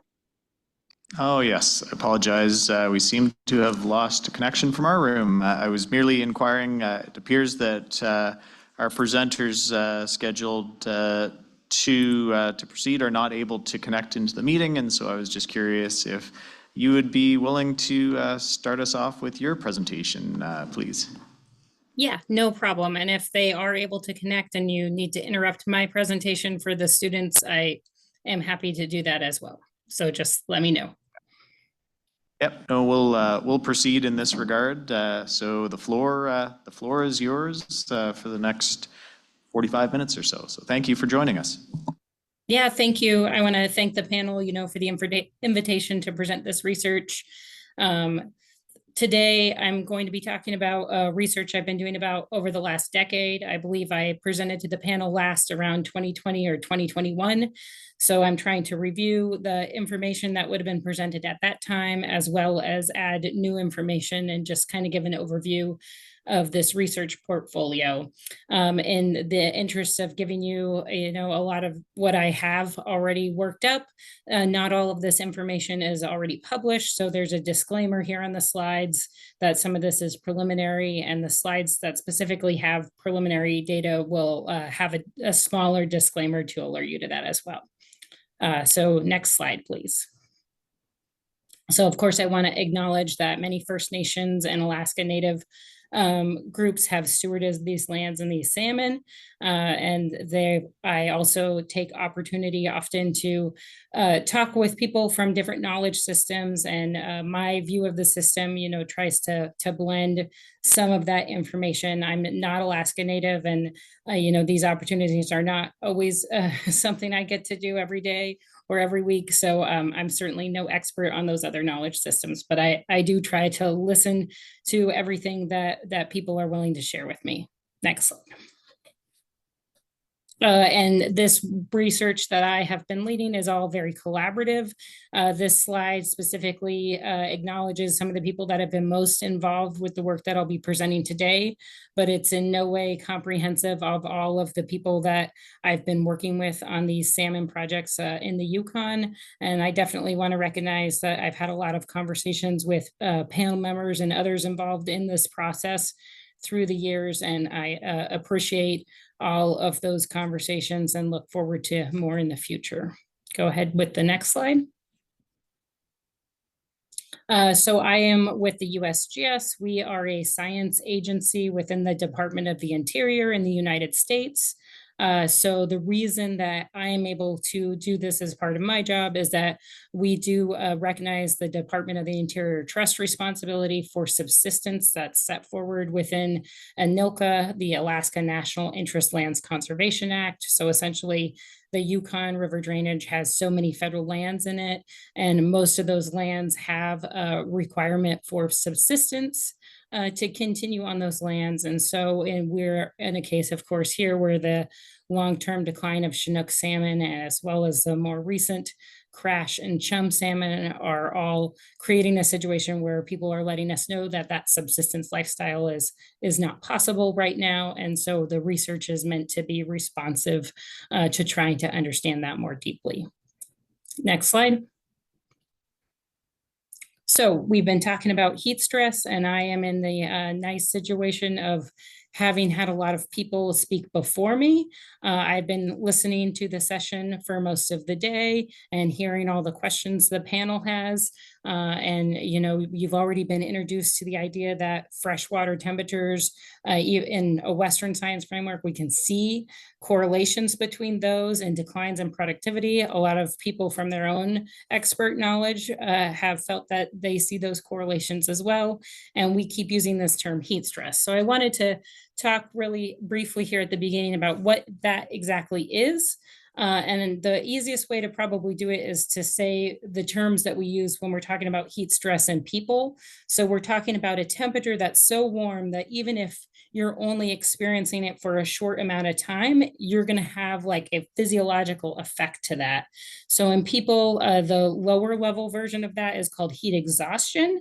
And then if that continues on, we term that heat stroke. And so heat stroke is this life-threatening condition if you don't basically move a person who has heat exhaustion to a cooler place. They can go into heat stroke and actually become unconscious. And so a lot of people saw these sort of things happening to fish across Alaska in 2019 when the river temperatures were particularly warm. In a lot of places, they weren't actually necessarily record-breaking water temperatures. We have actually seen very warm water temperatures in some other years in the past. So these are terms that can help us think about heat stress. Next slide, please. So that heat exhaustion is probably something that process would begin happening about 65 degrees Fahrenheit or 18 degrees Celsius. And if an animal's in this temperature for a brief amount of time, there's going to be some physiological responses, but they could be reversible. And then that higher degree of heat stress, that would be more like heat stroke, that probably doesn't occur until we get to something closer to 70 degrees Fahrenheit or 21 degrees Celsius. So I'm not going to go through this whole slide, but I wanted you to sort of have this information in your packet because this is sort of some of the different symptoms we think of in each category. Next slide. So when I started this research in 2015, we were still at a point in time for Western science where we had some very different ideas about climate and northern salmon that really came from this series of papers published in the 1990s. And this particular paper by Nate Mantua and other authors was particularly important in shaping the Western science view of how salmon would respond to climate. There was this very long history of northern salmon populations doing really well during warm climate stanzas. This work was drawing on some of the longest time series of data that we had, and those are Alaska sockeye salmon in Bristol Bay, and also pink salmon, particularly in Southeast Alaska. These are lucrative commercial fisheries, and so these were the data series that were longer. And so, even today, those two species are still doing really well. But we kind of took the analysis here in this paper, which has been cited over 9,000 times, which is an incredible amount. So in the Western science world, like even if you've never read this paper has been read by so many other people that it really has kind of infiltrated the way that people were thinking about climate and salmon. And while the intention of this paper was not really to create the expectation that northern salmon would do well in a warmer world, that's what a lot of people came away with. In fact, the real intention of this paper, as I try to read it today, was really just to say that the ocean mattered, because this paper was written at a time when we sort of thought the ocean had plenty of food, and it was this sort of like, place that salmon would go and they get big, and we didn't think about the ocean being a place where it could get warm or cold and there could be competition. It was just this big place that had tons of food, and so the salmon went there and they always benefited. So really all these authors really wanted to do was to say that the ocean mattered, and the pendulum in Western science kind of swung so really far, and we ended up for a while not thinking quite as much about freshwater, I would argue. So this heat stress work that I'm presenting is sort of challenging some of the notions that Western science had that began in the late 1990s. Next slide. And one of the data sets that sort of sparked us to challenge this notion is this community data that Stan Saray had collected in the middle Yukon by attaching one of these little temperature loggers that's about this big to his fish wheel. And this data on this plot, it's from 2003 through 2015. Each line is just a different year. But this was the data that really showed us that it was often above 18 degrees Celsius, that's about 64 Fahrenheit, when salmon were migrating through this part of the Middle River. Where we have other salmon monitoring locations on the lower river, it's usually early enough in the year that it's not that warm yet. So we weren't really seeing that there was an overlap between these warm temperatures and the migration timing from an area like Pilot Station. But we see this overlap happening in this data set from STAN. And there had been a lot of research already in the Fraser River, so quite far south from where we are, looking at the sockeye salmon story there and finding that 18 degrees Celsius was an important heat stress threshold for Fraser River sockeye salmon. So trying to build on that understanding from another system, we said, wow, like if it's this warm in the Yukon, like, is that a problem for these Chinook salmon? Let's do an initial research project to just see if there's any evidence of heat stress. Next slide. So the results from that initial project were published in 2020. We collected and non-lethally sampled at several existing monitoring projects on the US side of the Yukon, including the weirs that the Fish and Wildlife Service runs in the Andreevsky and Gasaza, also at the Rapids Fish Wheel, in the Chena River, and at the border at Eagle. This plot here is stacked bars. So the bar on the left is 2016 and the bar on the right is 2017. The different colors indicate different heat stress classifications. So the green pieces of the bar are fish that were not stressed. So this is kind of the good news fish. So anytime you see a lot of green, that's good. And then all the other colors are different ways we detected stress. The gold color is just stress detected in the genes, which is something that changes first. And then the other two colors mean that there was stress that was getting to the level where the fish were actually making this HSP70 protein. And this has become our main biomarker of heat stress. We think it needs to be a little bit warmer for the fish to actually make the protein, as opposed to just changing the genes that they're transcribing in their cells, because the protein is actually something that's expensive to make. So you wouldn't want to make that protein unless you were really dealing with something that was going to harm you. And what we found, the big takeaway from this, was that heat stress was actually quite prevalent in these two sampling years, at least 2016 and 2017, and about half of the 477 fish we sampled had at least some indication of heat stress, either from the genes or that HSP70 protein. Next slide. So as I mentioned, this work is done by non-lethal biopsy and live release. And these pictures here give you a little bit of an idea of what that looks like. So the top picture there with the green arrow, that arrow is pointing to something that looks like it's just another spot on the back of the Chinook salmon, but that's actually the place where we took the biopsy out of. So the little piece of muscle tissue we're taking out of a fish is about the same size as that spot. The middle picture shows that biopsy in my hand, and it's basically the size of a pencil eraser. And then we can live release the fish back into the river. And at most places, this work is able to be integrated with age, sex, length handling. So we're test fishery technicians that are already handling a fish to get its length and to take a scale for that age assessment. They're also just doing the muscle biopsy. We don't have to do it on every single fish. It's a smaller number of fish than you have to do for the other metrics, like for getting good length and sex and age data. Next. So the other thing we did in this paper was sort of review, up until 2019, how many years in the Yukon River were warm. And we used the data that was available from Pilot Station.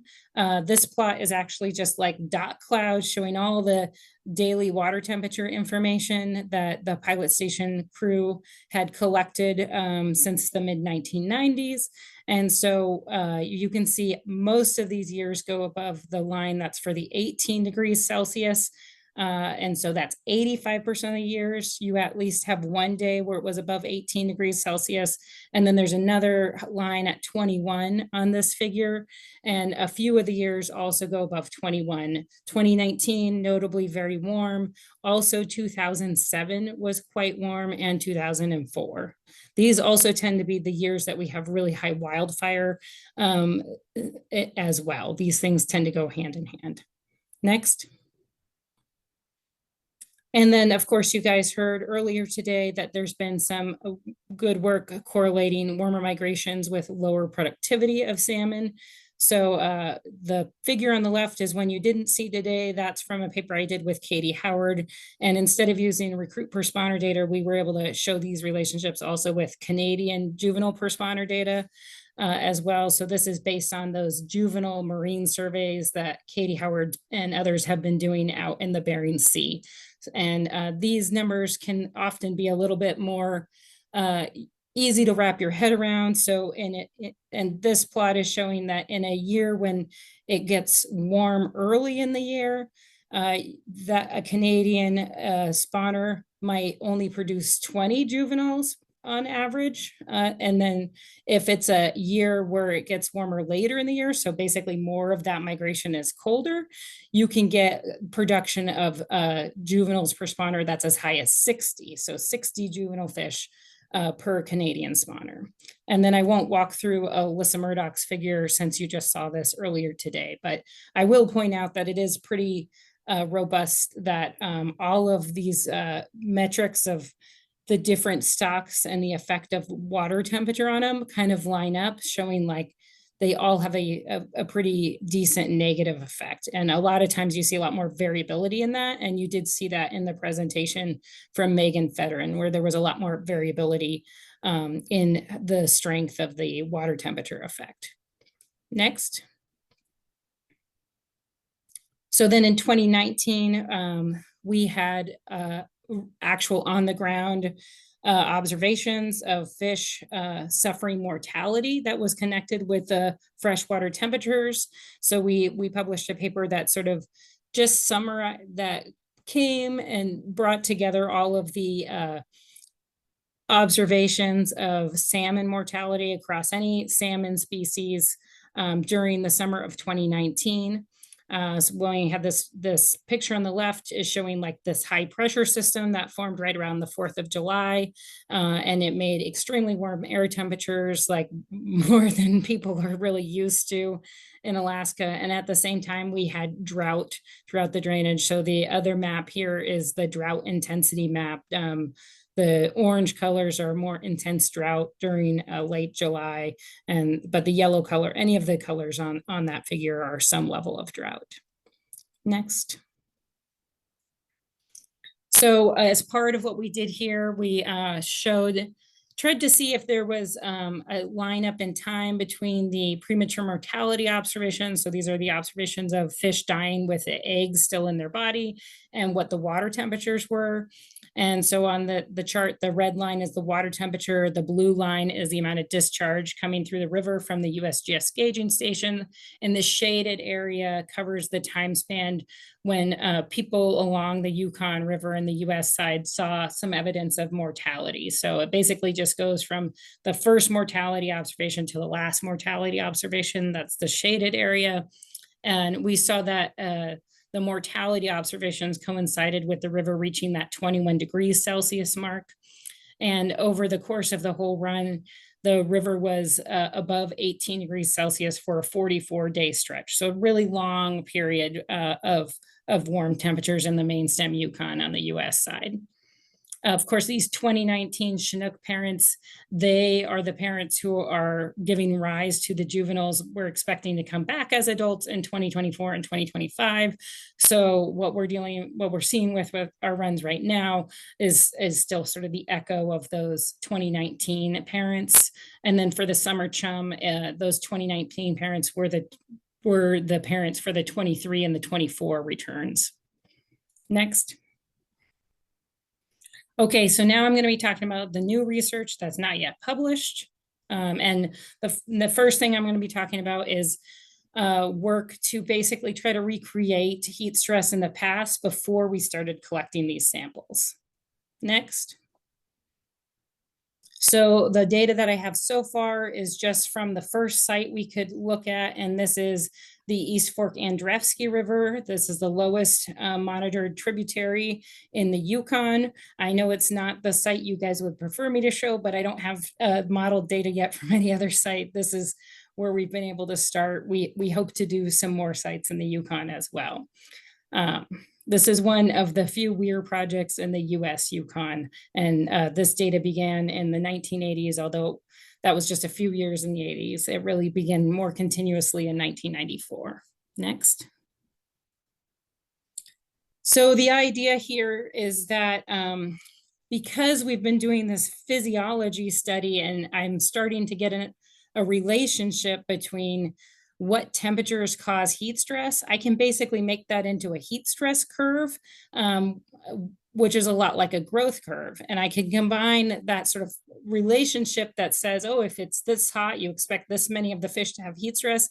I can combine that with the information that we get through the routine monitoring. So that's the daily Chinook salmon counts and the daily water temperatures.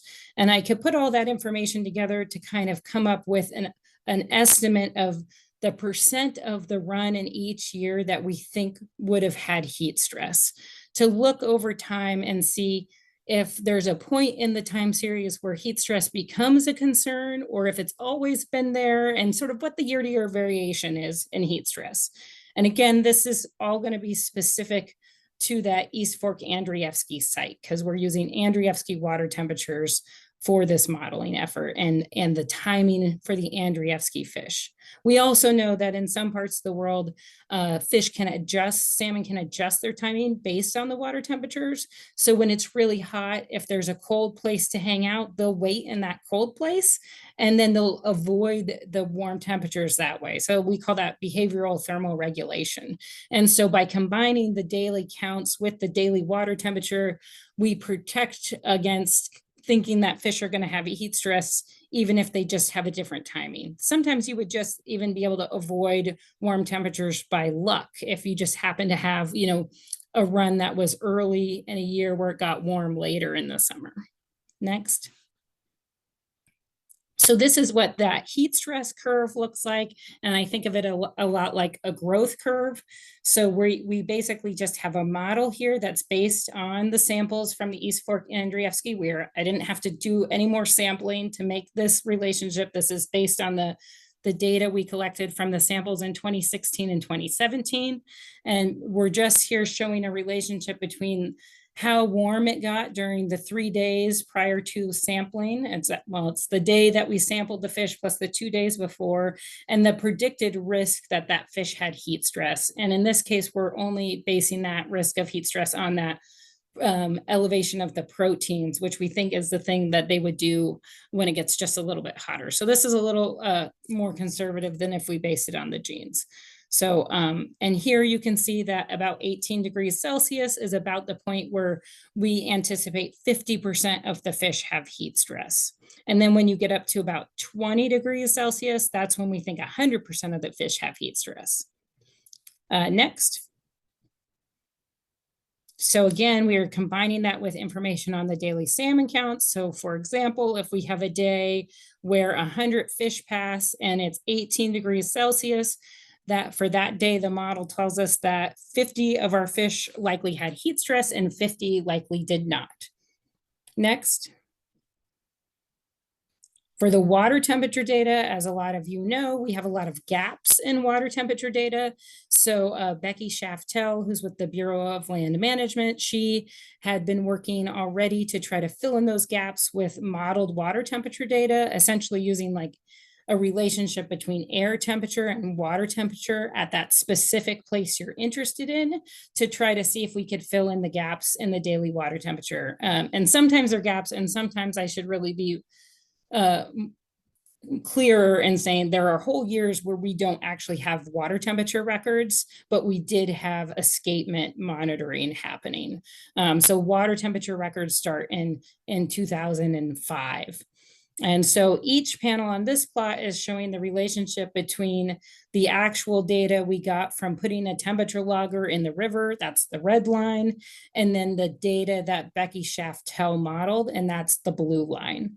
So the data, this model data in the blue line, this was also the data that was used in Megan Federer's productivity study she showed you earlier, because of all the holes in water temperature data. So most people do have to incorporate some amount of modeling to get their full water temperature record.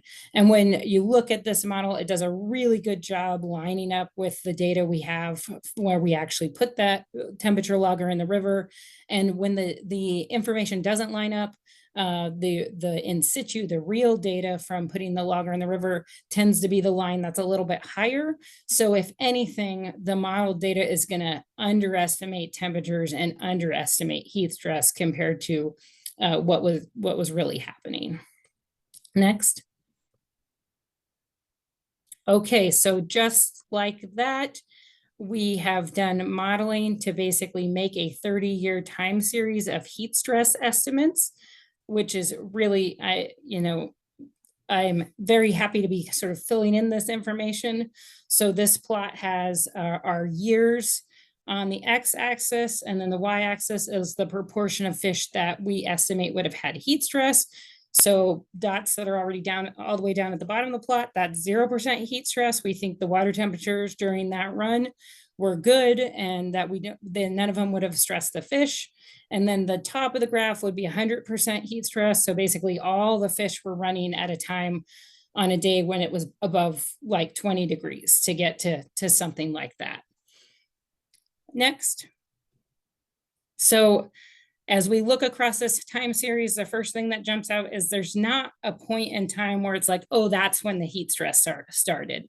So even the few years of sampling that were done in the 1980s, 1986 through 1988, there's evidence of heat stress in about half of the fish, even in those years.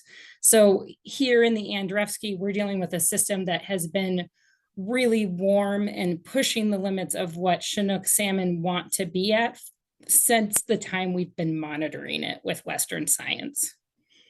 Next. We also see this first group of back-to-back years of likely heat stress was in 1995 to 1997. So these would have been the year classes that set up the returns that happened around 2000, and that at the East Fork Andrewski Weir was a period where there was a big decline in the run sizes. So there does seem to be some relationship here, particularly when you have years of back-to-back heat stress, when multiple age classes would be affected. Next. And then the other thing that jumps out to me in this graph is that sort of the highest levels of heat stress. It used to be that we saw the highest levels kind of top out around 50%, but that ceiling of what's the highest level seems to have risen really recently, and it's now up to about 75%. So particularly in these recent years, 2015, 2016, we have these very high levels of heat stress that we're estimating. And this is these are the parent year classes to more recent returns. Next. And then the last thing I wanted to do with this is overlay what we know about what was going on with marine conditions. So these shadings are showing you the different marine condition areas that Ed Farley laid out in a recent paper. His paper was not about adult salmon, but I think it still helps us think about what these salmon were dealing with when they came out of the marine environment. And in particular, this part of the plot that's labeled hot marine with the shading, this is 2014 to 2019.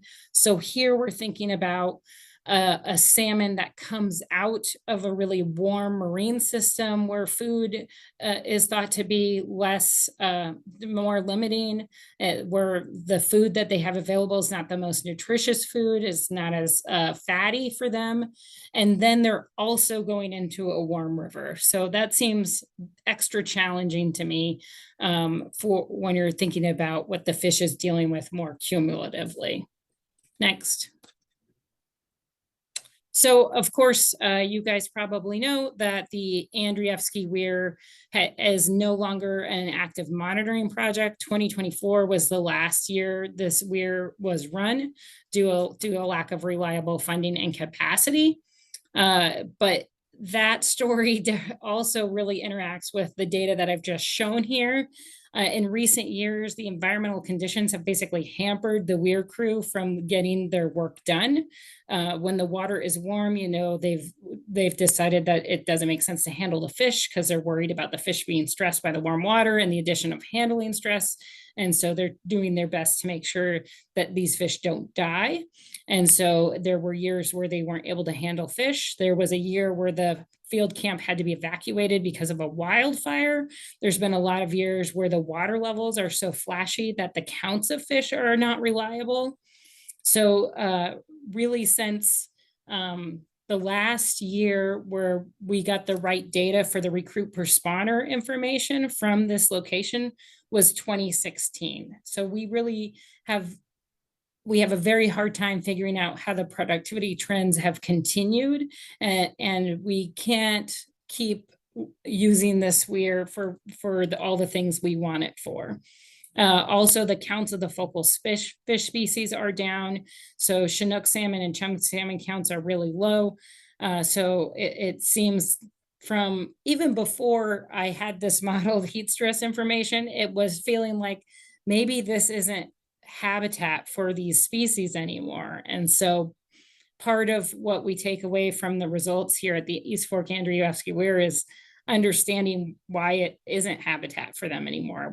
I think it's just pushed up against the thermal limits of Chinook salmon, possibly of chum salmon as well. I don't have data on chum salmon to evaluate that.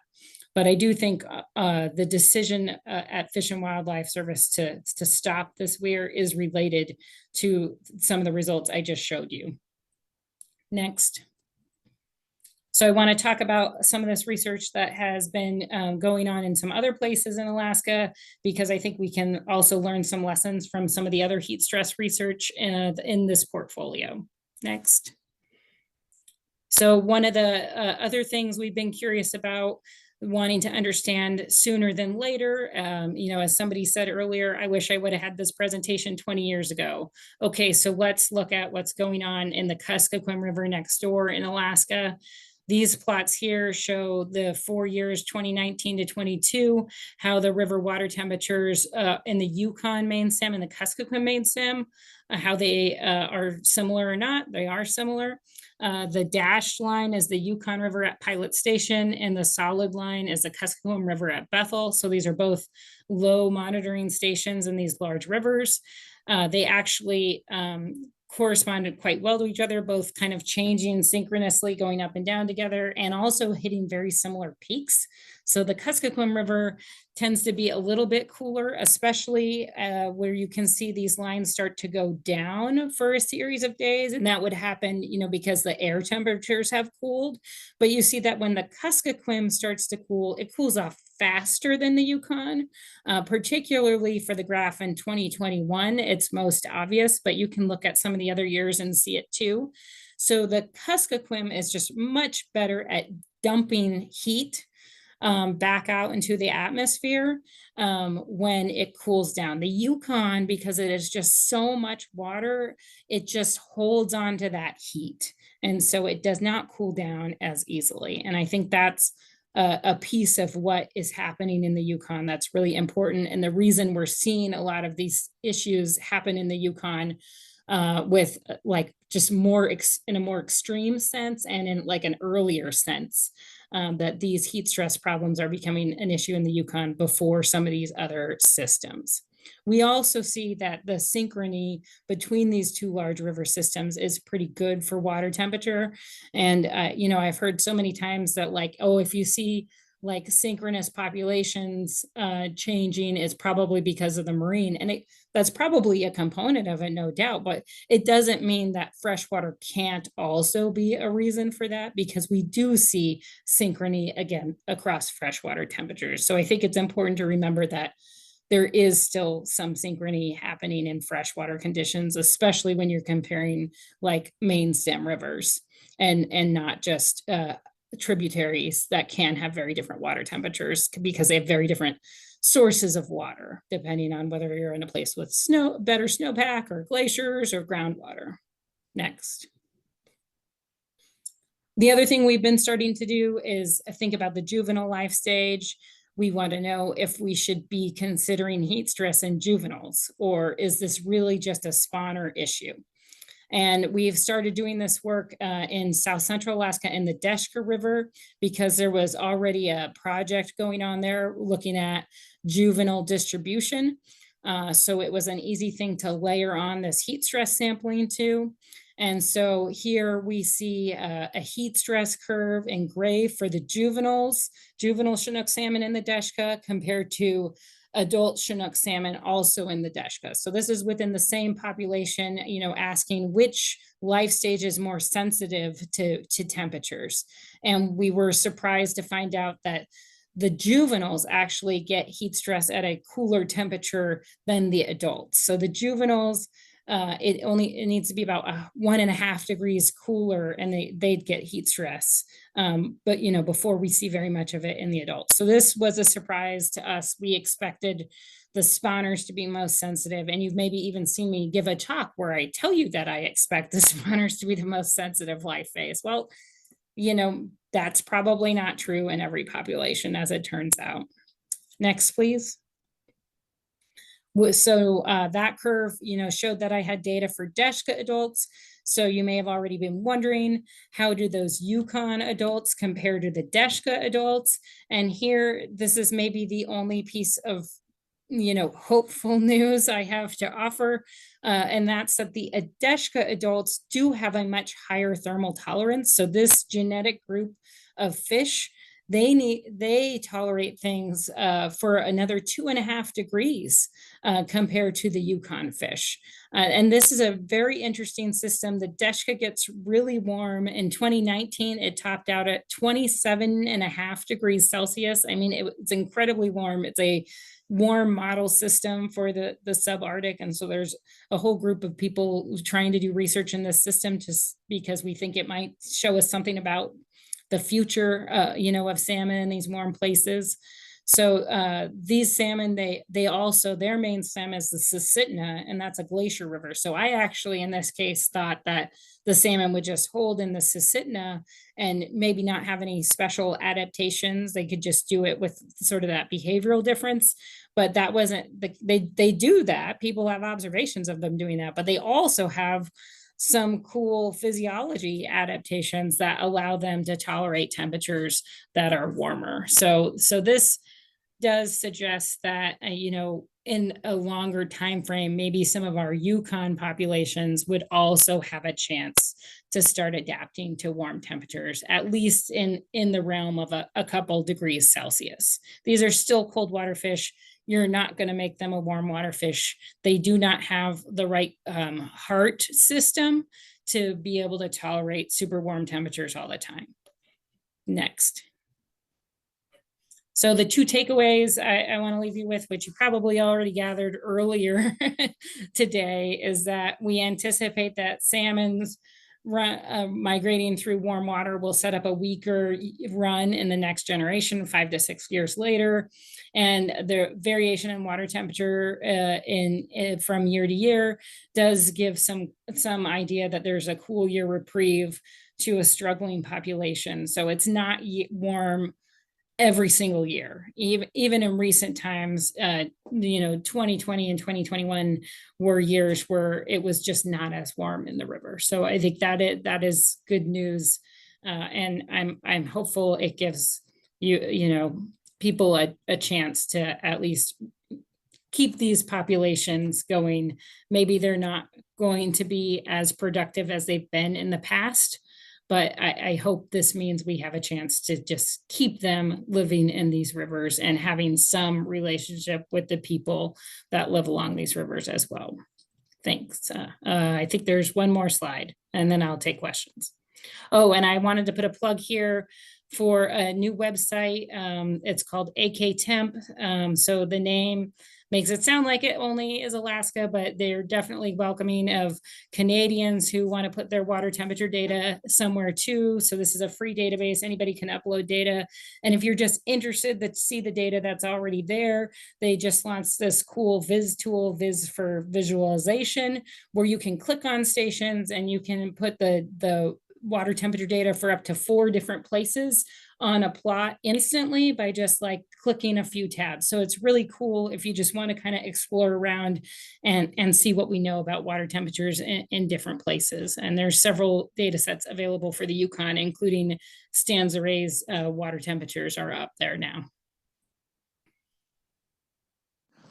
Great. Well, thank you very much for this incredibly insightful presentation, Vanessa. I'm sure there's questions from panel members about the information that you've provided, as well as potential applications. We'll start with Canadian panel member Sebastian Jones. Go ahead, please.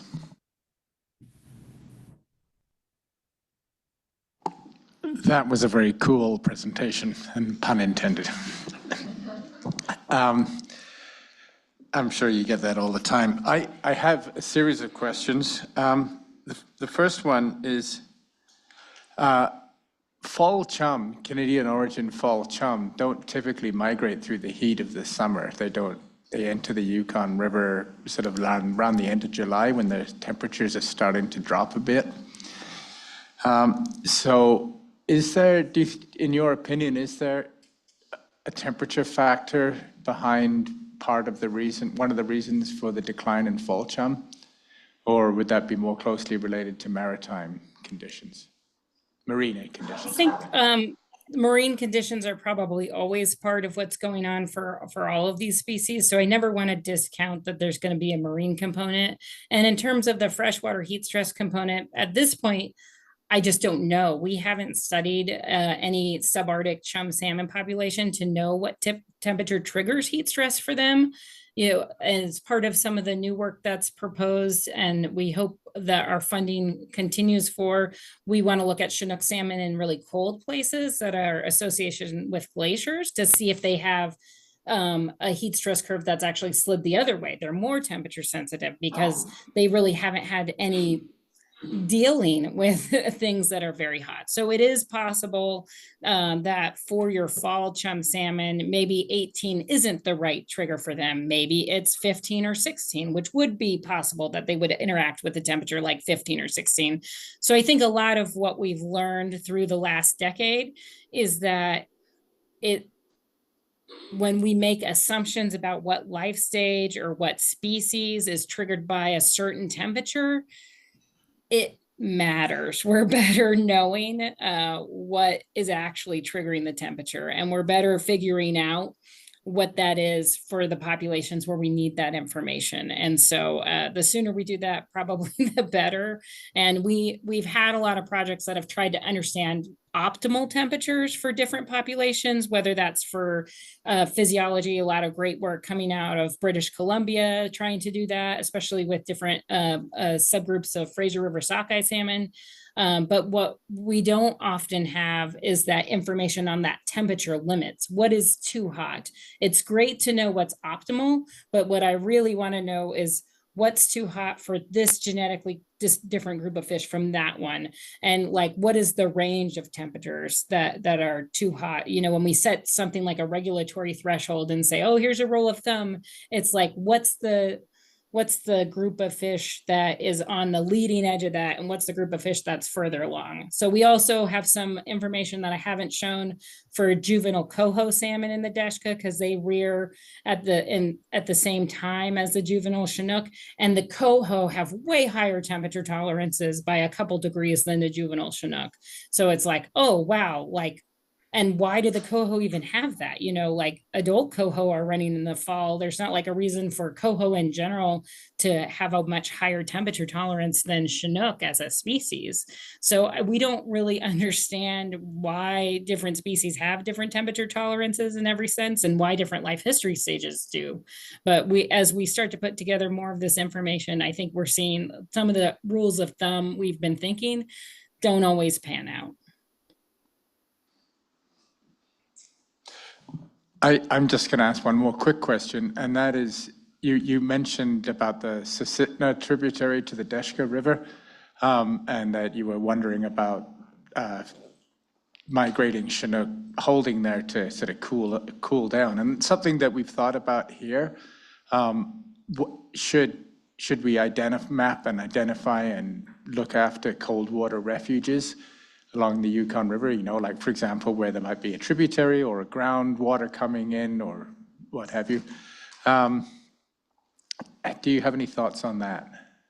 Yeah, I mean, I think knowing where those are makes sense. And I think if we do have cold places, preserving them, it gives a fish option. The radio tagging that's been done in the Yukon, the study that John Eiler led in the mid 2000s, there was no indication of fish kind of stopping anywhere, at least in the way that he did his analysis. I mean, we don't have perfect information about how the fish move because they're like, it's station-based information. So they could be stopping somewhere and it might be hard to see in that data. But at this point, we're not aware of any major cold water stops, at least on the US side of the Yukon. I'm not as familiar with the Canadian pieces, but I think if there was, we would definitely want to know that. And it'd be nice to also, you always also want to know where the warmest stretches are too. We have some indications of where they are, that those temperature tags that the tags Eiler put in, there was some temperature recording capability in a subset of the tags. So he also put out a paper about that as well. And I would imagine he's presented to the panel before. But yeah, we have a little bit of information about that. So more information, I think, is always good when it comes to understanding these habitats, especially with what you guys are dealing with, which is a population that has such a long migration. They're already sort of on the edge of what is capable for the species. So any rest stops along that way, I think would be greatly appreciated by those fish. And final quick question, is there any relationship between the size of the fish and their vulnerability to heat stress? I'm thinking about how larger humans or larger animals have a harder time shedding heat than smaller ones. It's not so much vulnerable to the heat, but being able to persist at those high temperatures. Yeah, I haven't seen any of those effects in my data before. I know in other places, it's not so much the size directly, but the sex. So again, in the folks who have done a lot of work in British Columbia had tried to look across all of their studies, and they have found a sex effect where females are twice as likely to die when their temperatures are warm than their male counterparts. So there does seem to, and of course the females tend to be bigger and larger. So that would suggest that there is some sort of maybe a tie into that, but there's also a lot of reasons to think it's more of a physiological effect. Like females, have a different set of hormones that are going on that may make them more sensitive. They're also just trying to develop eggs through that process, which takes a lot more oxygen and a lot more energy. And that may mean their body's already doing a lot of other things that mean there's just not as much to focus on the heat stress problem. So we do know that the females are particularly vulnerable to heat stress.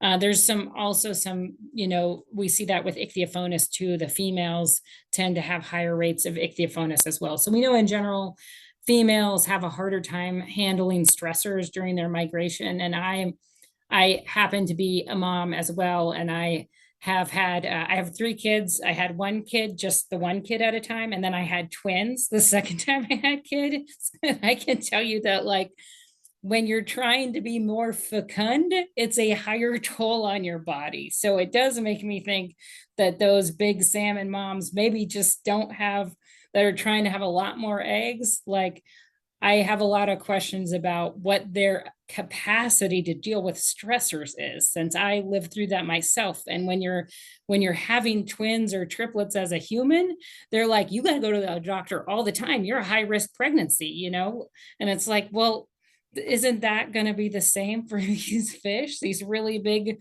salmon moms? Like that seems like you're pushing again towards like the limits of the capacity of the species. And so I don't have any scientific data to bring to bear on that. That's, I guess, my own personal knowledge of having to try to do 2 different levels of fecundity. Thank you. Thank you for the question and for the insights. Additional questions from panel members. We'll go to U.S. member Andy Bassich. Go ahead, please. Yeah, thank you. I agree. Great presentation, and thank God you're not a salmon and have to deal with 4,000 to 12,000 eggs. what I'm kind of interested, what I've noticed and tried to pay attention to was the silt concentrations in the Yukon River and the impacts of how that changes water temperatures in the Yukon River. And I'm just wondering if you've looked at silt densities in the Yukon River on years when you have higher temperatures. And that's also impacted by wetter years. So what I've noticed is the years where we're pretty wet, we're getting a lot of flush coming in from the clearer streams, which dilutes some of that silt.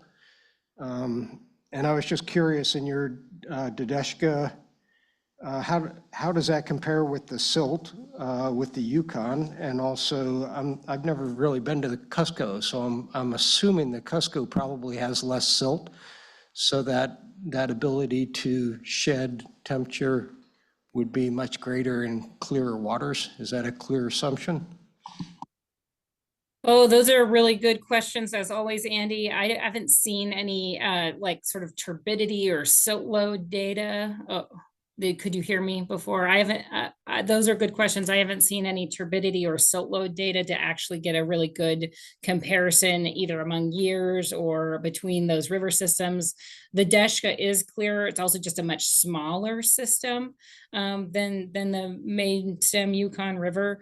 There are probably some other fish and game folks in the room there that could speak more to differences between the Cusco and the Yukon when it comes to silt. I mean, the Cusco main stem is dark. I don't know if it's as dark as the Yukon. We've been looking at some differences in water temperature between Cusco tribs and the tribs. People are like, oh, these are the darker ones. They often tend to be the ones that are running a little warmer in the Cusco. So I do think there's something there to explore. And I'm sorry, I don't have some better answers for what those trends look like, but I do think that's worth figuring out. Yeah, thank you. I guess I was just trying to maybe put that on your radar, just as a person who lives along the river and pays kind of attention to those things, because I think that might help you also in some of your projections or predictions for impacts of salmon migrating through those waters on heavily silted years, and which would then, in my opinion, be warmer years mostly from my observation. So thank you, though. Really interesting, great research. Keep doing it. Yeah, Really thanks, valuable. Andy. I think we could probably try to recreate some silt information from satellite data. So perhaps there's a path forward there, even if nobody has a data set where we could start incorporating those ideas. Yeah, thank you. I was thinking also in terms of community-based monitoring. So it's just one of those things that would be very simple for pretty much anybody in a community to start gathering those samples and maybe even testing locally. So yeah, thank you. Good ideas. The satellite data I was more thinking about for going back in time, but of course, community-based monitoring is better for going forward in time. Great, thank you for that. Additional questions, comments from panel members? Canadian member Elizabeth McDonald, go ahead. Thanks, Vanessa. Always great to see you and hear your presentations and the new things you're working on. Just thinking about Chinook and how you had to kind of recreate the data set going backwards, and wondering for like fall chum, because we're in a kind of a different position with them where they may not have had it, if it would be a good idea to do like a baseline sample. And I just bring it up because sometimes there are these great people who are able to look ahead to what's needed in 20 years. And I've always been so grateful for them thinking, let's do a baseline before there's an issue, right? And thinking, so for fall chum, if we start it now, we could do a couple years, get a baseline started, and then maybe in 10, 20, 30 years, if things really warm up into the fall season, we have a baseline that we don't need to model or create, right? It's in existence. Just looking at what you did with Chinook. So just wondering, I'm assuming you don't have funding to go do fall chum, but wanted to put it out there for thoughts for work for people that could happen. Yeah, I agree. It could be done, and I don't necessarily have the capacity to Next, lead we'll that. go to. Oh, sorry, but I'm happy to, if somebody wanted to spearhead that, I'm happy to help. I don't know that I could do it soon enough for what you're hoping for. Vanessa? Yes, I'm back. Or you're back, I don't know. Okay. Sorry about that. Okay, so next we have a question or comment from U.S. panel member Virgil Umpenauer. Go ahead, please, Virgil. In 2019, the water was really warm, and I know a lot of people in Huslia, and I've guided out of Huslia for big game since 1992. And on the Dockley River, which is a small river that runs into the Koyukuk 60 miles upriver from Huslia, there were dead salmon in it, mostly chums.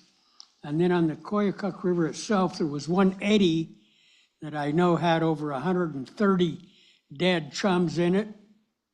And so Holly Carroll, I don't know whether Holly's on this call or not, but but Holly was the summer season Department of Fish and Game Management biologist for the summer season. And so I know she went, or I think she went from Hughes down to Huslia. I'm not sure if she went further than that or not. But one of my guides, he went up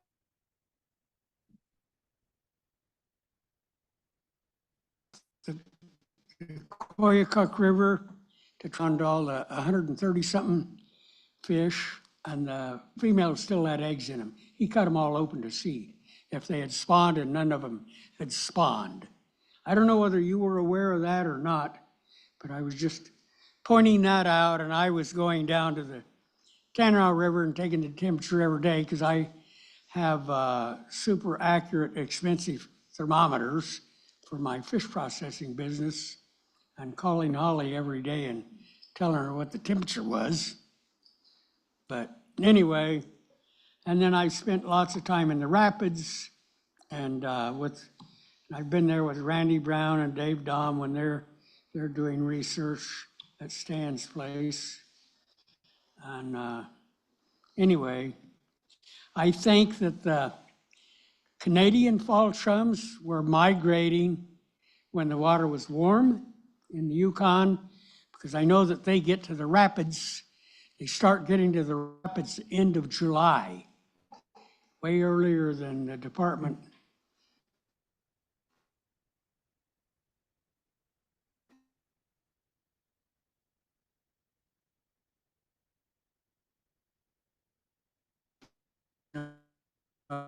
Basically acknowledges, and I know that soon 15%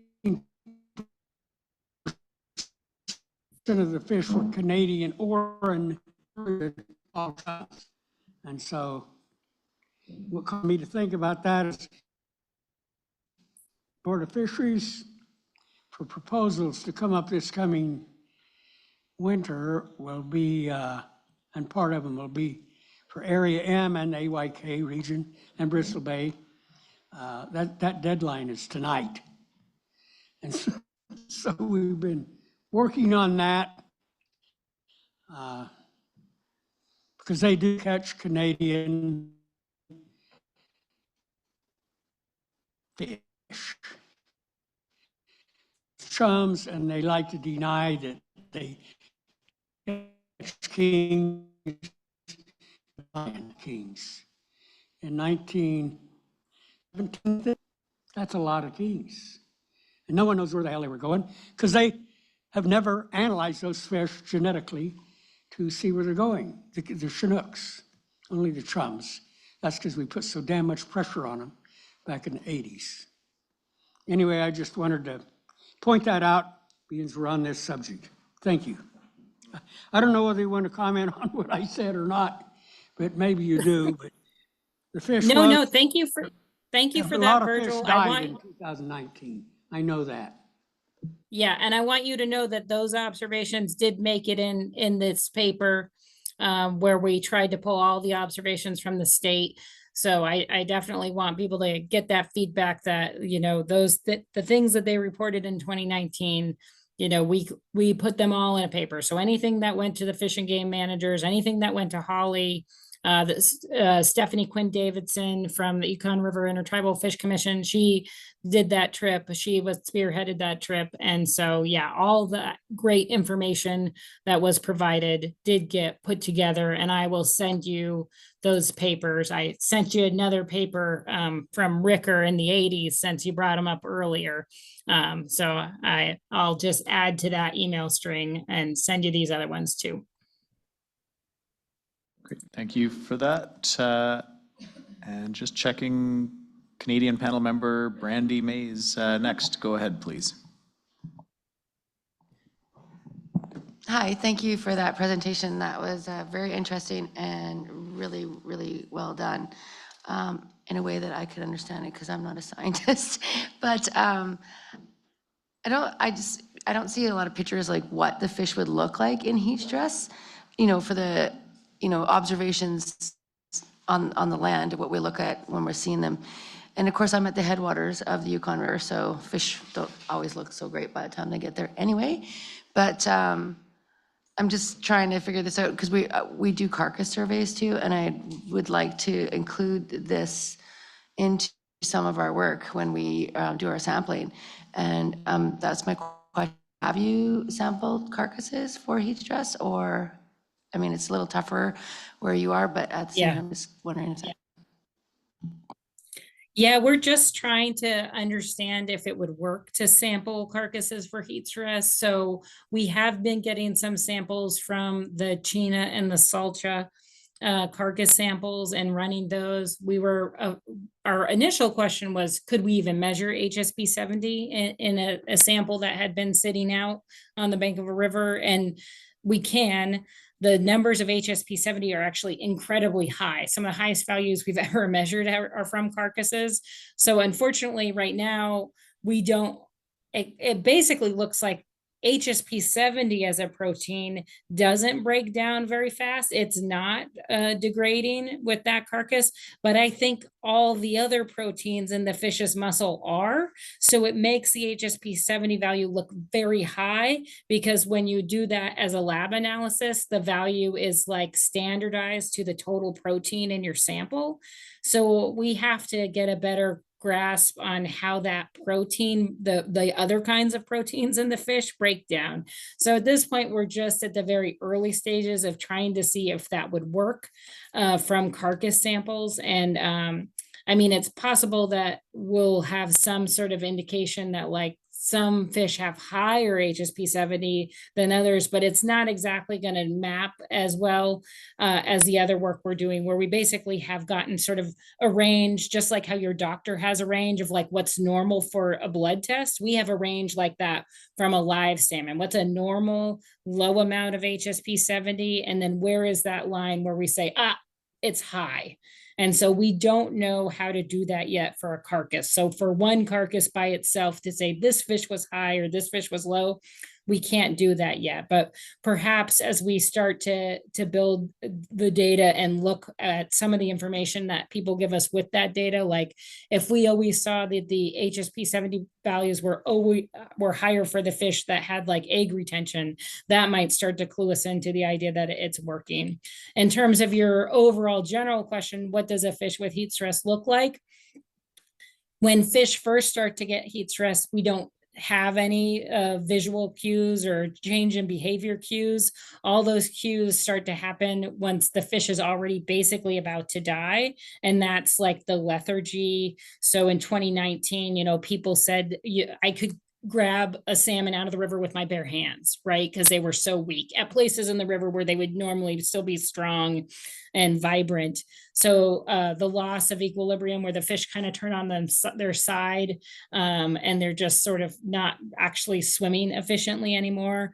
And you see them sort of like change their breathing rate. Those are all the outward signs of heat stress, but they don't happen until the fish is very close to death. So we don't have any visual cues that would be happening at the same time as these heat stress proteins are ramping up. So it's really hard. I wish I had more visual cues to tell you. I just want to follow up. You cut out a little bit there in the beginning, so I missed the beginning, but Yeah, I kind of got that you were coming in, you kind of touched on it on egg retention, and how that, like, you guys will be testing that in the future, is what I kind of got out of it when you cut off. But is that what you Yeah. did say? Okay. Yep, that's right. Okay. That's really interesting because I'd like to see how, if we could, probably talk later about how we can have some of our work be included in your work. Thank you. Yeah, thank you so much. Great. Next, we'll go to U.S. panel member John Lamont. Go ahead, please.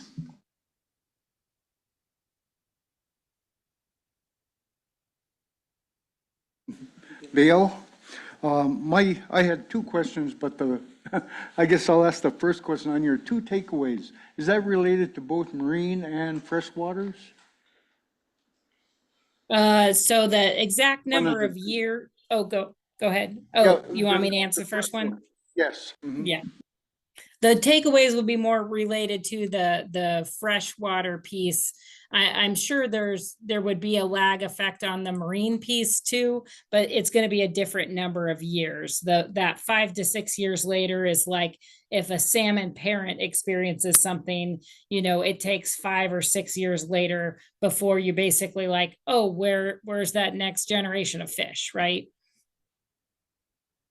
For the second one, yeah, the second takeaway, a cool year in the ocean when there's better food, that also would seem like one of the things we would expect to help a struggling population rebuild. So the fact that not every year in the ocean is a really warm year, that's a good thing. Like there's some chance for some generation of fish to maybe just have good timing through the ocean.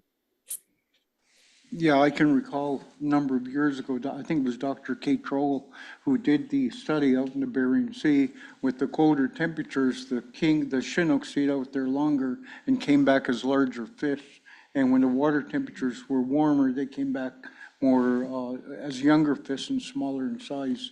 But the stream load and the change in temperature, Yukon versus Desco or Yukon versus Kuskokwim, is really important when it comes to stream load and temperature variances between, if you get a large stream load in your stream with debris, it takes longer to cool down than it does on smaller rivers than the Yukon. Thank you, Doctor.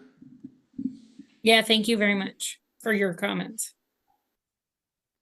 All right. Well, thank you very much for the presentation. We sincerely appreciated you taking extra time out of your day to provide this extremely insightful information to the panel and to panel members for your questions and comments.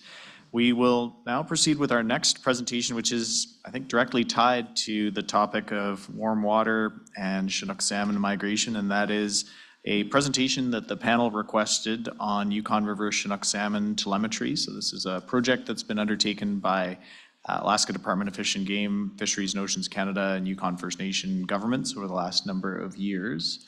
So we will proceed with that presentation. I expect that we'll likely present through 3:30, then take about a 10-minute break, continue with the remainder of our agenda items, and that should get us on track for our 4 p.m. public comment testimony start. So with that, I think we have some presenters making their way up to the front of the room. And so if you could introduce yourselves to the audience and we will proceed. Thank you.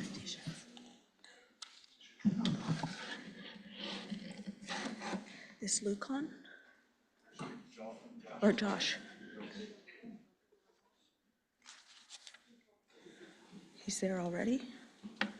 Yes, I believe Josh can, we can hear you, Josh. Go ahead.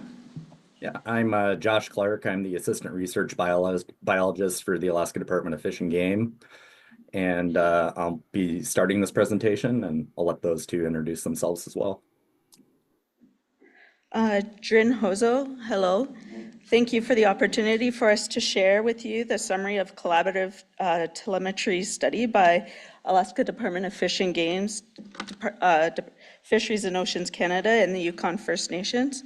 Our presentation is summarizing data within the Yukon River during the previous Chinook or Thluck show salmon migration to their spawning grounds. We will share our objectives and findings which will support management decisions for conserving and rebuilding efforts. So you've just met Luke, Josh, and do you want to introduce yourself? Is this picking me up? Okay. Yeah, I'm Adam Odell. I'm a senior fisheries biologist with Fisheries and Oceans Canada in Whitehorse. So I think Stephanie's going to kick us off here, and then Josh will pick up, and then we'll just kind of alternate back and forth through a series of slides near the end. And I'm Stephanie Lyons. I'm a fisheries biologist with the Yukon First Nations Salmon Stewardship Alliance. We support Yukon First Nations with collaborative partnerships on programs related to salmon and salmon habitat. Take it away. All right. 1 second, let me move my screen.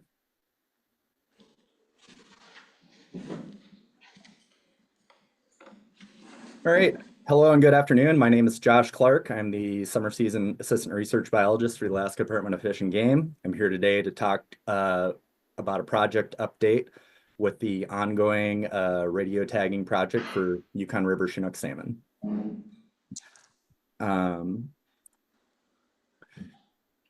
So the objectives of this study for the Alaska Department of Fish and Game are essentially to determine what's happening en route to Yukon River Chinook salmon that are of Canadian origin. Everything that you're going to see in this presentation is really focusing on Canadian origin Chinook. We do have some data for US origin, but they just were not the focus of this study. So our research objectives are describing where we suspect natural en route mortality is occurring along the Yukon River main stem. And we're evaluating differences in the proportion of fish likely dying en route by their stock of origin, age, size, and sex.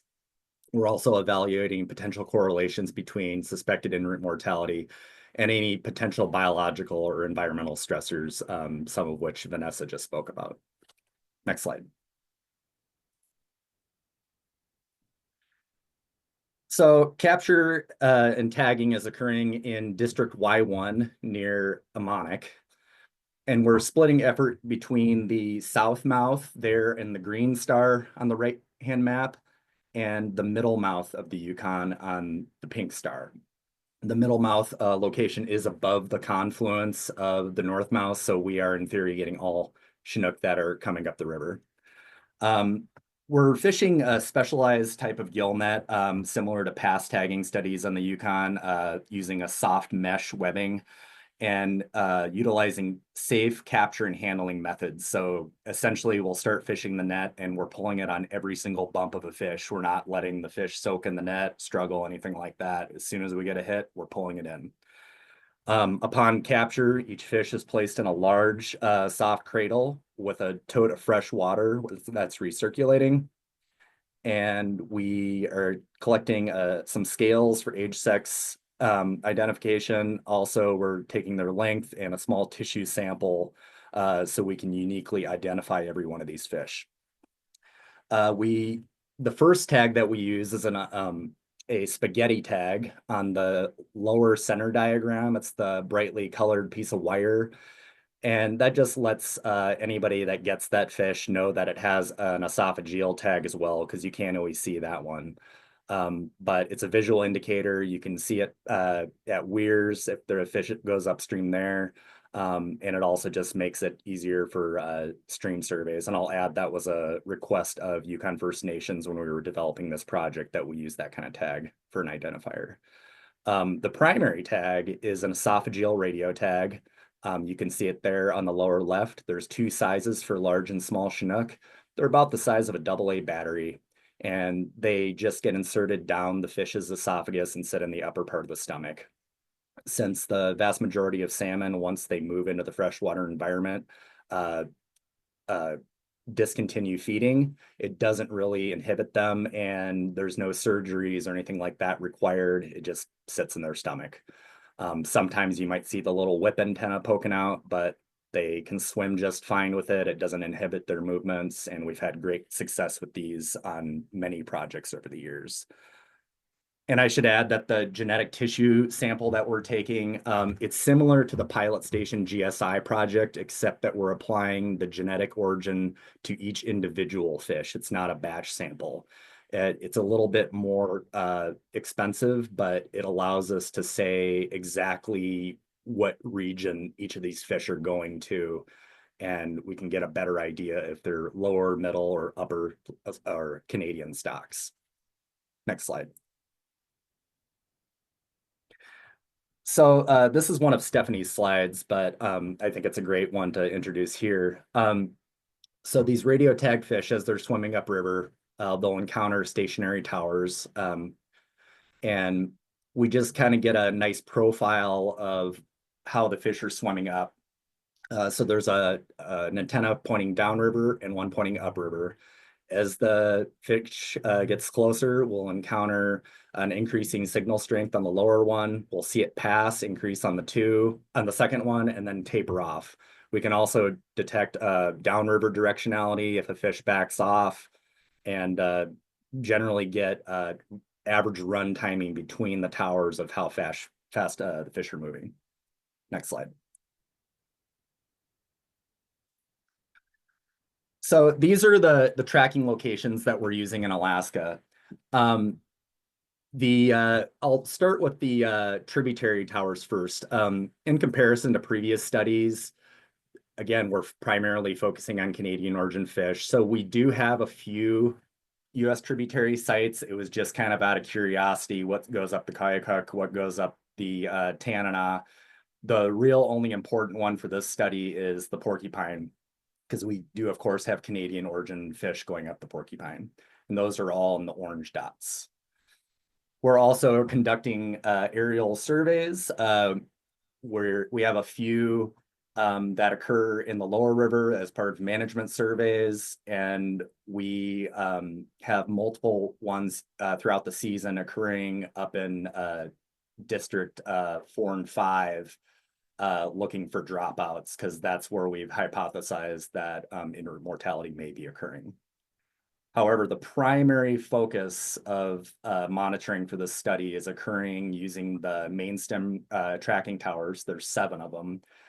They start at Pilot Station and they go all the way up to Eagle Sonar at the border. And then, of course, as you'll see soon, are continued by Fisheries and Oceans and First Nations. Next slide. So here I'm taking those same towers and putting it in a little bit different map for everybody to reference. And this is kind of an all-encompassing slide, so bear with me on this. But essentially, you can see the 2 diagrams with the fish heads and the hooks. We're not using fish hooks, obviously, but in the lower river, that's where we're capturing the fish. There's a lot of water down there. It's very hard to monitor fish. So what we do is we start the monitoring, or the start of the study area, as we call it, is at Pilot Station. The sonar crew has been kind enough to operate a tower there for us, and that's where we start our monitoring. So some of you may remember in 2023, we had a lot of really high water. It was also a very low run. Capturing fish was very, very difficult, especially in the lower river. Even with 4 crews fishing all day, every day, it was very hard to capture. And we were utilizing local fishermen that are very good at what they do. But even with those results, we did get, or even with that being said, we did get some good results from that. For 2024, we had 97 Canadian origin Chinook that made it into the study area. And what you'll see moving up this map is the reaches. So a reach is just a span of an area between 2 designated towers. So for the first reach, we do have 2 towers at the lower end, Pilot Stations, and new ones. So we had Pine Mute there to back it up. But the upper end of that reach is Anvik. And then as we continue up there, you can see that the percentages generally maintain consistency moving upriver. However, in 2023, we did see a significant drop in the number of Canadian origin fish once we got to reach 4. There was 75% Canadian origin fish remaining there. 3% of those went up the Porcupine, 72% went up the main stem. 2024, we did not see that same drop. This continued on up into District 5. And that there are a few things that match up with this. So as you've heard about with previous presentations on ichthyophonus and other health studies, previous years did have higher intensities of ichthyophonus. We also had a larger difference between estimates between the pilot station and Eagle sonar estimates. And these results here tend to mirror that. For 2023, we did have large differences, and we did between the estimates, and we did have a heavier ichthyophonus load. But for 2024, the estimates were very similar. Ichthyophonus was not as intense, and it does look like the vast majority of our fish did just fine reaching the Canadian border. And that's the proof is in the pudding right there. In 2024, 97% of the tagged Canadian origin fish made it to Eagle. We're only 75% made it through. It says 72, but you have to count the porcupine as well. So that's kind of where we're at. Broken down by how mortality looked. Incidental harvest, I'm just talking the few that were caught in 4-inch mesh. 6% in 2023, 1% in 2024. Of the suspected en-route mortality for the whole U.S. section of the river, we had 15% en-route mortality. That's naturally occurring mortality, and 1% harvest in 2024. Or 1% en-route 2024, my mistake. Next slide. So this is just a quick overview of everything that happened. We did have a lot of operational difficulties in that first year, not only with capture and tagging, but some of the towers weren't functioning properly in the lower river. Luckily, we did not see a significant number of dropouts in the lower river during 23. And that same number of fish was there by the time they got up to the start of District 5, where the dropouts did start occurring. We got more satellite uplinks installed in 2023. As Adam will talk about shortly, they followed suit, and they did these in Canada as well. It enables us to track what the fish are doing in season, at least from a few of the towers. And generally, we were successful in 24, had a lot better fishing, and now we're in talks with DFO and First Nations about continuing the project into the future from a different platform. We do have tags remaining that are Chinook-sized tags, and we're exploring options for deploying additional tags in the mid-upper river. Next slide. And I'll let you guys take over. Thanks. Okay, thanks, Josh. All right, I'll take the next couple slides here. So Josh did discuss the objectives at the onset here, and really largely revolves around estimating mortality of Canadian origin fish before reaching the border.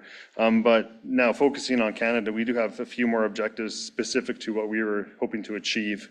Now mortality obviously is still one of the considerations, and once they get into Canada, these fish, it has been assumed essentially over the years that, you know, they're with the border passage equals escapement, but I mean, that's a little naive. And so the hope is that having these, all our tracking efforts in Canada, we might be able to get a measure of mortality of these fish after they pass the border and prior to spawning. As well, there's also our own metrics that we might be looking to consider, such as migration speed and migration timing of these fish, as well as evaluating consequences potentially of estimated mortality in relation to the sustainability of the Canadian conservation units. And also, I mean, this is just an opportunity to provide training and capacity building, as well as a collaborative approach to conducting these research projects within Canada. Next slide, please. Yeah, so Josh said that they collected the genetic tissues at the mouth of the river, and we were able to work with the ADF&G lab to get these some of these tissues to our lab in Nanaimo, and then run the genetics against our baseline collections within Canada. And so we do have these assignments. They're individual assignments to they're not necessarily to the conservation units. I think there's some difficulties when you're doing individual assignments of fish. So some of the conservation units are quite similar in their genetic structure, so you can't distinguish them. However, here is a breakdown of what these assignments are related to. So I think there's a couple benefits here. First off is providing a bit of verification towards these baseline collections and the baseline that we currently have. I mean, these samples had been collected over the past couple of decades, and really I don't think anything in the past 8 years or so. So the hope is that this tracking project and relating the conservation unit assignments can feed a bit of information in there to try to verify those assignments and the baseline collections that we do have. But also, largely, this can help to inform the fate of the individual fish. Looking at those fish as they pass the border, you can see where they might be expected to go based on that genetic result. And it could be, say, a big salmon destined fish, and then you can track it as it moves upriver and passes all the towers, and potentially with the aerial survey as well, to see if that fish is reaching where you expect it to based on genetics. And so I just need to point out here, you will see the porcupine has an NA there, and it's just that the Chinook salmon from the Canadian portion of the Porcupine River are not, we're not able to differentiate them from some of the upper Alaskan waters and the fish in those areas. We can go to the next slide, please.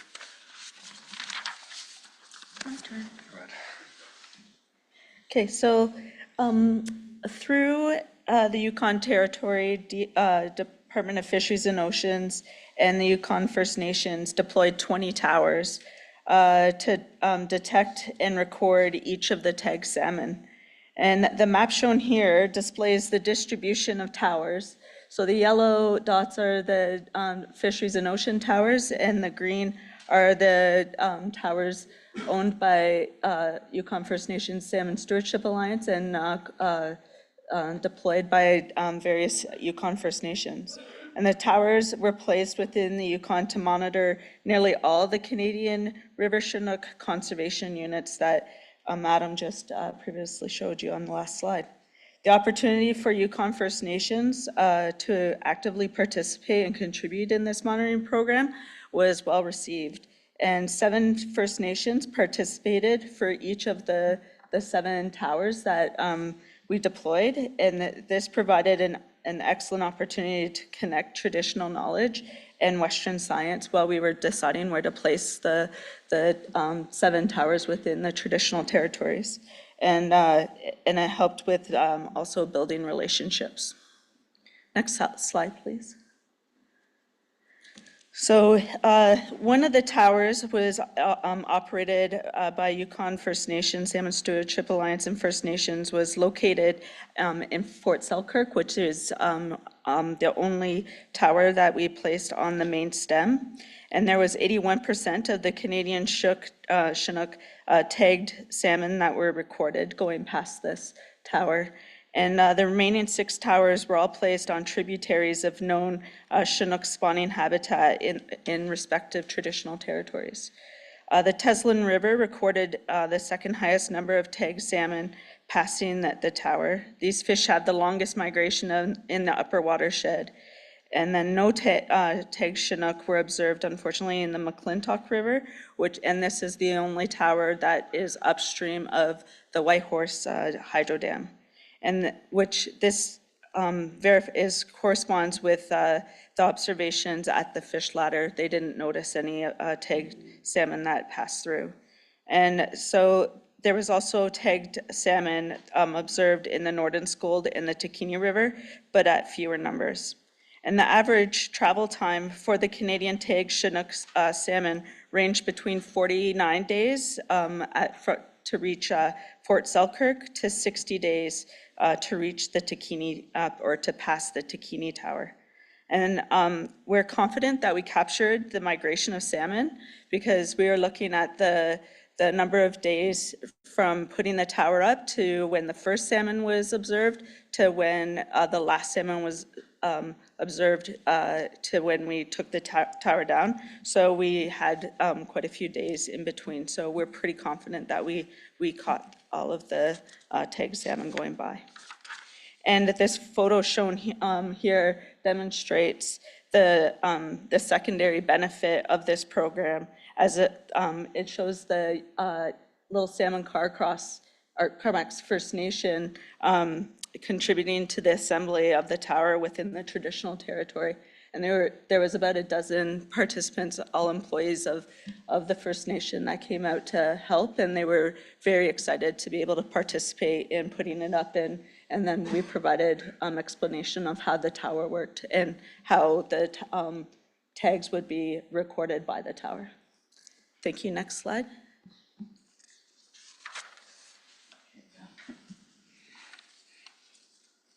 All right, similar to the previous slide, this is a breakdown of passage and proportion of fish that are tagged that are reaching each of the towers that Fisheries Notions deployed this past season. I'm just going to touch on a couple of points here. I mean, first off, you'll see the Yukon River at Dawson. This tower is just right across from the Klondike River here. But this number, or the number of fish that passed this, was 94, and that aligns with the tower in Eagle. So not only are, assume no fish obviously deviated prior to reaching Dawson into perhaps the Shenandoah River or otherwise, but also it's presumed, obviously, all the fish survived. A couple other points, we got to focus on the porcupine on the bottom there. They don't get a whole lot of airplay a lot of the time, but there were 2 fish that did pass the Porcupine River. You will notice in Stephanie's results there was a tower on the Minor River in the upper Porcupine, and there weren't any detected on that, so none of these 2 fish reached there. And I'm going to jump the gun with this a little bit. We did fly 3 days over the Porcupine. It's a huge drainage. When I say we, Robert Linklater from Buntakwitchin First Nation was able to conduct that flight, thankfully. And unfortunately, they weren't able to detect any of these 2 fish during the aerial surveys. That's just part of the nature of flying such a large watershed. And one other piece I wanted to point out, I mean, you'll see the one tower on the McQuestion River, and there were no fish detected there. For those of you who know, the McQuestion is the downstream tributary of the Stewart River, downstream tributary of the Eagle Mine disaster. So this tower was deployed in early August. So you have to take that into consideration. I mean, it's likely we did fly over the McQuestion. We flew over Hager Creek and all of that area as well, and we didn't detect any fish. So it's pretty safe to say no fish passed that tower, but it was also a pretty late deployment, and it is possible that if there were fish to pass there, it could have passed before the tower was actually deployed. All right, we can go to the next slide. Yeah, I'm not going to say too much about this. This is just a visualization that's a little colorful, maybe too colorful, but showing just all the flight paths that we completed this past year. I mean, it really doesn't give the appreciation of the area that was covered.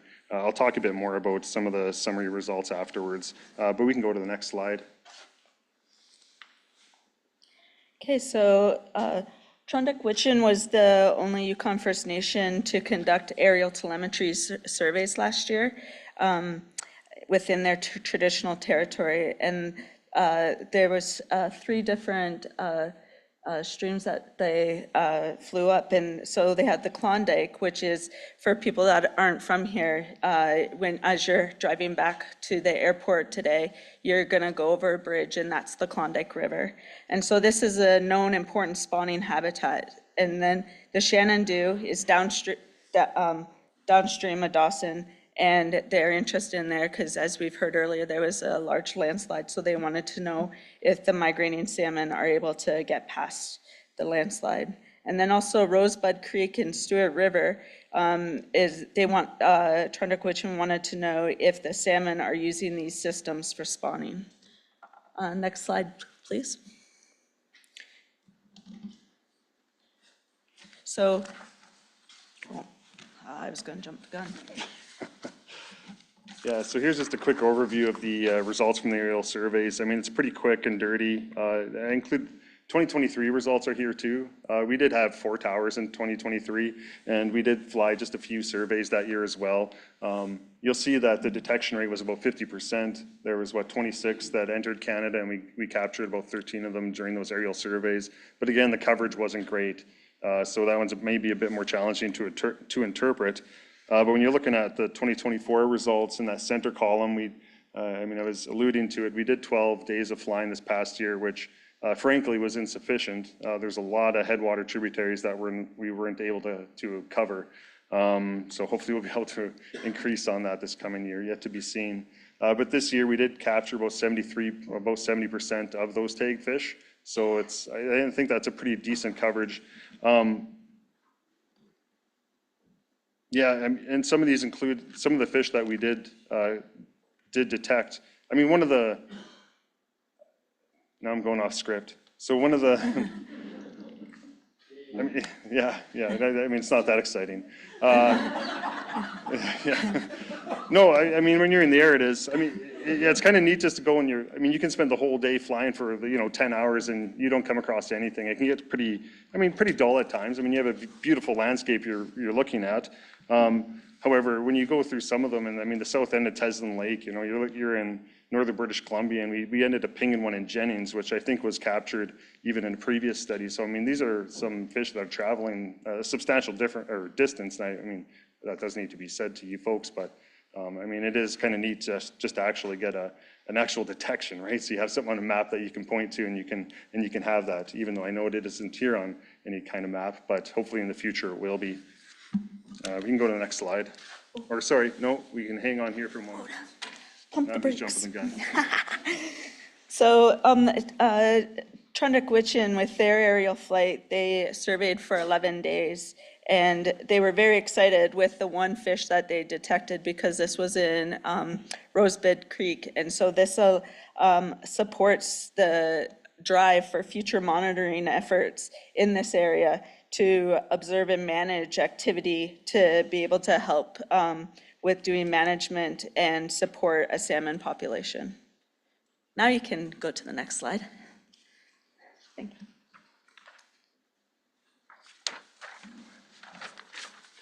you. So looking forward, for the YFNSSA, we are hoping to, well, we will be preparing to do the next season.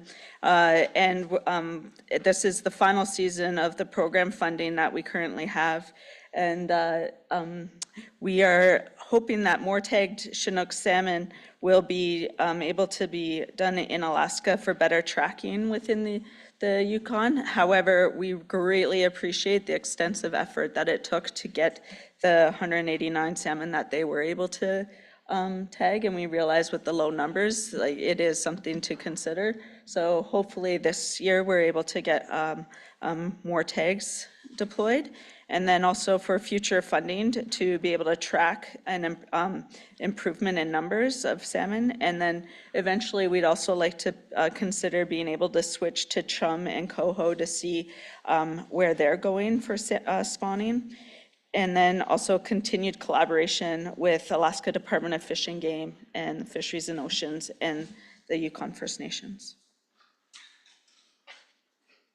Yeah, and as Josh mentioned, Fisheries and Oceans was able to get some satellite uplinks, so we do plan on installing these uplinks on some of the towers this coming season. It's going to help with some of these more remote areas and give us an indication about whether we should invest the time and money in aerial surveys, not to mention just have some real-time data or next to real-time data during the season. And then I already mentioned it, but increasing the aerial coverage, this is one thing. I mean, flying the Pelly drainage, the Stewart drainage, you could probably spend a week, pretty easily flying both of those. So, I mean, last year I think we did a day on each one.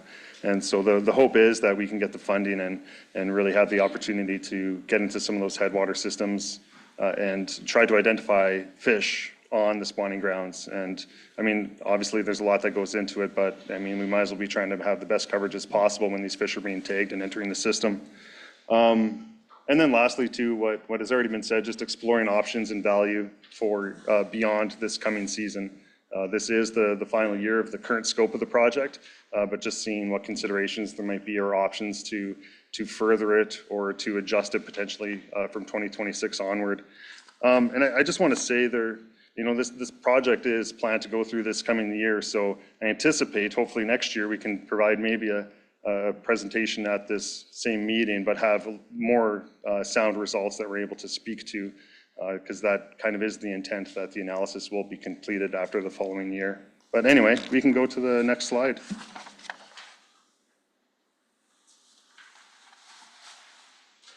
I think this is my one, right?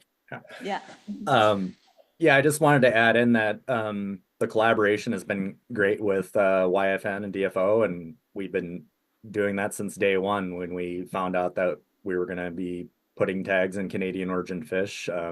We knew that there would probably be interested in tracking them beyond Eagle sonar. So it's been a journey, but I think it's worked out really well. We've had good talks going back and forth about the numbers of fish that are heading their way and how many have passed each tower and stuff like that. And their tracking in Canada has been really impressive. They also coordinated with us a lot on getting the Porcupine Tower set up, and I know that was kind of an ordeal for them setting their tower at Rampart, but yeah, good job on their part and happy to work with them.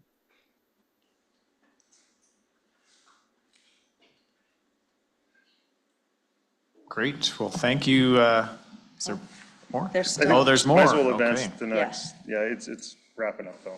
So as you can see, it took a lot of people to be able to do this program, and we just really want to say thank you to the different governments and the First Nation citizens and all of the field crew that it took to deploy all of these and get all the fish tagged and to help. It definitely took an army of people. So thank you very much for this opportunity, and also to DFO and ADFG to provide the opportunity for Yukon First Nations to participate in this project. It's definitely appreciated. Great. Well, thank you very much, and appreciate showcasing this very important information to the panel. Any questions from panel members, comments regarding the results? We'll start with US member Andy Bassich. Go ahead, please. Yeah, thank you. I'm just wondering, we've had a lot of telemetry projects over the last 20 years on the Yukon River. I'm wondering if you're gleaning new information as far as spawning sites and compared to some of those earlier studies that were done. So I guess what I'm asking is, have you looked at a lot of I'm sure you have as part of this, looked at a lot of the previous studies that were done with tagging, and then I'm curious with the new methods you have and maybe a greater effort if you're finding new spawning sites in areas that you didn't expect. Yeah, thanks, Andy. I mean, that's a little more difficult to answer than you might think. I'm sure you think it is too, but I mean, you have to consider the number of fish that were tagged previously. It was significant prior to this study. So I don't know that we're necessarily going to be pinpointing new habitats. I think that the goal would be to verify a lot of cases. And that's where the aerial surveys are really going to become more of a point of interest, and trying to improve the coverage is one of those things. But it is too difficult when there's interpretation in the data as well, right? You need to be able to identify fish and then recognize whether or not that fish spawned there. And there's going to be assumptions going into it. There's mortality signals that are released on these tags after the fish no longer move for a set period of time. So, I mean, I guess the answer is no new habitats have been identified right now. But that is the hope, to at least be able to identify them in a way in which we can verify those existing ones that Randy Brown and Elvon Finster published a number of years ago. Yeah. And also with TH observing that fish on Rosebud Creek, that was very exciting for them to verify that there are spawners reaching there. So they're going to be looking further into that creek. Okay, thank you for that. Any additional questions, panel members? US member Ragnar Ahlstrom, go ahead, please. Mr. Chairman, not really a question, but an offer. We work with Mr. Clark, and in his pleasant work with his crews out of Emonic, we provide a couple of skiffs and crews. But previously on a tagging study out of Rasmussen and Coho, it's an interesting study. So the offer still stands. If you want two crews, you want 4 boats, And even in 2026, if you need them, we'll provide them. It's just really interesting to me. So it was a pleasure to work with Mr. Clark. I just want to point that out. Thank you, Ragnar. Great. Thank you for that. Next, we'll go to U.S. panel member Virgil Umpenhauer. Go ahead, please. Well, I know there was a tower on the lower Tanana and the lower Koyukuk River. Did they actually count the fish that went by there? Yeah, they did. There was a handful that went up the Koyukuk, and I don't have the numbers in front of me for the Tanana, but one thing is, like, as many of you know, Canadian origin fish tend to migrate earlier in the run than U.S. origins. So there were still some fish coming in when we concluded tagging on July 14th, 15th. And most of them at that point are U.S. origins. So there's a good chance we could have missed Tanana component. But while we're getting questions in, I can look up those U.S. numbers for you for Tanana. I just don't have them right now. Okay, thank you. And there wasn't hardly any mortality on the way in 2024. No. In 2023, the mortality was in the Yukon Flats. Is that what the study said? That's correct. And that's to back that up, Virgil, we did have aerial survey flights of the flats, I believe 4 or 5 times throughout the summer. That is an area that's very difficult to monitor with towers. As you well know, it's very wide. So we were constantly flying that, looking for them. And there's some that just dropped out. And it seemed to be kind of the spot we were thinking based on ichthyophonus results and other things with the sonars. So it kind of turned out to be true, at least for 23. Okay, thank you. Yep. Great, thank you for that. Additional question, U.S. member Andy Bassage, go ahead, please. Yeah, I'm just kind of racking my brain. It seemed to me some of those earlier projects, maybe I'm mixing this up with fall chum, but I thought that they were identifying that area's potential mid-river spawning as well, but I might be mixing that up with fall chum. Anyway, I just want to throw that out there. I don't know if they would have died there or not, but yeah, maybe I'll rack my brain a little bit more and get back to you. It may have been fall chum there were some reports of potential spawning in the Yukon Flats area from previous studies. Okay, great. Well, thank you very much to our presenters for the excellent work, and obviously more broadly the teams that supported this project and enabled it to proceed, and to panel members for your questions. We will take a 10-minute break. We'll return at 20 to 4 Yukon time, 20 to 3 Alaska time. So 10-minute break, and we will resume the remainder of the Yukon River Panel's meeting. Thank you.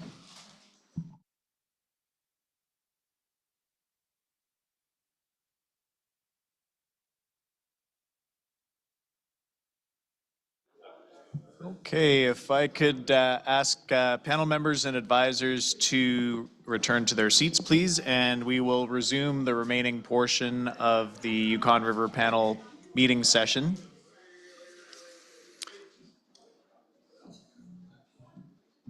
We have a series of updates that we're hoping to provide on the Restoration and Enhancement Fund before we move into public testimony at 4 o'clock. So we are on track to start public testimony at 4 p.m. sharp. So the remaining items that we have on the Yukon River Panel's agenda will first be a presentation which will provide a status update on projects supported through the Restoration and Enhancement Fund in 2024. And we have the Pacific Salmon Commission Secretariat, Sasha Bent, that will be providing this presentation for us. So please proceed, Sasha, when you're ready.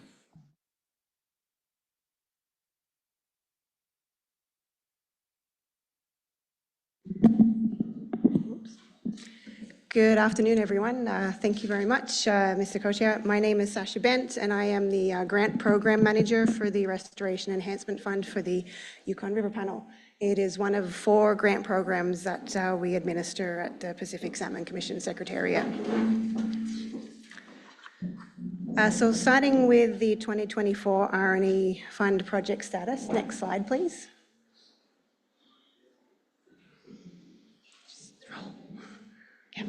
Oh, back up. Yeah. Thank you. So in 2024, the R&E Fund supported 23 projects, including 2 communications committee projects. 6 projects that have been supported in 2024 have been completed, and two projects approved for funding in 2024 have been cancelled. Both of those were unable to proceed. The remainder of 2024 projects are ongoing, with most completing in 2025. In total, there are 15 projects still active and ongoing. Next slide, please. As mentioned, there are 15 active projects, all of those from 2024. Some of these projects have recent end dates, and all reports are expected in the coming weeks. And the remainder, if we go to the next slide, are due to complete later in 2025.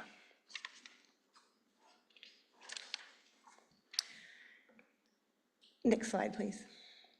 There is one project currently identified as overdue, and we expect to receive the reports for that project by the end of April.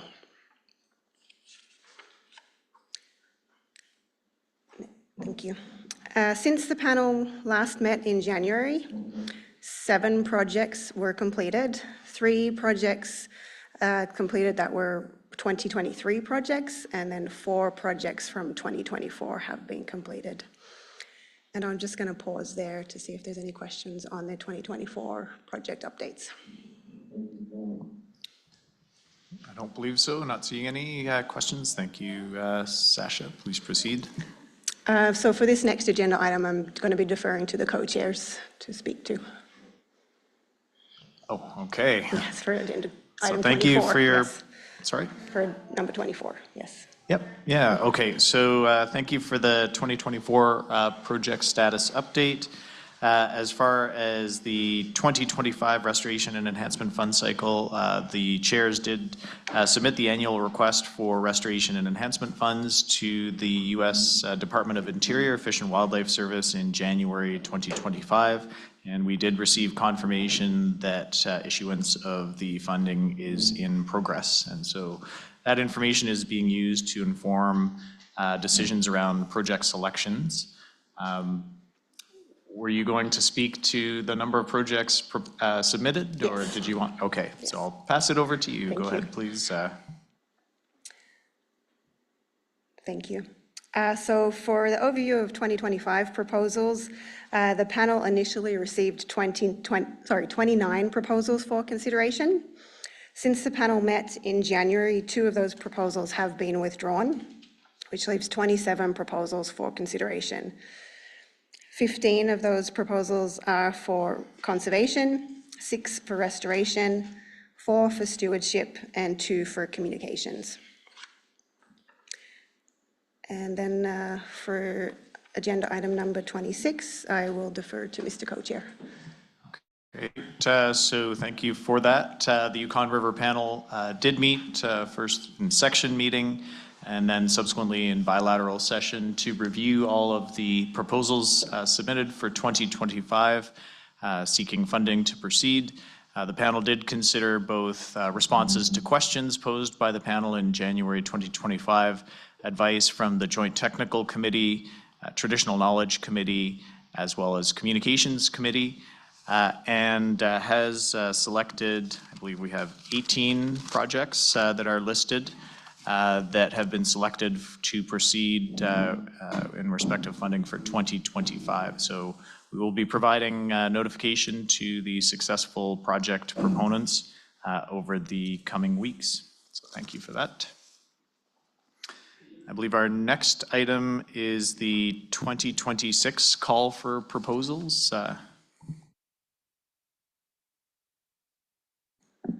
Thank you.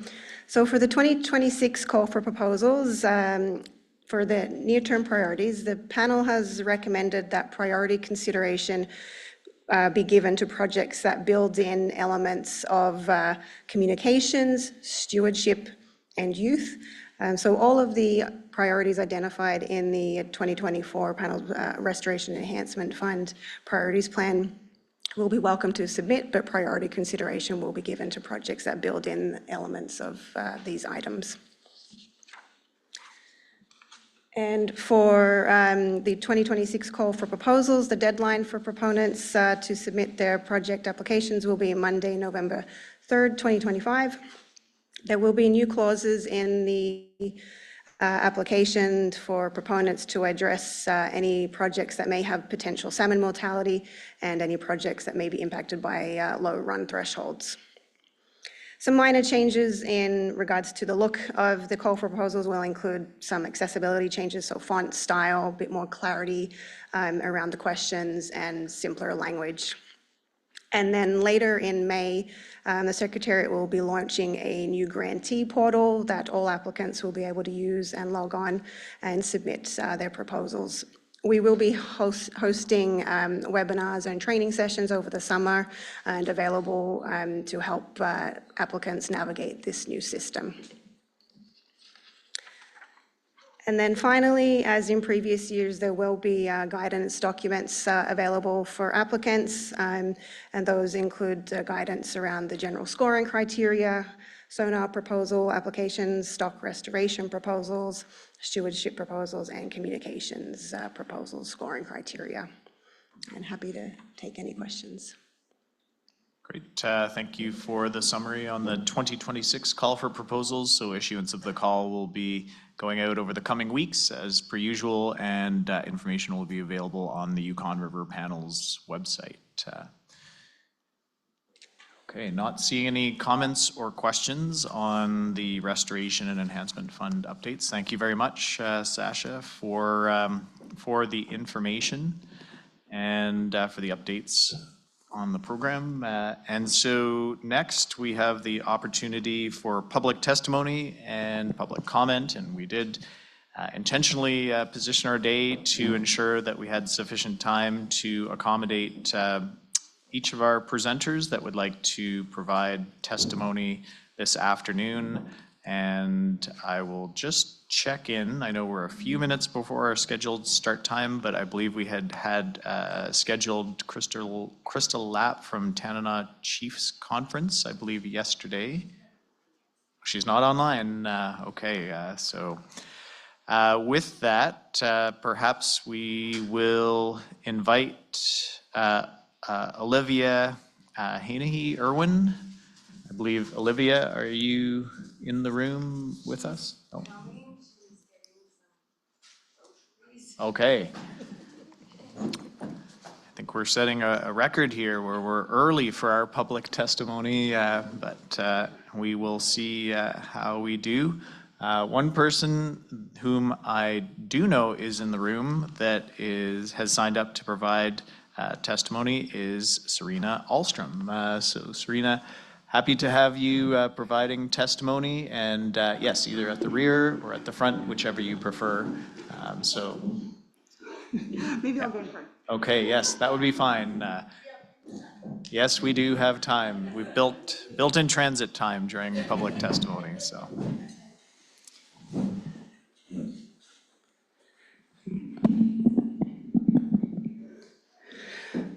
Hoka, my name is Serena Ahlstrom. My Yupik name is Juchicho, and I grew up in St. Mary's, Alaska. My parents are William and Hilda Ahlstrom of St. Mary's. My maternal grandparents are Tommy and Martina Heckman of Pilot Station, and my paternal grandparents are Fred and Domitilla Ahlstrom of St. Mary's. I'm sorry, I just got back from the grocery store. The reason I introduced myself like that is because we're human first. We introduce our parents and our grandparents first because many people may know who they are, but they may not know me, even though I pretty much know all of you here. But when we went up to Old Crow this last summer and I introduced myself in that way, a lady came up to me and asked me if I knew someone, and it happened to be my auntie in Whitehorse. So there's a connection.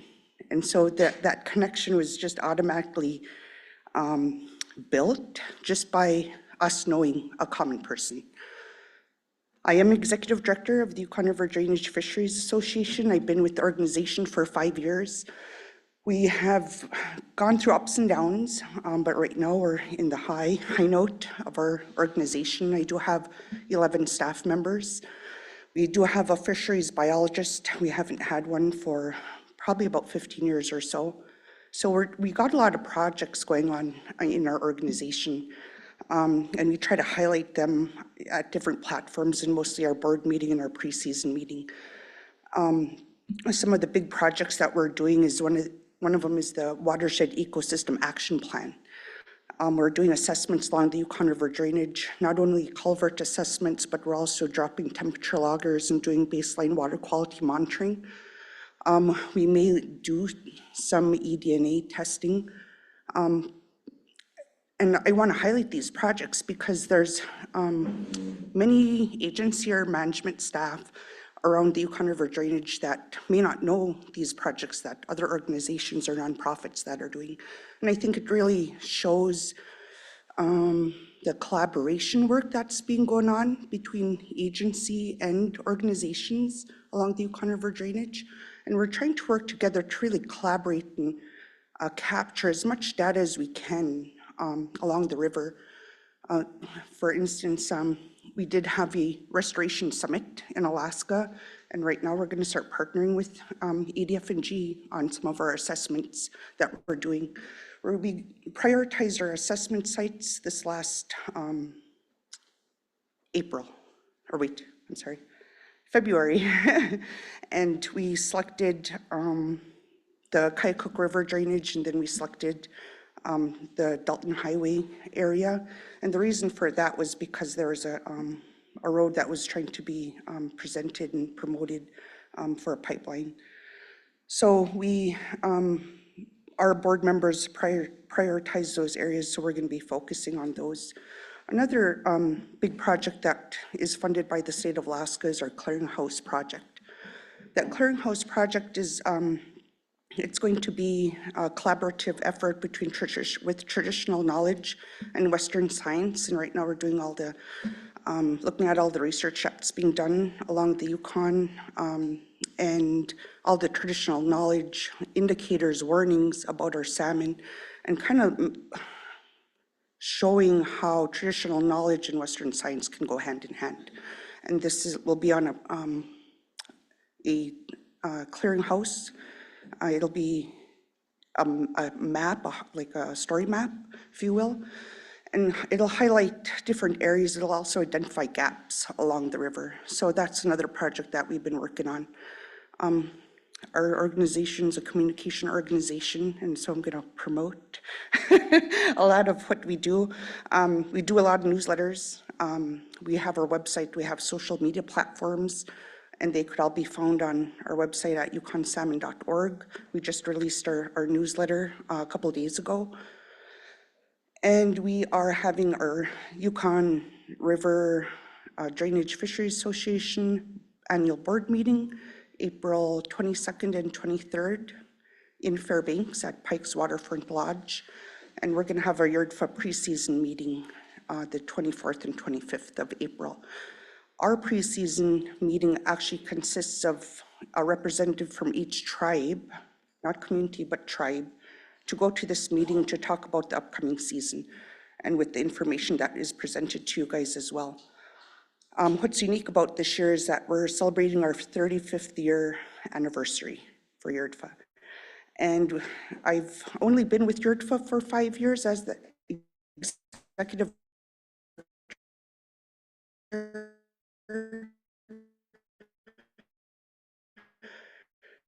but like I said in closed session is that I found my dad being involved.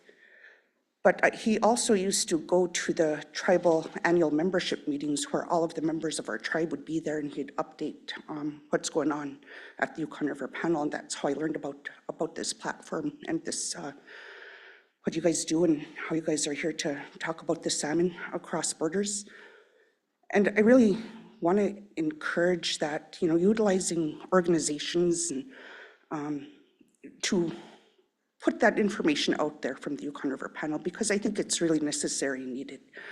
A lot of people on the Yukon River, I've traveled to a lot of communities along the Yukon River in Alaska, and not much people know about what the Yukon River Panel is and what you guys do.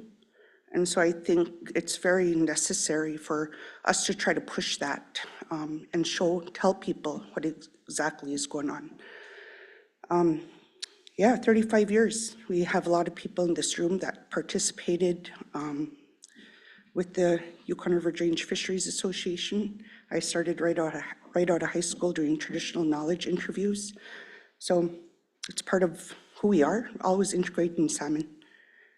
And I just want to say thank you for having the Yukon River Panel meeting here in Dawson. It's always good to come back. We were here last summer with the educational exchange. So, Goyana, Masicho, Kadashish.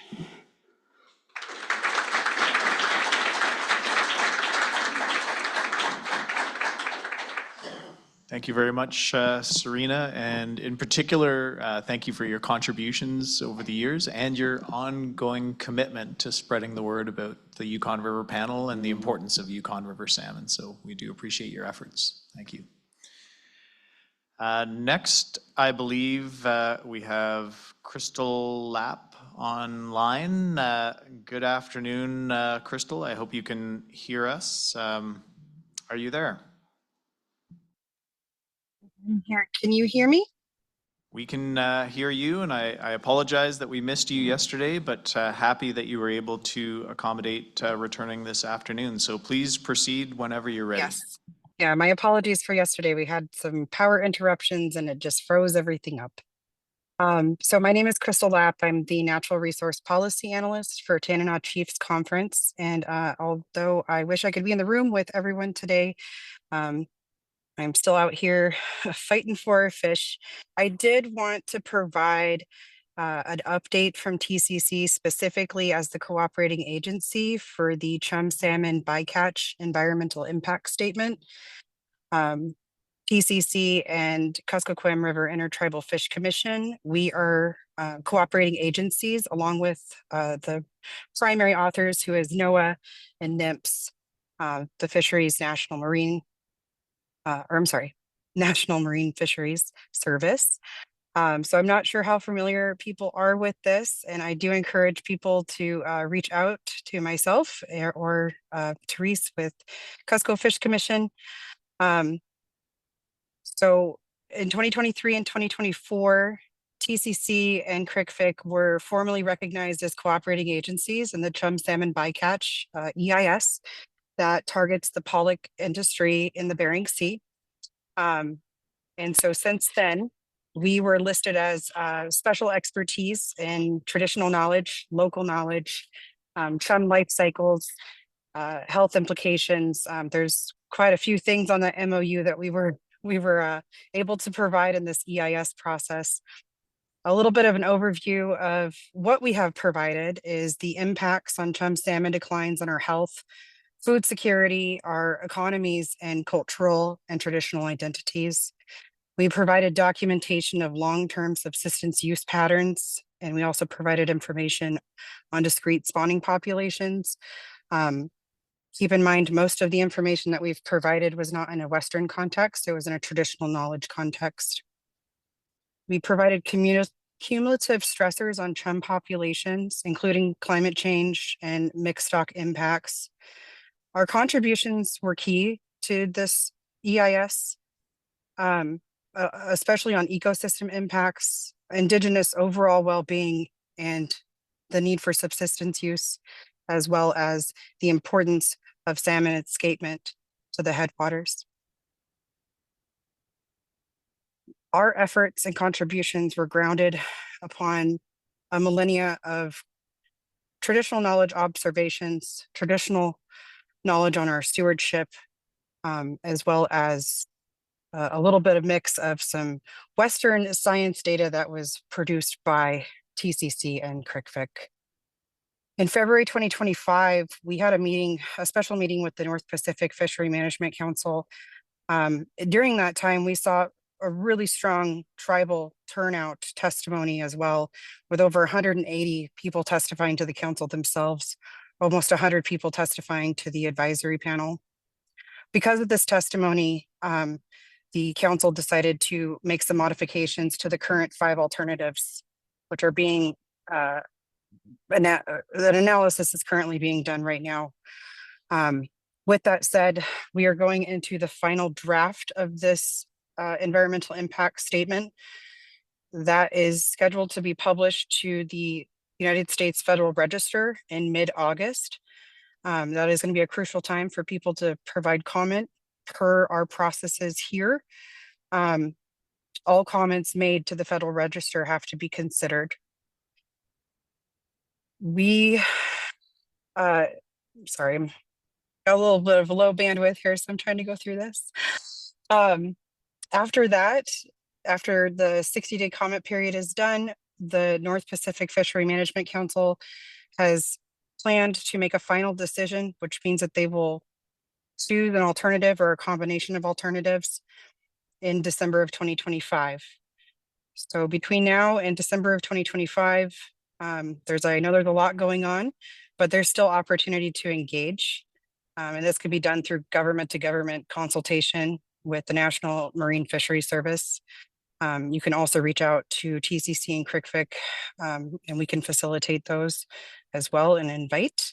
And then that's really just what I wanted to update everybody on, is that we are currently fighting overall for a chum bycatch cap, as well as time and area closures in the fisheries that have a high amount of bycatch of chum. We are also collectively working on the Chinook bycatch as well, because we do find that the chum and Chinook will be in similar places. But yeah, please reach out to me if you guys have any questions or would like to be more involved in this process. Thank you.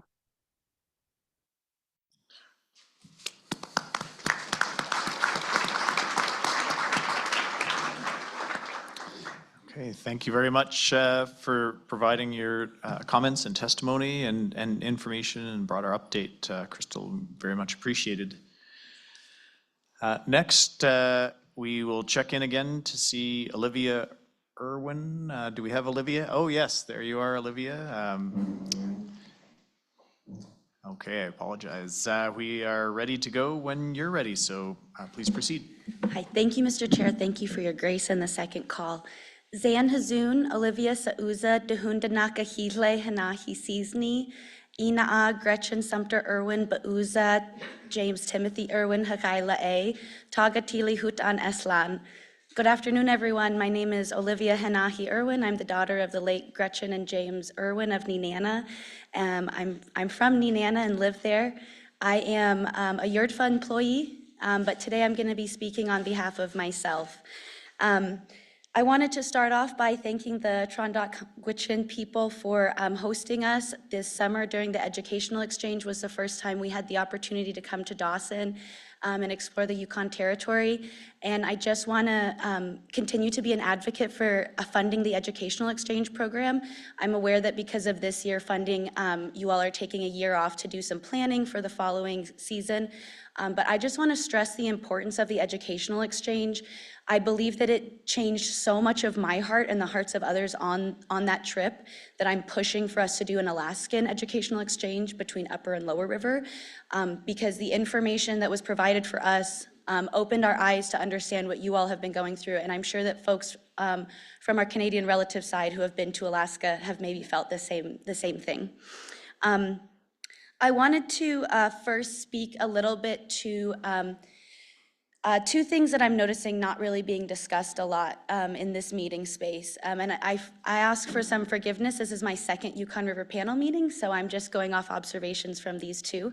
But we are looking at each other in the river we're not looking on either side of the river. At the mouth of the river, we have a dam, and on the mouth of the river, we have the ocean, and we have trawling going on in mass amounts. And I feel as though both these 2 days have been all about what's going on in river. What more can we be doing to manage in river? What more can we be doing to criminalize and manage the people who rely on the resource the most? And so I would love to see an expansion of the Yukon River Panel, where I'm seeing members at North Pacific Fisheries Management Council. These council meetings are intense, they're brutal, they're days long. I started at YRDFA in October, and I've been to 3 12-day meetings already. And it's something that it's the United States federal fisheries, so I recognize that for our Canadian relatives, it's not your government that's managing that. But what we care about is the stewardship of our salmon, and our salmon know no borders. And I feel like we've all really acknowledged that in terms of in-river, but when it comes to the ocean, we have to continue to follow them into the ocean and see what's happening out there. We won't be complete stewards of the ecosystem for the salmon until we are looking at both sides of the river. A single tow in one of these bycatch, these trawl nets of bycatch can take out entire discrete stocks. We were presented information yesterday that previous calculations had the Canadian origin Chinook at 25%. And then there were comments that it's now only 10%. I believe Sebastian mentioned that. That small of a percentage of a run can be taken out in a single tow. In addition, there are bottom trawling going on in the ocean. We're one of the only countries in the world that still allows bottom trawling. That is what's driving climate change. Our ocean and the floor plants are one of the biggest sequesters of carbon in our entire Earth. It's the biggest sequester of carbon, the ocean is. And so when we're deforesting the ocean floor, we're no longer having that natural tool to support and help with climate change. We're driving it further. And so when we're talking about water temperature and increasing temperature within in-river and in the ocean, we need to be looking at bottom trawling, because that's ripping up and withholding that from being able to be a tool that's used to sequester carbon and help fight against climate change. I also want to respectfully just bring up the Whitehorse Dam. I recognize that I don't benefit from the hydroelectricity from it. I don't understand the nuances and the history that has been put into it. But I just want to say that the Klamath people, the American Indian people of the Klamath Nation in Northern California and Southern Oregon got the Klamath Dam removed. 4 dam removal in order to bring back the salmon, and they're coming back. And so I want us to consider whether we've become desensitized to what's going on either side of our river, and we've started to look inward instead to find answers. That's not where we're going to find the big solutions to these problems. I would also like to make a comment on 4-inch nets. My only comment is going to be that our people on the river are really struggling with this decision. There are people on the river who are willing to pull all nets. And then there are people who are still having success getting sheefish, whitefish, and pike. I have no answer for you. All I want to tell you, though, and it might fall on deaf ears for our First Nation relatives who have been standing down voluntarily for generations, and I respect that, our people are really grappling with this 4-inch net issue because some of our people are still able to get whitefish. So that's all I'm going to say about that. And then I want to comment on this process. It feels like we're in a closed session where the public has been invited. I haven't seen public participation. We're not getting asked any questions. That might be because of time, that might be a board policy, but I've never been to a meeting where I haven't been asked questions after my testimony. And in fact, questions after my testimony have aided in beginning a lot of good discussion and conversations. And I believe that if you would have started with testimony yesterday morning and today, while the agenda still stands, it would have driven a different type of conversation. There could have been different points brought up. And these are the people that have been sitting here for 2 days listening to scientific presentations. And when they get up here to speak and they tell their story about their relationship to salmon, there's nothing from the panel members, and we walk away. It's 4:15 right now, People are on day 6 of being here, panel members who have been in closed session. Everyone's thinking about what they're gonna eat after this. I doubt that half of you are even hearing my testimony right now or remember what it's gonna be like after the fact, simply because it's 4:15 on the 6th day. What's gonna happen to my testimony? How is it going to be influence what the decisions are being made here? I don't see that process. And so I would just like to say that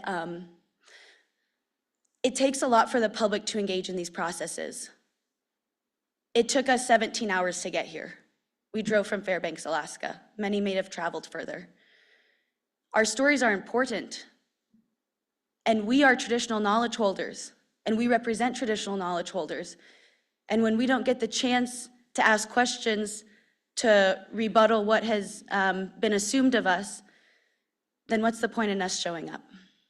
So I just ask that maybe some of those be taken into consideration. Again, I want to say that I mean all this with all due respect, just from being in a lot of different management processes and going to a lot of meetings. I recognize this is a unique space. There's different policies that I'm unaware of. So I just want to say that those are just my experiential comments, and I apologize if I offended anybody. And I would just like to wrap up by making an announcement that my boss forgot to make. Serena wanted me to announce and let everybody know that YRDFA's 35th anniversary celebration will take place at Pike's Landing in Fairbanks, Alaska on April 23rd. It'll start at 6 and go to 11 p.m. There's gonna be live music, a silent auction, and a buffet, and we encourage and invite everybody to attend who can. Thank you.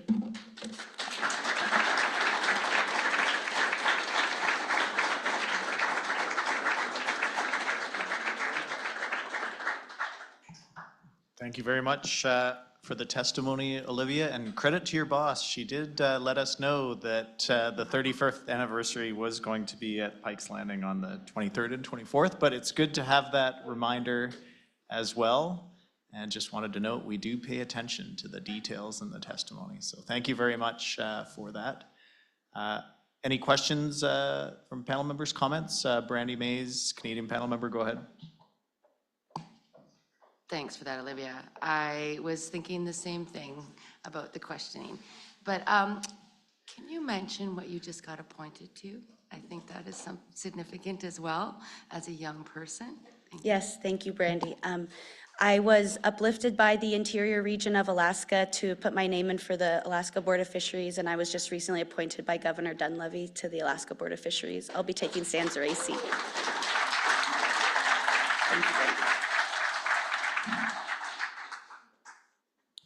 Congratulations on your appointment. Canadian panel member Sebastian Jones, questions, comment?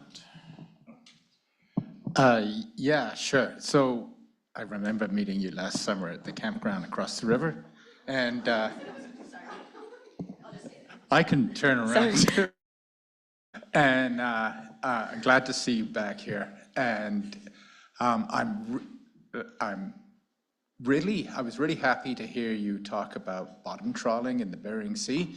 It's an issue that I, as a panel member, have been very concerned about since before I was a panel member.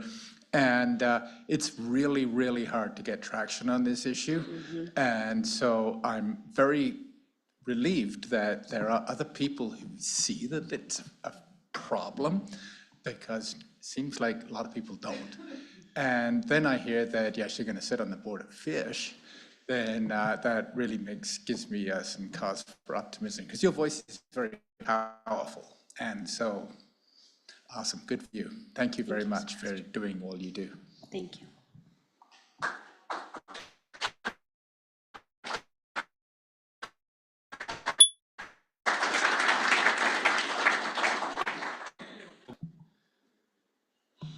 Okay, I don't know the answer to this question, and she probably doesn't either, but I want to ask this question. Okay, I was at the meeting 35 years ago, and I had invited our head negotiator from the State Department in Washington, D.C. He came, and our Lieutenant Governor, Jack Coghill, came. Were you there? Ragnar, were you there? In Galena? When we formed YURPA? Huh? You were there. Were you Ragnar? So John and I are the only ones that were there? Okay. Well, I'll be there this time anyway. You gonna be there, John? You should come up for it. Okay, I didn't really want to ask a question. I just was wondering how many people were there. Okay, thanks. Next, we'll go to U.S. panel member Charlie Wright. Go ahead. I just want to tell you thank you for driving all this way to be here and to participate. We really appreciate you standing up for the Lukcho and the people of the Yukon River, the salmon culture. We appreciate you. Thank you. Next, U.S. panel member Andy Bassich. Go ahead, please. Yeah, thank you. I ditto that. You mentioned very early in your testimony about the educational exchange. I wonder if you could give us some insights or advice on what you felt was most powerful about it and how we might be able to improve it into the future, because that's one of the reasons why we're standing down. So we're always looking feedback, and especially from people who've been on it. Thank you, Thank you, Member Bassich, for your question. So the first thing that comes to my mind was us being first in Whitehorse, and Phil Gatsby, I believe, was an individual who started us off in a really good way. And so we got to first meet with local individuals to ground ourselves by the Yukon River, which was a really good way to start. And then some things that really stand out to me was our trip to Fox Creek with Al Von Finster, where he talked about the local efforts for beaver dam removals to restore salmon habitats.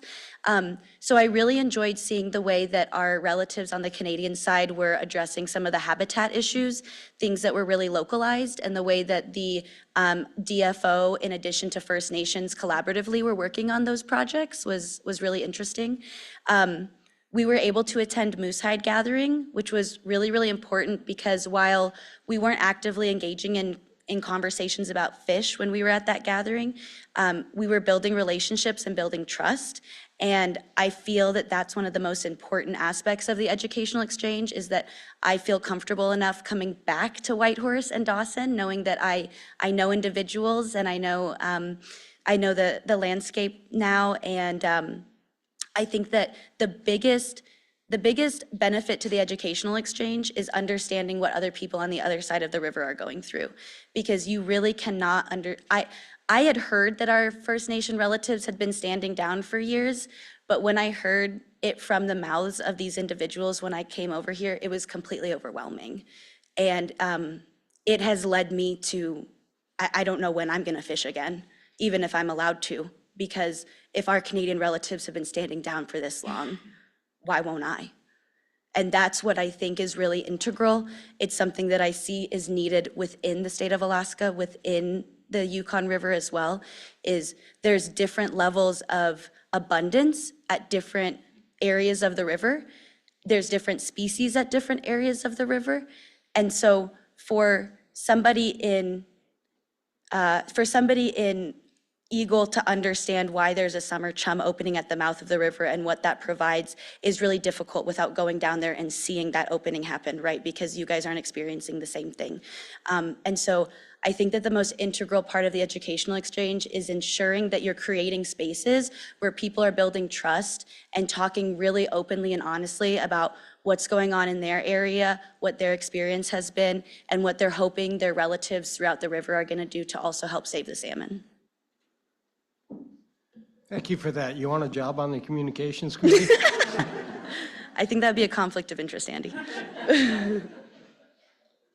Thank you for that. Any further questions, comments from panel members? I'd like to thank you again, Olivia, for your testimony.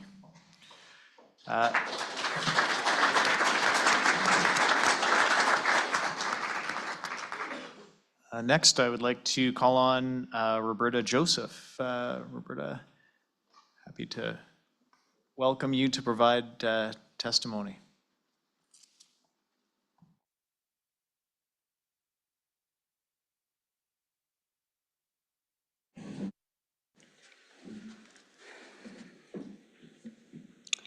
Drin Hozo, Shosray Roberta Joseph, Trondequichin Diche, Dawson City Diche. It's been a long time since I've been at the Yukon River Panel, and not much has changed other than I now have to wear reading glasses. Okay. When I heard the Yukon River Panel was going to be held here in Dawson, I was really excited, knowing that the meetings are always held in Whitehorse. And I was really happy to see a few of you who were here many years ago. You're still working hard on the panel. From 2005 to 2014, I had an opportunity to attend the Yukon River Panel on behalf of Trondequichin. From there, I moved into a different capacity with TH with different responsibilities. And after being away from this forum for 10 years, as an individual today, I would have hoped that one day soon I would have been able to harvest salmon again. I haven't fished since 2010. That was 15 years ago. Back in the day with TH Fish and Wildlife, along with other First Nations, we had advocated to have restoration projects to bring the salmon home. As a result of our advocacy, no restoration projects were established. As the years went by, the restoration definition turned into revitalization of salmon.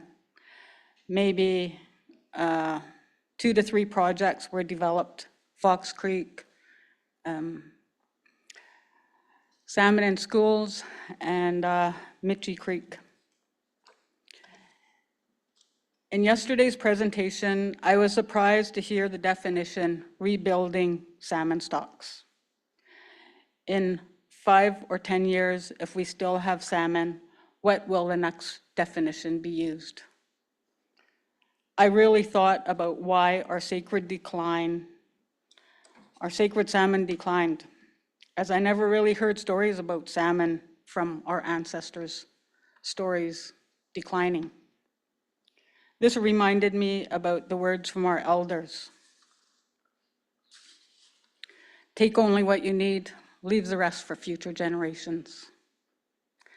We dishonored the sacred law because we took for the world rather than just for Yukon and Alaska. Our laws are sacred, and when we do not honor the laws of our ancestors, it comes back to us, and we're paying for it today. We put our trust in the instruments responsible for management decisions of our salmon, the salmon guardians. It's everyone in this room, everyone in the past 10, 15, 20 years.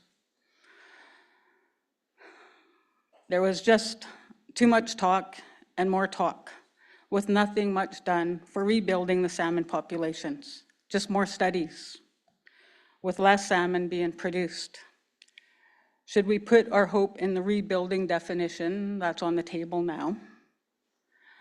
Decisions made to allow for monetary gain on our sacred lukcho and they salmon until they started declining. And even when they started declining, those decisions continued to be allowed.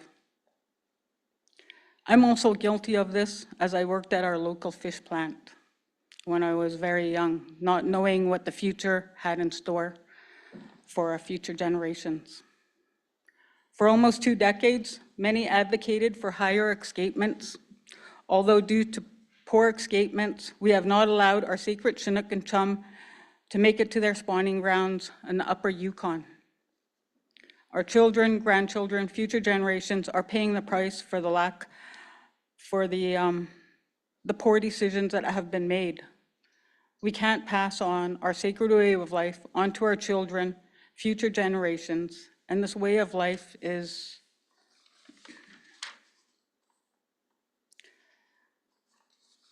entrenched in the land claims agreements in the Constitution of Canada.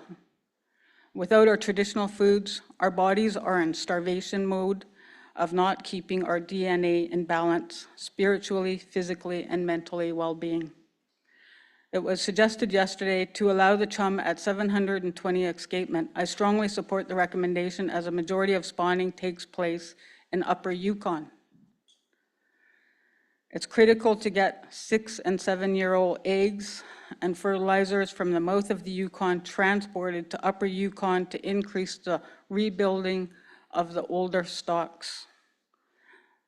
This is a crisis. Rebuilding should be the #1 priority, setting some of the research projects aside. Rebuilding needs to be a priority. I looked at the rebuilding plan brochure, and I didn't see much in there about rebuilding. It was the same old thing, studies, education. Are those going to bring the salmon back?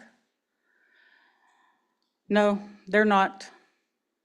There's just going to be more talk and more presentations on those. It's time to get out on the land and put the money back into the Chinook and chum rebuilding populations projects. You know, some of the things that were presented today in regards to weather, I'm not sure what the presentation was about identifying cold weather. Like, we've had colder weather, much colder weather. You know, like if individuals are doing studies from way down south, they don't know all of the information. Like, we've had like 60 below weather, and there were high populations of salmon. So it's the colder weather that we have today really have anything to do with salmon declines. The weather, the cold weather we have today is much warmer than in the past decades. Really, you're all responsible today for rebuilding the salmon, and I hope that you take that serious. Put the money back into the Chinook and chum and develop and design projects that will rebuild the stocks, because our Indigenous people are outrightly losing our way of life and the imbalance that comes to us because of the decisions that have been made in managing the Yukon River salmon. Masicho.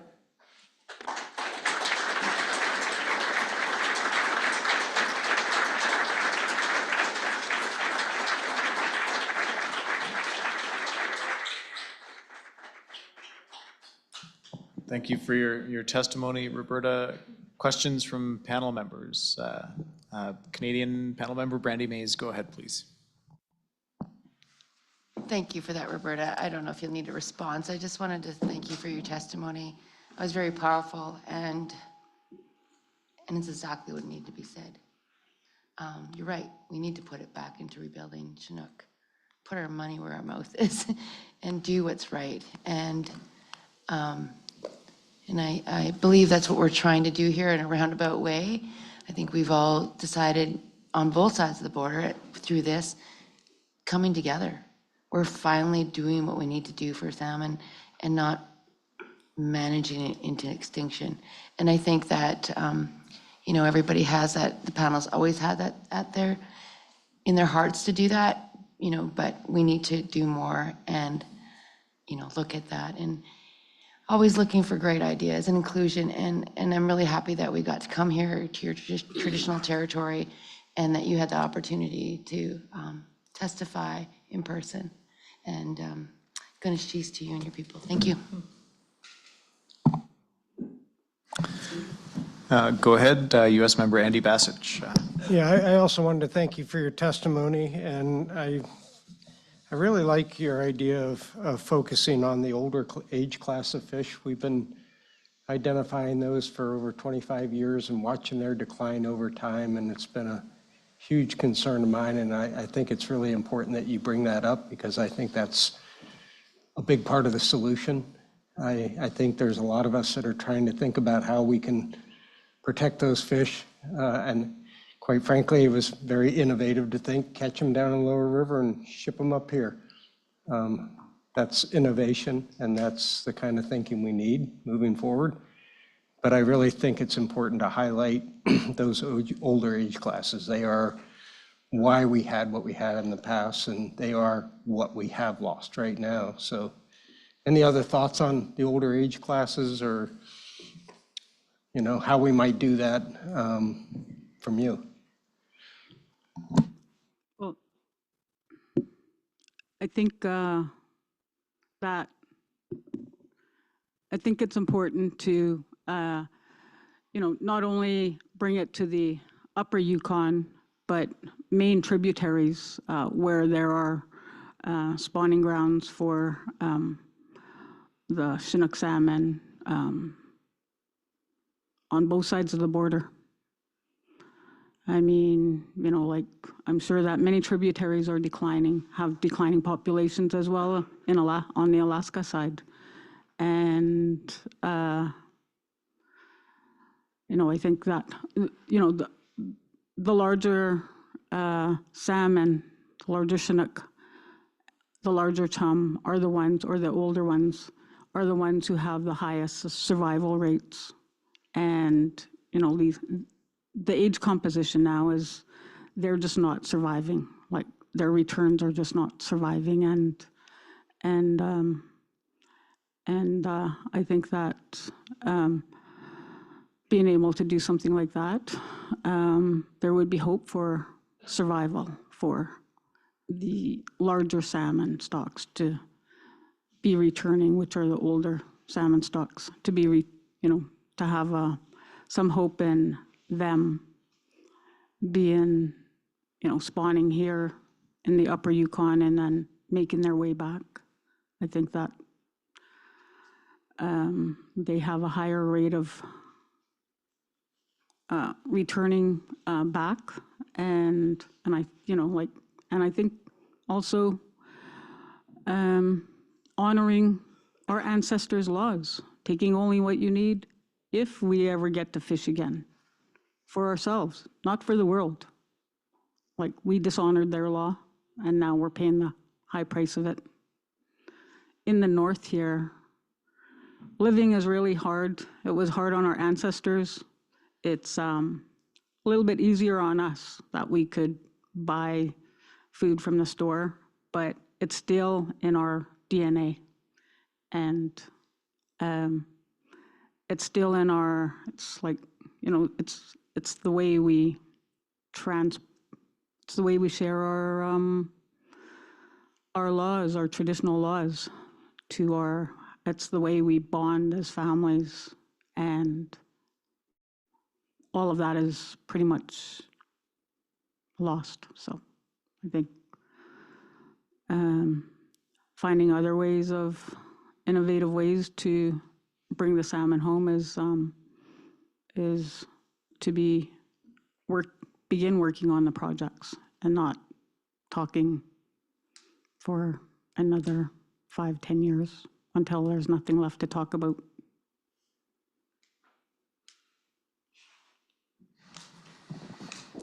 Further questions, comments from panel members? I'd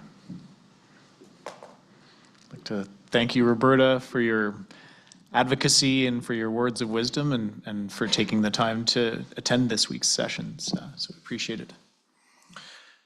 Next, we will go to Richard Dewhurst, Teslin-Tlingit Council.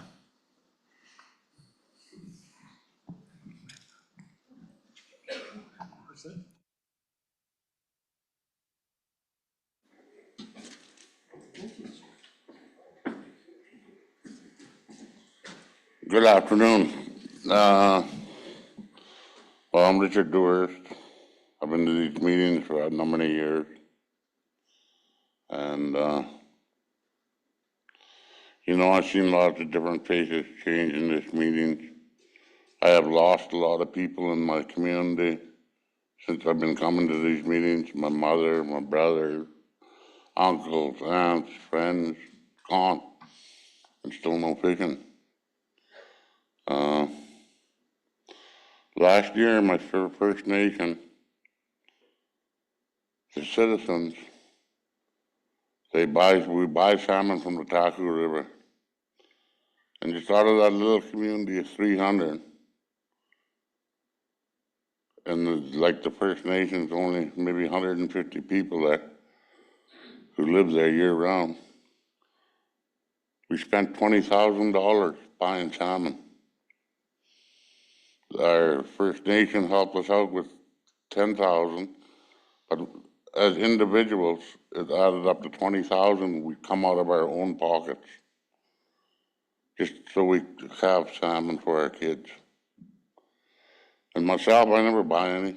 For $350, you get 50 pounds. Back in the day, that was one king salmon. Who in their right mind is going to pay that? But my people do.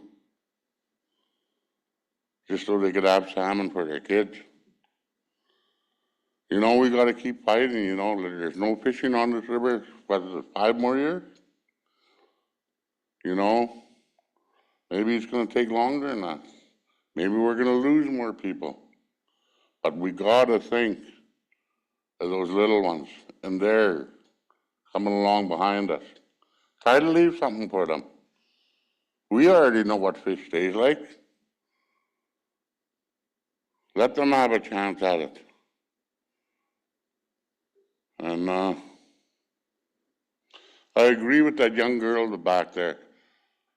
We got to start looking like our river.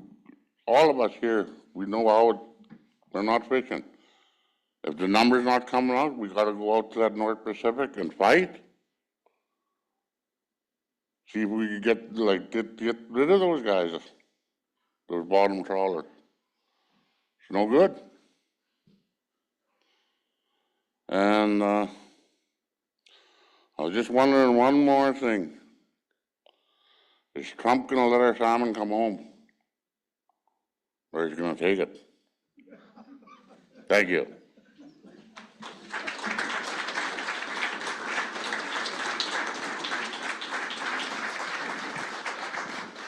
Thank you, Richard. Questions, comments from panel members? Charlie, is that no? Elizabeth McDonald, Canadian member, go ahead. Yeah, thanks. I always appreciate hearing from you, Dick, because your voice carries really well and it's easy to hear you. But also because you always say very meaningful and heartfelt things. And I know Teslin has been probably borne the brunt of conservation for 30 years. And Teslin has been the one advocating for the closures and warning people that this was going to affect them too. And it is. We're all now feeling it all along the river, right? All along the river now. Yeah. So I want to thank you and Teslin for continuing to come to the meetings and advocate, because I know sometimes it feels like people don't hear you.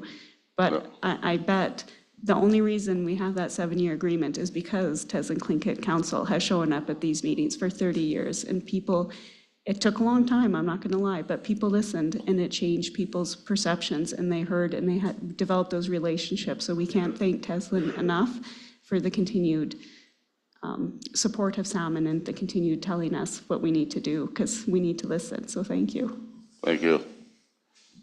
And U.S. member Charlie Wright, go ahead. I want to thank you for your testimony.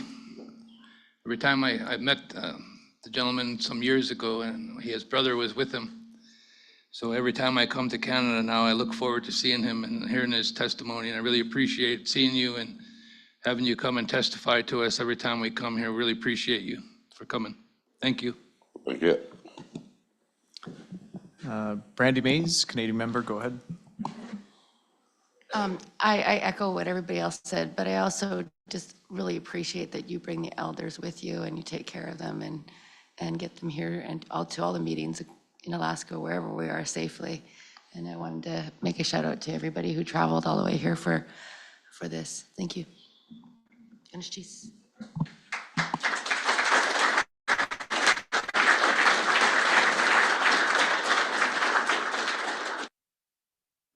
Okay, next I would like to call on Jaden Nashanak.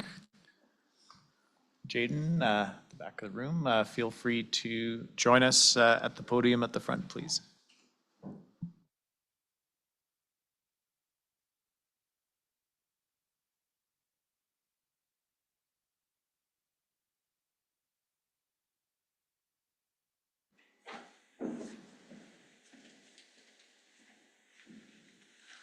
Good afternoon. Some great testimonies, some public comments. I just want to introduce myself first and tell what I do for work, and then I'll get into it. So my name is Jaden Nashonik. My Yupik name is Kanikjuk. My family comes from Huslia and St. Mary's and Stebbins, so Kaikuk River, and then Lower Yukon and Norton Sound area. So a lot of people, or a lot of communities. I never really publicly testify or comment. Pretty introverted guy, but I missed a plane from Anchorage, so I figured might as well. I had to drive to Fairbanks, Whitehorse, and Whitehorse here, so I'll speak a lot of traveling like everyone else. So I work for YERDFA. I do the traditional ecological knowledge work for them. Interview elders all along the Yukon River. It's really great work. I love talking to our elders. A lot of knowledge, like more than any of these graphs could ever show us. You know, it's generations, not just a 5-year study. So it's a lot of processing. It's a lot of very rewarding work, though, recording this and archiving this knowledge from our elders. So I just wanted to talk about that first. And of course, we have our celebration coming up. So I'd like to promote that again. RSVP if you're in Fairbanks. Donate and bid on our silent auction. Our website's up. And I'd like to get into the EdXchange promotion. I was also an EdXchange participant. I came here in Canada this fall, or late summer. So I'd like to say thank you to the Vuntut Gwich'in Nation, Kwanlin Dun First Nation, and Chinjik Gwich'in First Nation for hosting us. I'd like to have support for future EdXchange trips. As we heard earlier, that next summer there will be a pause, but in 2026, I look forward to seeing more EdXchange trips happening. I hope it comes back to Canada again, first of all, so we can do Moose Hide and all that, and I can hopefully tag along again, but I don't want to be selfish. So getting to my comments, I'd like to point out, I always hear about going to these meetings, how we need younger generations to be more active. We need a better younger generation turnout. You know, I'm 26, but you know, we could always, younger generations could always come forward. So maybe like a better effort maybe, or I don't know if the effort's there or if there is, but like somehow we can get a better turnout for younger generations to be educated on the subject of low salmon counts and why there's low salmon counts. I think that's really important, alongside with our rehabilitation and restoration projects that we have going on. And then, of course, I'd like to, well, I guess that was mostly my public comments. I know I kind of came up behind all these great testimonies, so I'm just up here kind of blabbing on, but I just wanted to point out a few things at least, so yeah, thank you. Oh, is there? Oh.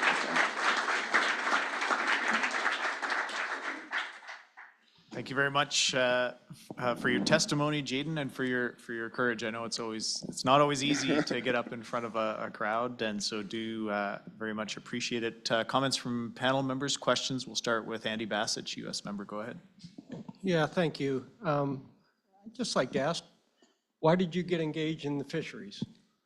Well, growing up, I actually wasn't a Yukon River fisherman. I fished off the Copper River Basin, but as we going forward, the Copper River Basin salmon stocks have also been depleted from over-harvesting, overfishing. So I figured my family comes from Yukon River. My bloodline comes from Yukon River. I just figured this is something that definitely needs more manpower. We need more people advocating and doing this type of work. So here I am in Dawson City. And I'm so glad to see you here. And I guess that would lean into my next question. What do you think would be one of the best tools or actions we could take to try and encourage young people to get engaged in the fisheries? You know, all the elders on Facebook these kids are always on their phones, you know, they're not going out.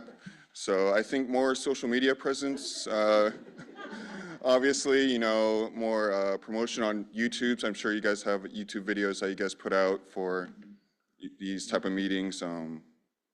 Yeah, like Facebook, Instagram, just any social media platform could be really helpful in this push to get younger generations into this type of field. Great, thank you. Additional questions, comments, panel members? Rhonda Pica, U.S. member, go ahead, please. So I hope that means that you're going to help Virgil Umpenauer get his own TikTok. Oh, yeah. You know, that's not my department in URDFA, but we can get him in contact. Okay, we're on to 1 million views overnight, I'm sure. So, any additional comments, questions from panel members? So thank you very much, Jaden, for your testimony and for your participation this week. Sincerely appreciated. Koyana Masicho Anabasi, thank you.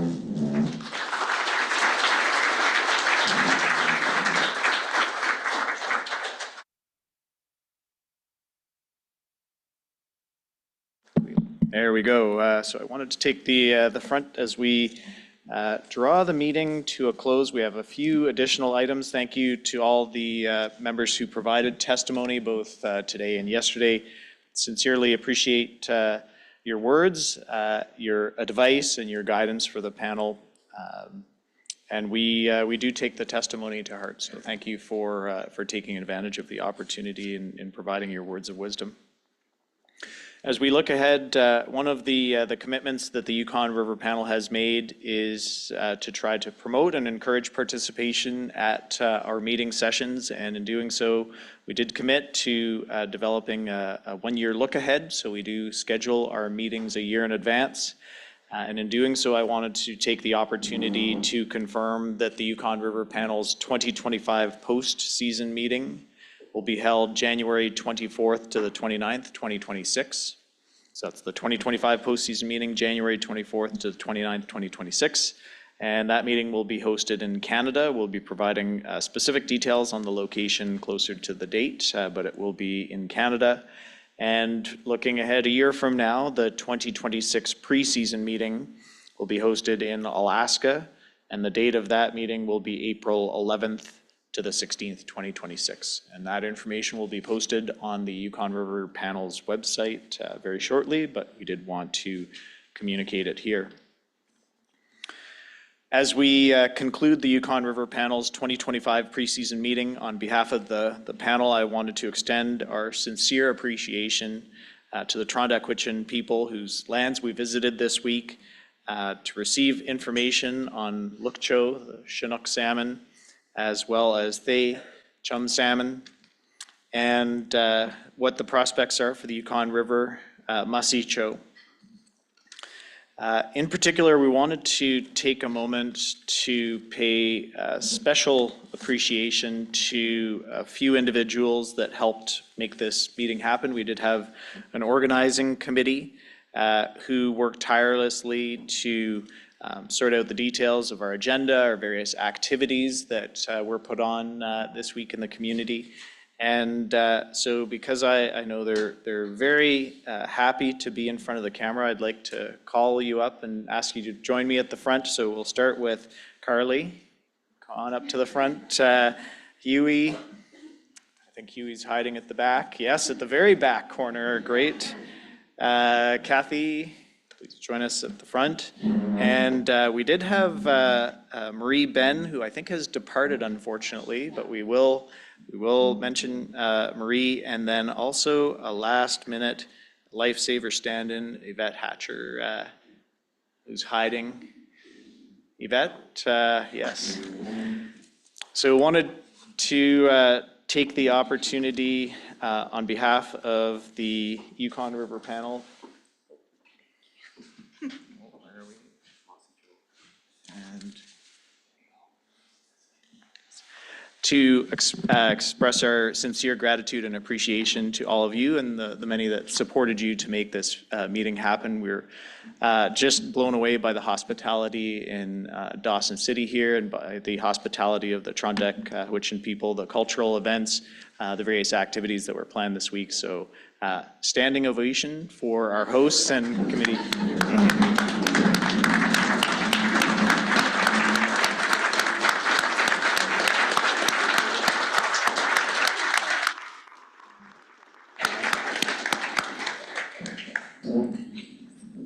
Okay, thank you very much for that.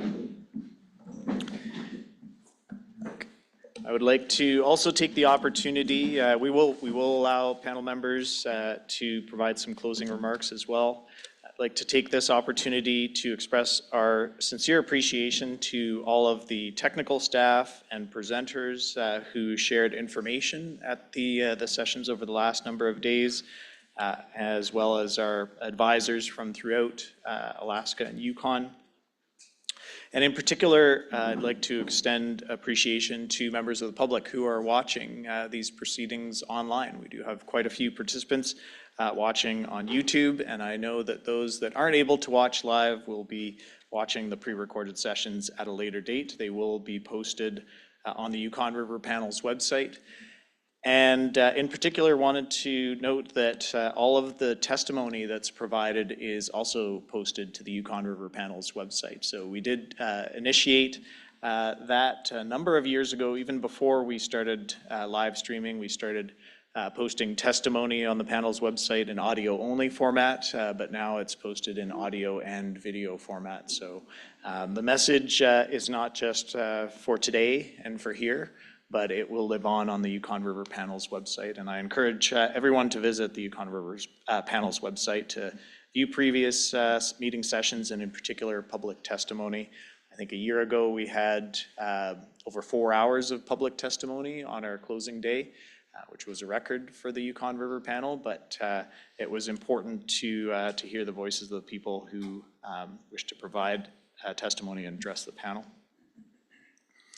So as I and collectively we reflect on this week's meetings, it's quite obvious that the situation for Yukon River Chinook and chum salmon is dire, but it's not without hope. And in reflecting on a number of the comments and perspectives and presentations that were shared, one thing really struck me as I reflected on what we heard and kind of the theme of this week's meeting sessions. I'm sure that panel members and advisors share this perspective with me, and that is as we look to 2025, we shouldn't be considering what we expect from salmon, but rather what salmon should expect from us and our actions. And I think that that probably is an effective summary of the collective thoughts and perspectives that we heard this week. But I did want to provide the opportunity for panel members to provide closing remarks before we proceed with a closing prayer. But panel members would like to begin. We'll start with Charlie Wright, I can see. Go ahead, Charlie, please. I want to thank everybody who traveled here today to testify, and yesterday, and all the people who testified. It's very important that we hear your voices. We are hearing you. It's not on deaf ears. On my side of the border, my freezer's empty of salmon also, so I care. I do this work with my heart. I just want you to know we really care about you all. And I'd like to thank the lady that's been making coffee and hot water for us all week, the last few days. I really appreciate it, and everybody that worked to put the meeting on, the people that were standing up there. Thank you again. And I thank panel members from both sides for taking time out of your important lives and your families. We volunteer to do this, so my hat's off to you all. Thank you so much, and I look forward to our next meeting. These meetings are getting better and better. We're doing more and more, and I appreciate everybody's hard work. Thank you so much. Truly honored to be here on your land. Thank you. Masicho. Yep.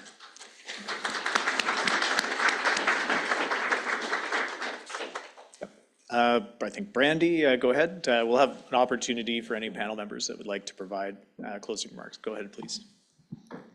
Thanks for that, Charlie. And I echo exactly what you said. I thank everybody for traveling here, and the Trundek and the planners and everyone. And you know, you're right, they are getting better. You know, we're building a relationship with each other. We're getting to know each other.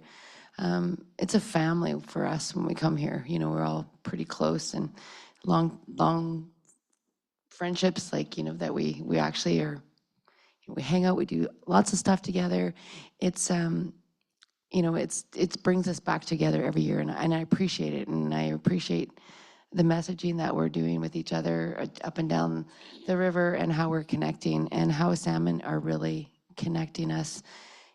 And it's unfortunate that it had to be at a time when it's low abundance, but I think this is when we get stronger and realize why we're here, why we have a seat at the table for the salmon, and realizing that that is the real reason we're here. But it's also about connecting us all. We're all relations up and down this river, and I want to let the, you know, people know that we are listening and hearing you. And you know, I sat at these tables sitting at where you were sitting when I first started too, and you know, had to give testimony, and then I sat as an advisor, and you know, getting a voice at the table. And I was thinking about it, like, I've only been in this process for just over 6 years, but there has been quite a bit that's happened. So I want to point what some of those things are out, that, you know, how we are changing, and we are a lot different than the other panels. So we have a traditional knowledge committee now. We have First Nation advisors and tribal advisors sitting at the table. We have a voice for our youth. We have a young person on here. We have women and chiefs, you know, which Serena talked about when finally got a woman at the panels. Like, so a lot has happened, and I think it's just going to get better. And you had good people here that are very focused on bringing back the salmon, and it's not anymore about like how come we can't fish or we're not fishing. It's about changing that narrative, and we're here to have that reciprocal relationship to salmon. Like when they saved us, you know, I always talk about this saying from one of my elders, my late elder Louis Smith. He goes, "You must save the salmon. If it wasn't for the salmon, there would not be one Indian left in the Yukon. We would have all starved. Now it's our turn to save the salmon." So I would like to end with that, and I really like to thank everybody for their hospitality and the great weather. It's changing when we're leaving, but sorry. Go ahead, Andy Bassich. Yeah, thank you. I really appreciate those words, Brandy. I guess, and Charlie too. For the public, it's always one of the most important things for me to hear from the public. And I guess at this meeting for me, I am really glad and proud to be a part of an organization that can rise above our political climate in this world. And I think we've done that. I think we've pulled together, and it shows that when people have a common goal and work together, they can transcend a lot of bad things. And I think we're setting a great example, and I hope that word gets out. I think the future of salmon depends on us, individuals on the river, communities on the river, and that doesn't become successful unless we stick together and work together. So thank you all. I'm so happy to be back in Dawson. I haven't been here for so long, and I don't know why. They're my neighbors. But there's something about this town that I've always just felt pretty deep, and appreciate being here. Thank you. Thank you, Andy. Virgil.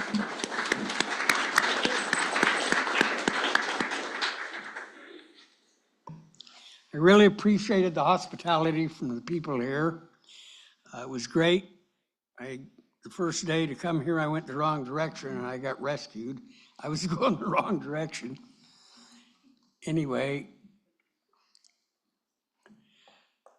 our situation with our both species, our chums and our Chinooks, is like this in all of AYK. It's even like this in Cook Inlet. And we have a group of people in the state that are really concerned about this. We've been working together. We got Olivia getting put on the Board of Fisheries, which are the people that make the regulations. And we're going to support her and hopefully, well, we got to get her confirmed by the legislature. But we've got this group of people and we've been meeting every Thursday for about 2 years now over this issue. And our influence is really gearing up, gathering, and I think we're going to be able to make a difference. We need to elect a new governor because this governor will be gone after this year. And maybe we can make some big changes then. Whether we'll be able to make any before then or not, I don't know, but we're working at it. But I want the Canadians to know that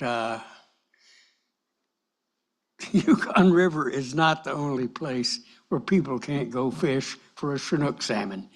No one can go fish for a Chinook salmon in Cook Inlet either, which is ridiculous, but that's a fact.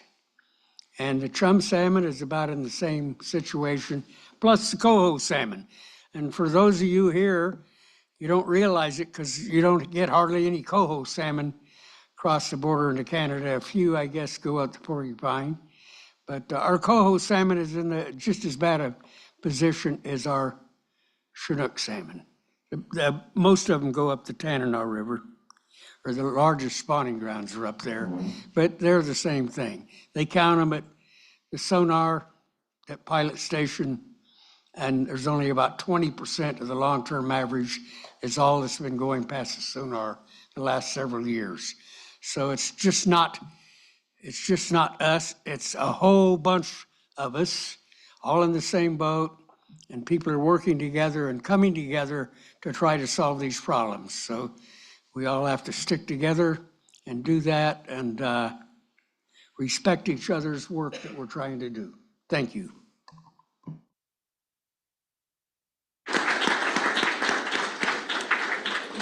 I wanted to provide the opportunity for one of our U.S. panel members, Sven Palkin, who's been very patiently participating online virtually with us this week. We're sorry that you weren't able to make it in person, Sven, but closing remarks?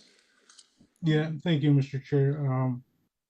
I just want to mention that I appreciate being able to participate telephonically through Zoom. It's amazing what we can do with technology nowadays.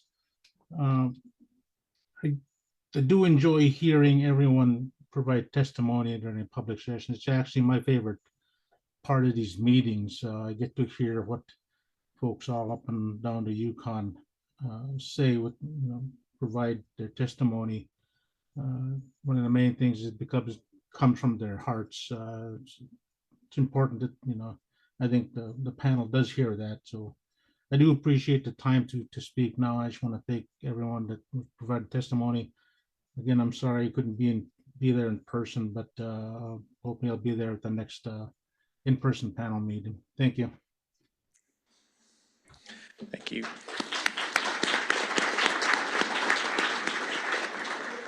Thank you, Sven. Next, Stan Lejutli Sr., Canadian member. Go ahead, please. Yeah, thank you. I just want to thank all the people for traveling here that took the time out from work to be here. It's good to see everyone. There's a document made a number of years ago, presented to the Government of Canada, called Together Today for Our Children Tomorrow. And we had a gathering in Whitehorse, and First Nations and non-First Nations. And they stated, we are the children of tomorrow. So they're here.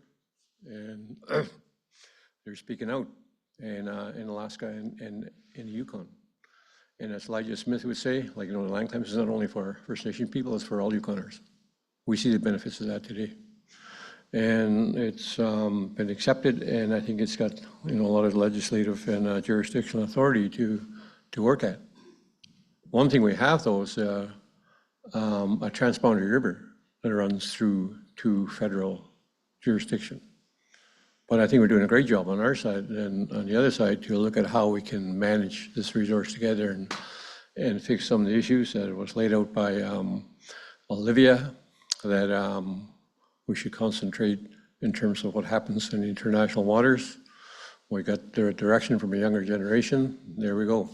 Where our work is never done. But there's so many parts to this, to managing a salmon, so many parts to it, and can we cover it all? Can we actually really deal with this? I think there's one thing we have right now. We do have the salmon, a limited amount. We gotta conserve what we have and move forward with that. And I think we're all here for that, and I think we're all on the same page on that. And I think we're just moving forward. So we know what we want. Other people have other corporations, other agencies have other ideas, but we know that's the only thing we have is to conserve that salmon and rebuild it. Then I think that's the way to move forward. It's going to take everyone to do it, and we're doing it. And I just want to, thank everyone for being here and helping out. Masicho. Hey, I know what you do.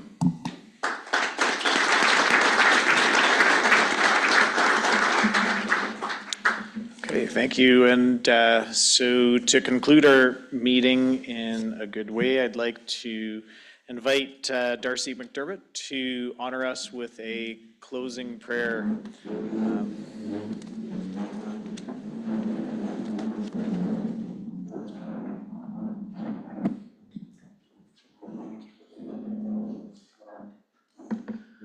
For Hongwichin protocol's sake, I'd like to invite two Hakke Chos in the room, Chief Roberta Joseph, once a chief, always a chief, Chief Angie Rear, Joseph Rear. If you could come stand beside me, I'd be honored. As well as we have two other members of our traditional hereditary family here, Alice McCulley and Kim Joseph. If any other Trondek elders would like to come stand with me, I'd be honored. It isn't our way when we're grieving and in ceremony, and this is a kind of potlatch because we're in dire straits about our salmon, that we have other elders, if they wish to say something as well, they can. If they would like to add on things to the prayer, they can. And today, when we stand in prayer together, we're also standing for our salmon people. Kahodacho masi niadai ni dan tlitsa nanalingla jit nankak tatai watachadache fliha haichadiche nika wana ai ni etliat in sa ni gake in de chadacho ai in de chahuchen the tiksa ni kanacha. Trondekuchin, Trondek, Chukondek, Flukcho, Ni Nankak, Noon, Chaal, Gu, Nankak, Chahonde, Chonkat Saan Jeje In, Honzo, Wakacha Enocha, Ni Nacha Edada Ko, Ni He Dincheji Watazo, Flee He Chadal. Nankak nda chadal, ni nankak chahude, fleet a cha edade, hozo dacha echa in, hozo flek kanacha, flukcho anai, taho masicho, taho.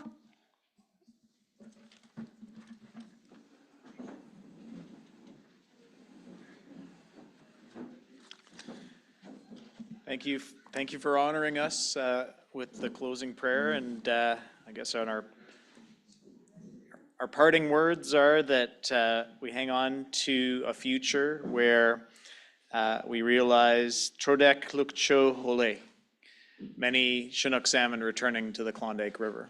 And with that, we'll conclude this session and thank the Trondeck people for honoring us by allowing us to hold this important meeting in your traditional lands. Thank you.